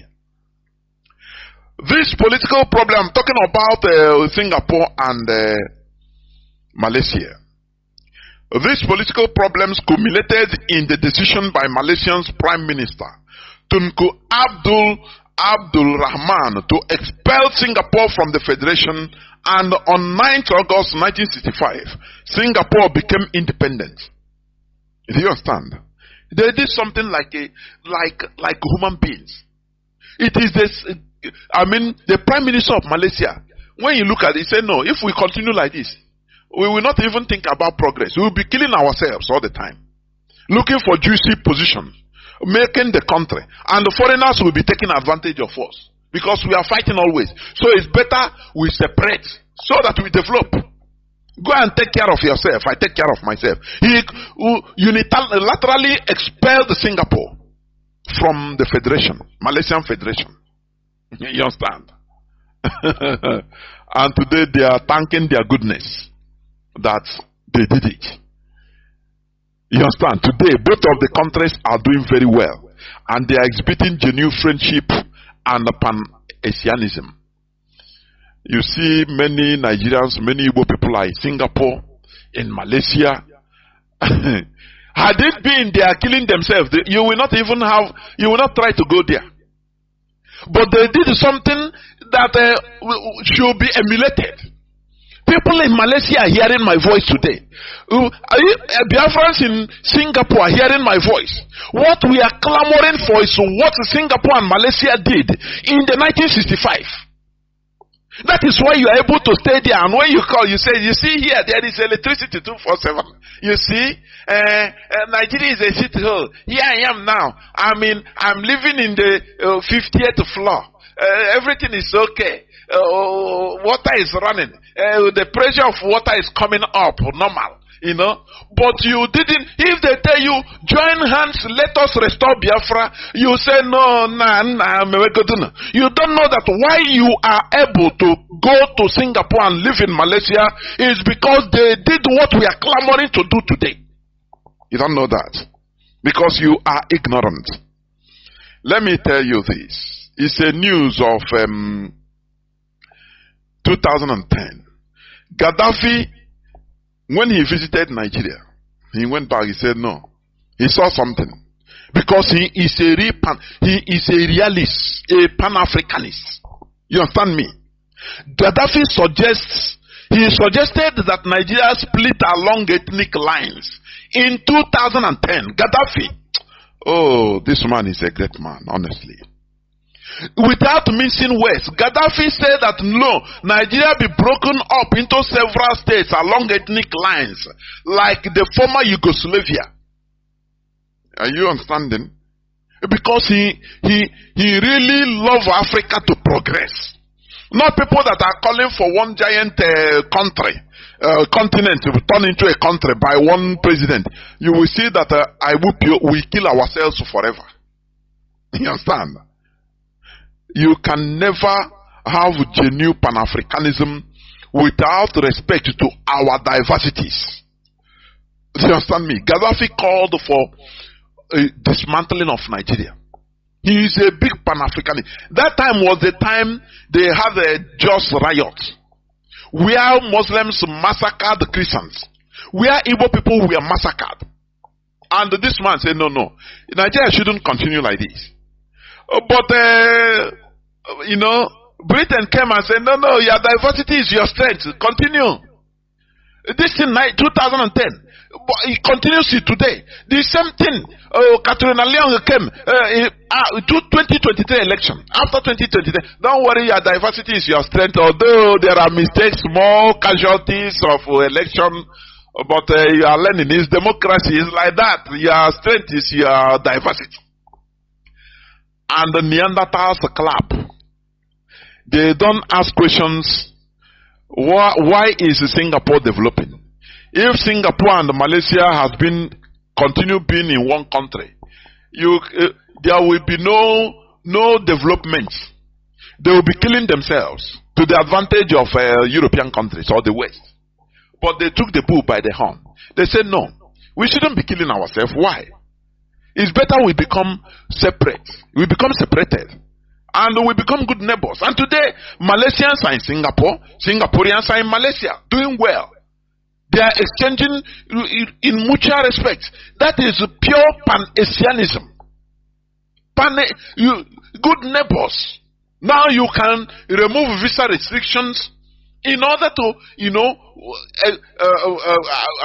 facilitate commerce among yourselves. Free movement of goods and services. That is how it is. But first of all, you have to take your destiny, different destinies by your own hands. And develop yourselves according to your paces. Singapore went into work. Because that time, the first Prime Minister of Singapore came back, was crying. When he was making an announcement that they have been sacked from Malaysia, he was shedding tears on air. That they pursue us now. What are we going to do? We have to take the bull by the horn. That is the time you see human being. You understand? When you are pushed to the wall, now they have a country. Their country is looking at them. They need to now work.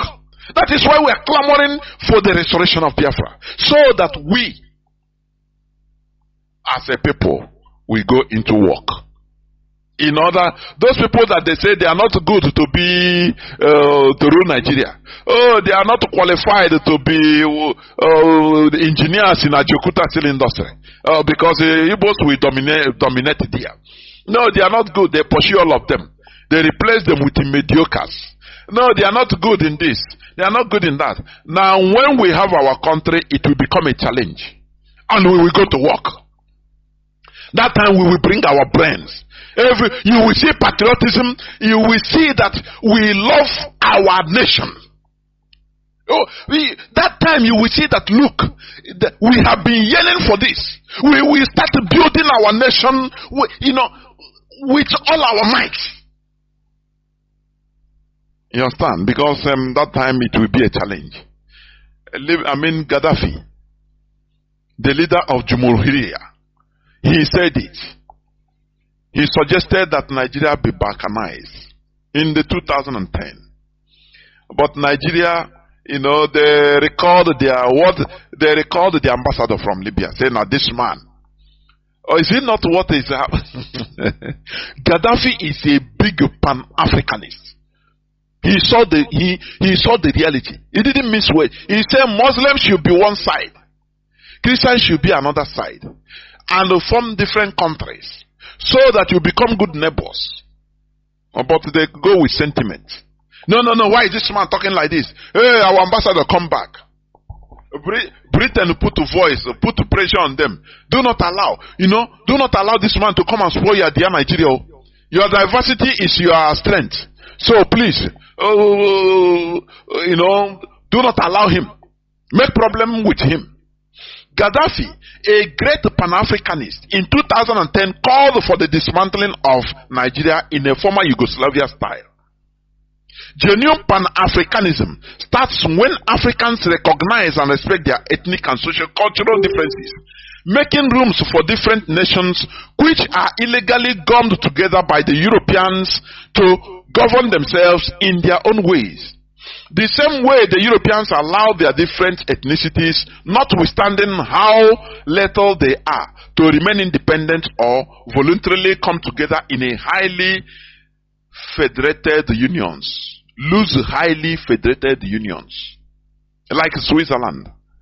Any part that wants to say, I don't want to be part of Switzerland today, they will get and do feast for them, just like what Mazi Nnamdi Kanu said, that Biafra will be, a highly federated nation or nation state.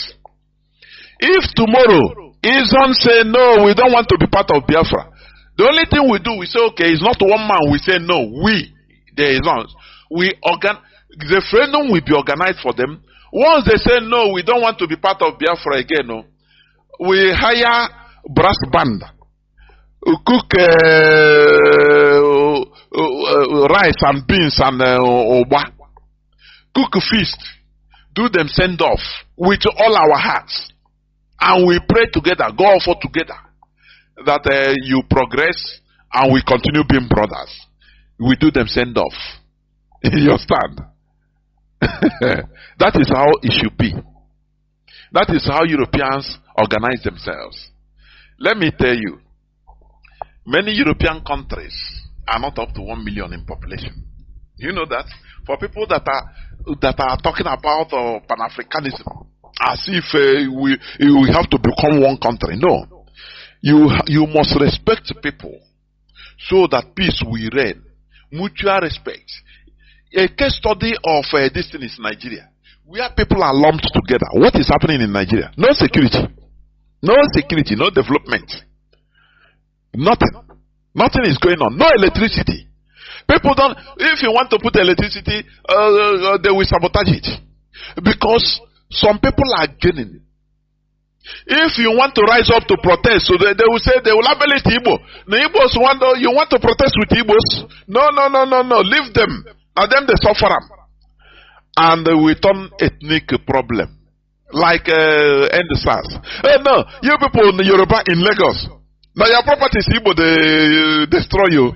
They are tricking you into destroying Lagos, your properties. Look at you. Ona no sabi. Ona be mumu. Now, comrades that we are fighting together started distancing themselves. Oh boy, let's move. This one say, oh boy, nah, I beg, Omo Igbo. Ona don't deceive us, I beg. Which kind of SARS? Me wanna go on, it shall go do them like that. Here in Lagos, in our land, they put a crack. Because they know that Nigeria, there is nothing like a revolution. It can never work. It can never, it's impossible. Because of the way they structure issue. The politicians are 100% in control. The few 0.5% of the population that are politicians, they are in control.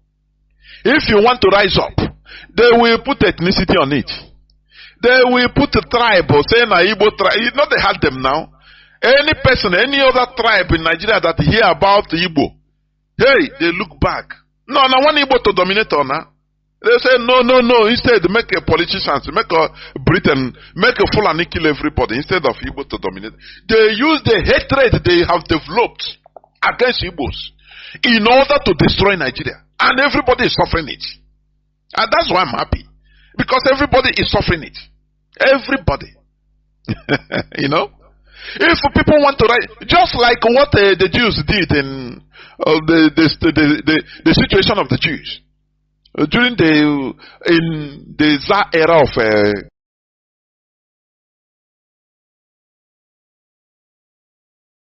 they always use the Jews. They blackmail. They say they are the people that are bringing up problems. Everything, in order to settle everybody, any national issue, In order to put a scapegoat, they call the Jews. Yeah, it is the Jews that did it. Everybody say, okay, we know. Everybody now will turn against the Jews. And they will forget about the misrule of the politicians or the king. They will forget about his gruesome brutality. As long as they call, it is the Jews, the problem is the Jews. So, hey, everybody say, okay, we know now, not them. They will turn against the Jews, start killing them. That is what the strategy they are using in Nigeria. Anything that happens, people to rise up in order to fight for their rights. The politicians will rise up. They will use their agents and spill out on social media and the media and tell them, now Igbo people want to use on now. Now them they will cause this problem. Everybody say, okay, now we know. The Igbo people. I beg, we not go follow Igbo people. Instead, make you politicians, make Britain, they squander everything. No problem. Make we they suffer. Instead of giving Igbo leeway. I beg. That is how they structured Nigeria. Do you understand me? Do you know, many European countries, they have countries as little as 700 and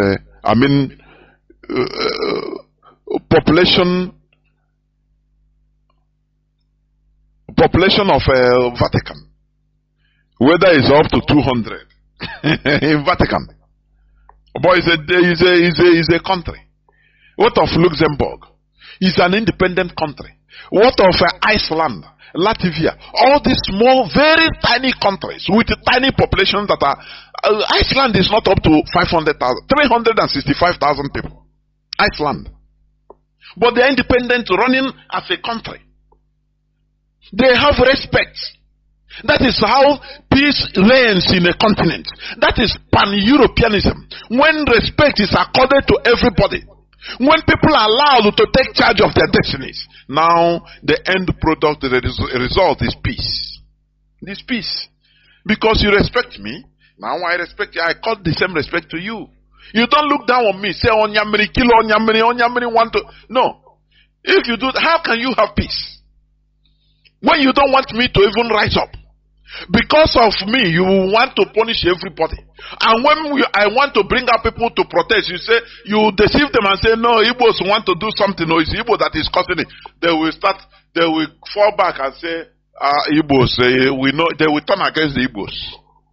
Do you see what we are suffering in Nigeria? Even in the Americas, let me tell you, there are some population, some countries in America that are very, very little. You understand? We have little countries. Guyana is 743,000 people. 743,000. A country. Suriname has 590,000. A country. Belize have 419,000 people. Not up to 500,000. A country. A complete country. Bahamas. All these countries, go there, you see Biafrans, they full there. Bahamas have 393,000. Where you go on holiday, spend money. It's a country. 393,000 people. You understand? Barbados have 288,000 people. Barbados. Do you understand? St. Lucia have 178,000 people. St. Lucia, a country. Grenada have 113,000. A country. St. Vincent and the Grenadines have 110,000. A country. You understand? Antigua and Barbuda have 99,000 people. But it's a country. A country respected by United Nations. Dominica has 72,000 people. Cayman Island, although this is a part of the UK, I will not say it's a complete country. St. Kitts and Nevis have 54,000 people. You understand? And many more. Many, many, many more. Do you understand? Now, when you come to Europe, you see people that are less than 5 million, less than 2 million, 3 million. Armenia, 2.7 million, Lithuania 2.7 million, Albania 2.8 million, you see Kosovo 1.6 million, a country that is not up to one local government in Biafra land.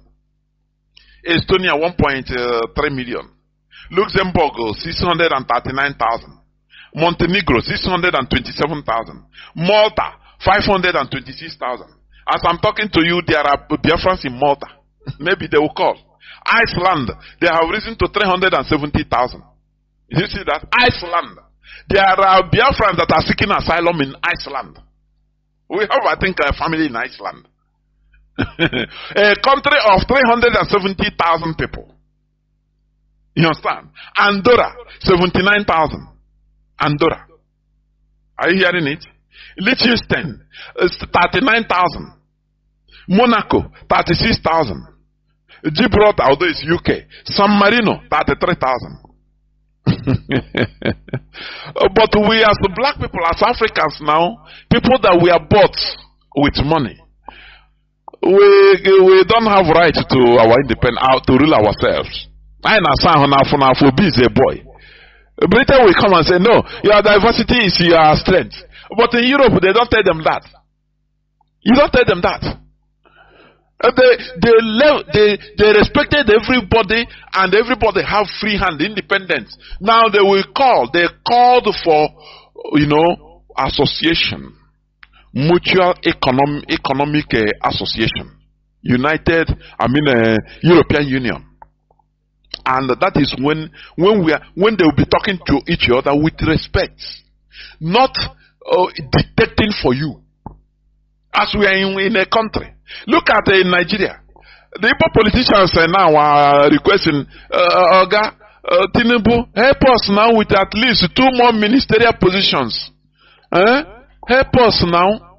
And they say, come on, shut up. What I give you, you're okay. You should be okay. Thank you, sir. Not that we know, we know you love Igbo people now. They have sung love for Buhari until he died and the impostor, he has gone. Now they are singing again. Tinubu should prove that he loves Igbo. Give us another, the little you have done very well, by giving us ordinary, just 5 ministerial, but add another 2 or 3 now. Add now. They tell you, shut up if you talk. Sorry, sir. Wait for 2027. You will have another. Sorry, sir. Sorry, sir. How will you have peace?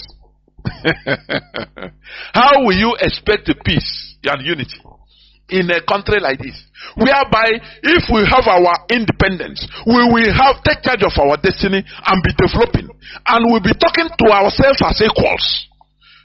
Nigeria or Ariwa will come we will be competing, healthy competition on development. If they have car factories manufacturing, made in Ariwa car, we try to imitate them, emulate them and produce aircraft. It will become healthy competition. When they saw that, Biafrans are producing aircraft now, they try to make research for, jet bombers. That is healthy competition. Things will be moving on.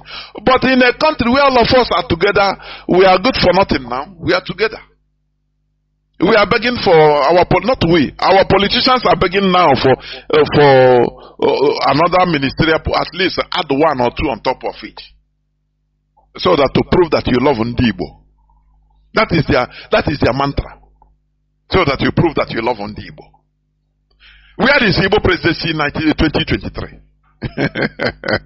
Anywhere you see a Nigerian politician of Igbo extraction, ask him this question: where is Igbo presidency of 2023? Something they used to massacre our people. Because of Igbo presidency, we're thinking that it is him that they will be choosing, because they promise each and every one of them. Very primitive Neanderthals. Their Alhajis went there and promised, you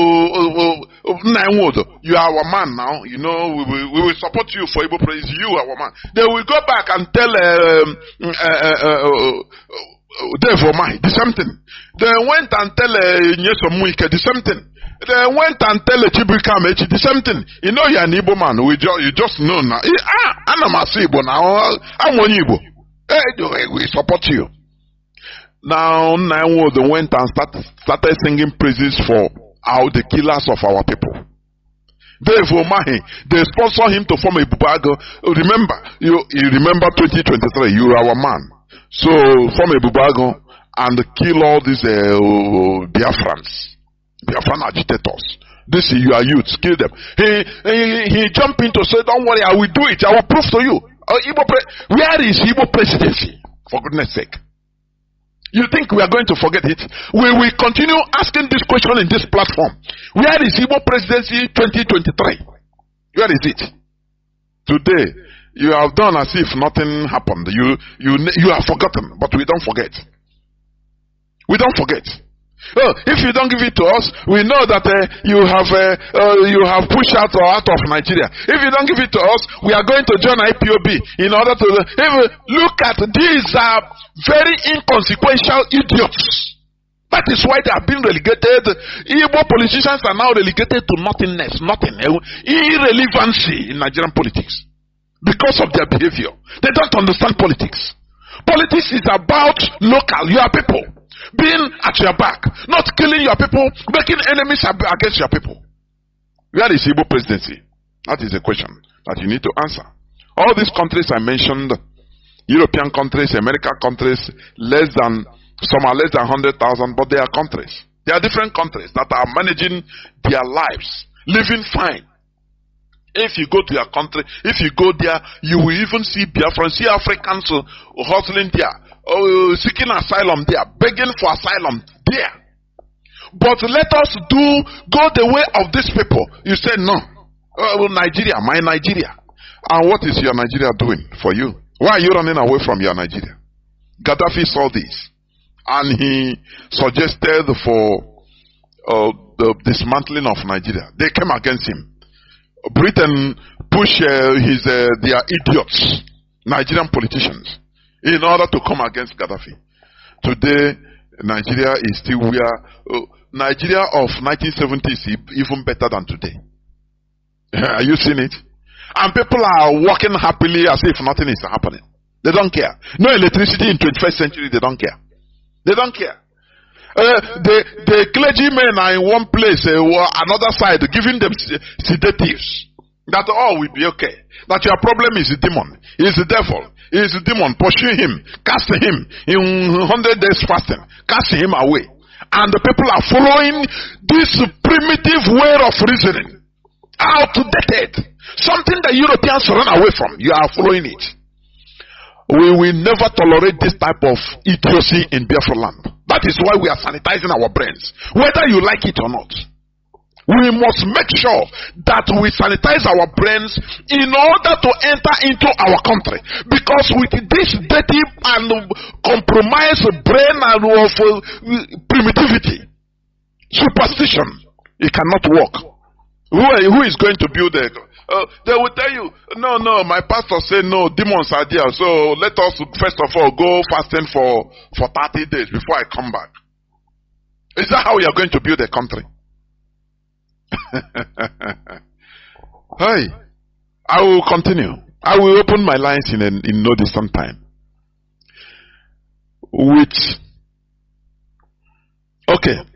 Genuine Pan-Africanism starts when Africans recognize and respect their ethnic and socio-cultural differences, making rooms for different nations which are illegally gummed together by the Europeans to govern themselves in their own ways.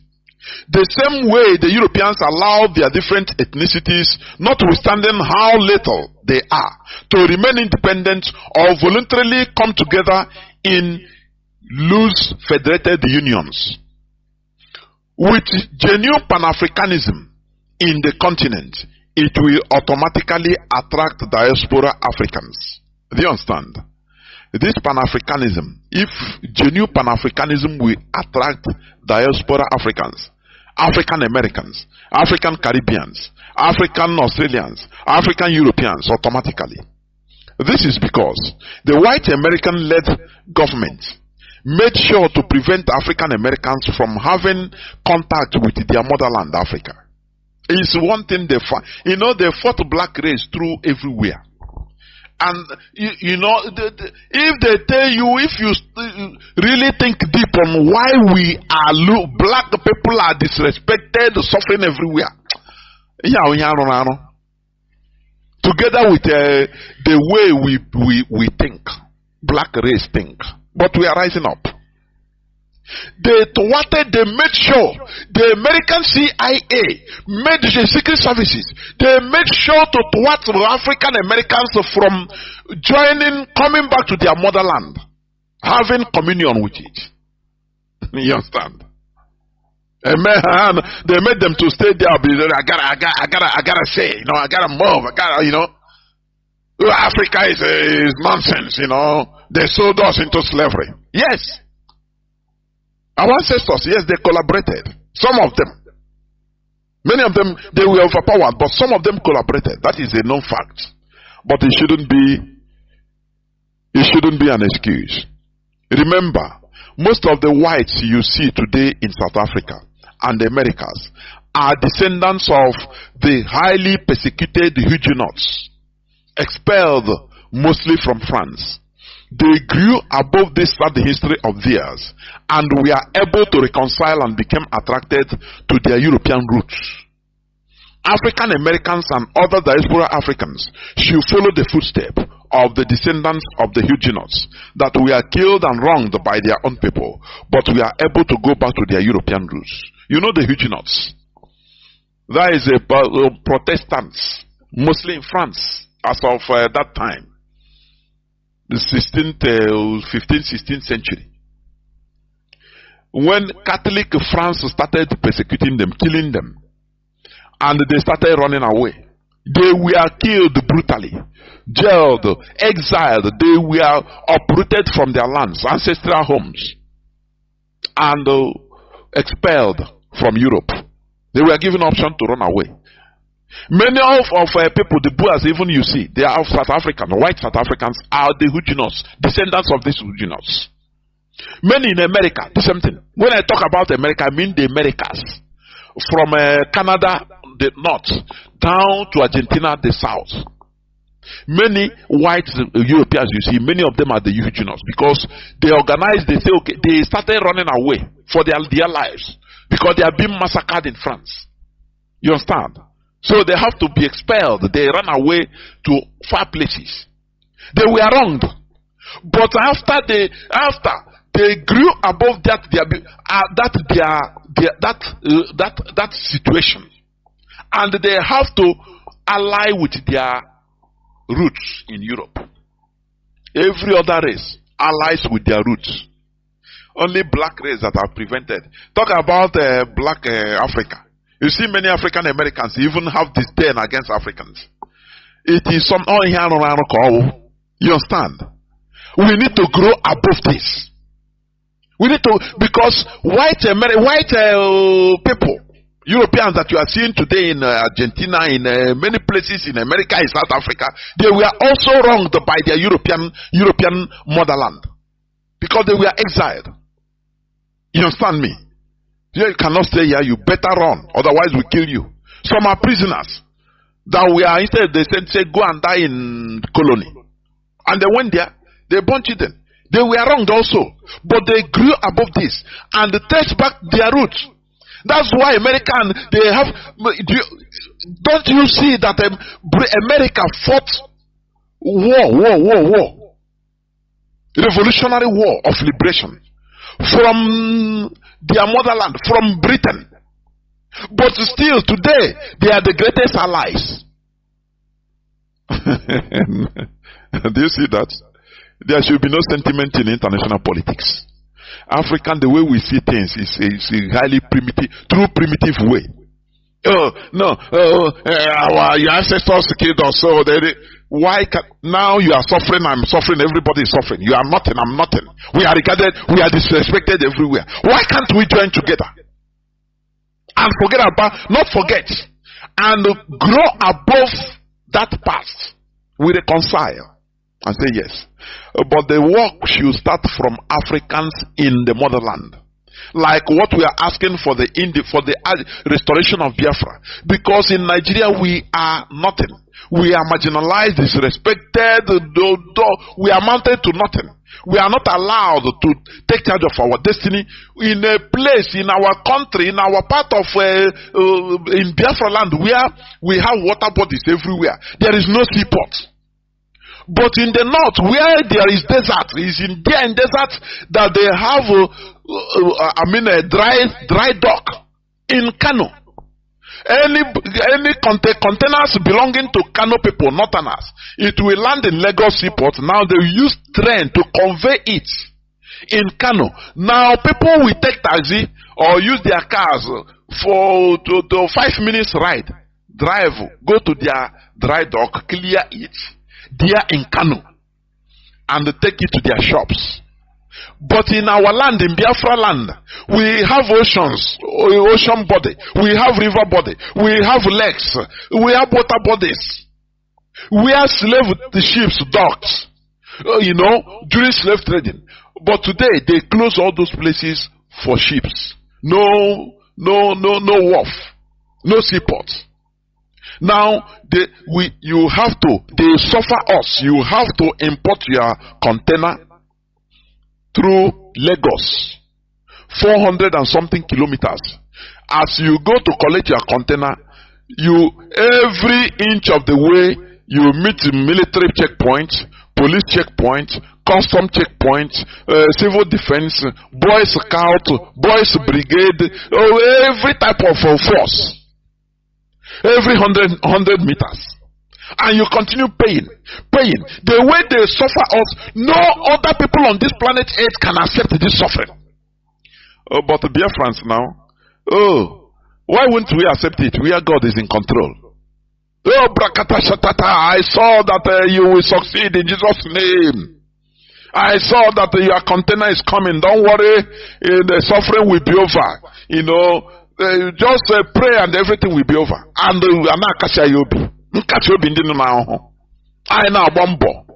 we take our container flying on the road. They continue ripping us up. According to report, last 2 months, only the military the police and military checkpoints in Biafra land, they report 600 in year never end. 600 billion naira. 600 billion. Do you know what it means? That we are giving to police and military, settling.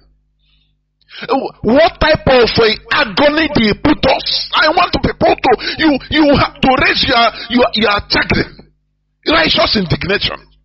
They put us in a suffering, dying slowly. And we continue eating the flesh of our own brothers, thinking that the problem is a witch, the problem is your father, tie your destiny. This one is life on the pit of hell. They are attacking us from land, sea, and road, bush, everywhere. From the churches, they are attacking us. If the government of the day, they're causing havoc against us, now in the church, they tell us it's your brother that is your problem. Do you see what we are suffering? And you never see road. You never understand. Because you are ignorant, naive, and blind. You are sentimental. You are a religious bigot. We don't need this in this struggle. If you are a religious bigot, you better move away from here. We don't need it. When we get Biafra, you can come. Because one thing must give road to another. That is the reality. So, we must continue what we are doing. Our brain must be sanitized in order to restore a sanitized country. The suffering, the agony, the pain we are going through, it is too much. No other race on in this planet Earth can be able to endure it. No other race. Open, they don't hide it. You come out they stop you on the road. Everybody come down from the car and march 100, 200 meters with your hands up in a place in our own land, and you think that is normal. You think that is normal. After all, after you go to church, they console you with fake promises, fake everything fake. Oh, naira will be more than dollars, and you say amen. Nah.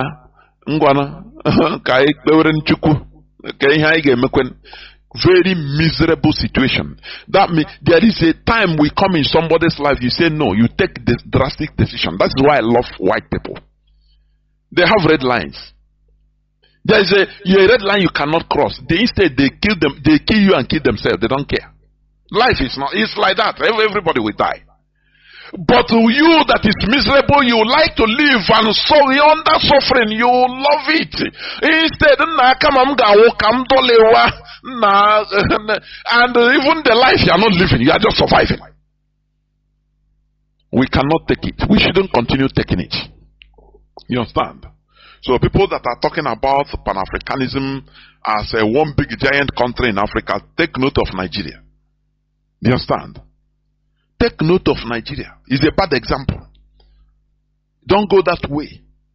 Allow people, to express themselves. Allow different nations abound together in one giant country in order to liberate themselves. Now we can go be like Singapore and Malaysia. Moving very well. Have you seen since 1965? Have Singapore and Malaysia fought? Have they fought war? The answer is no.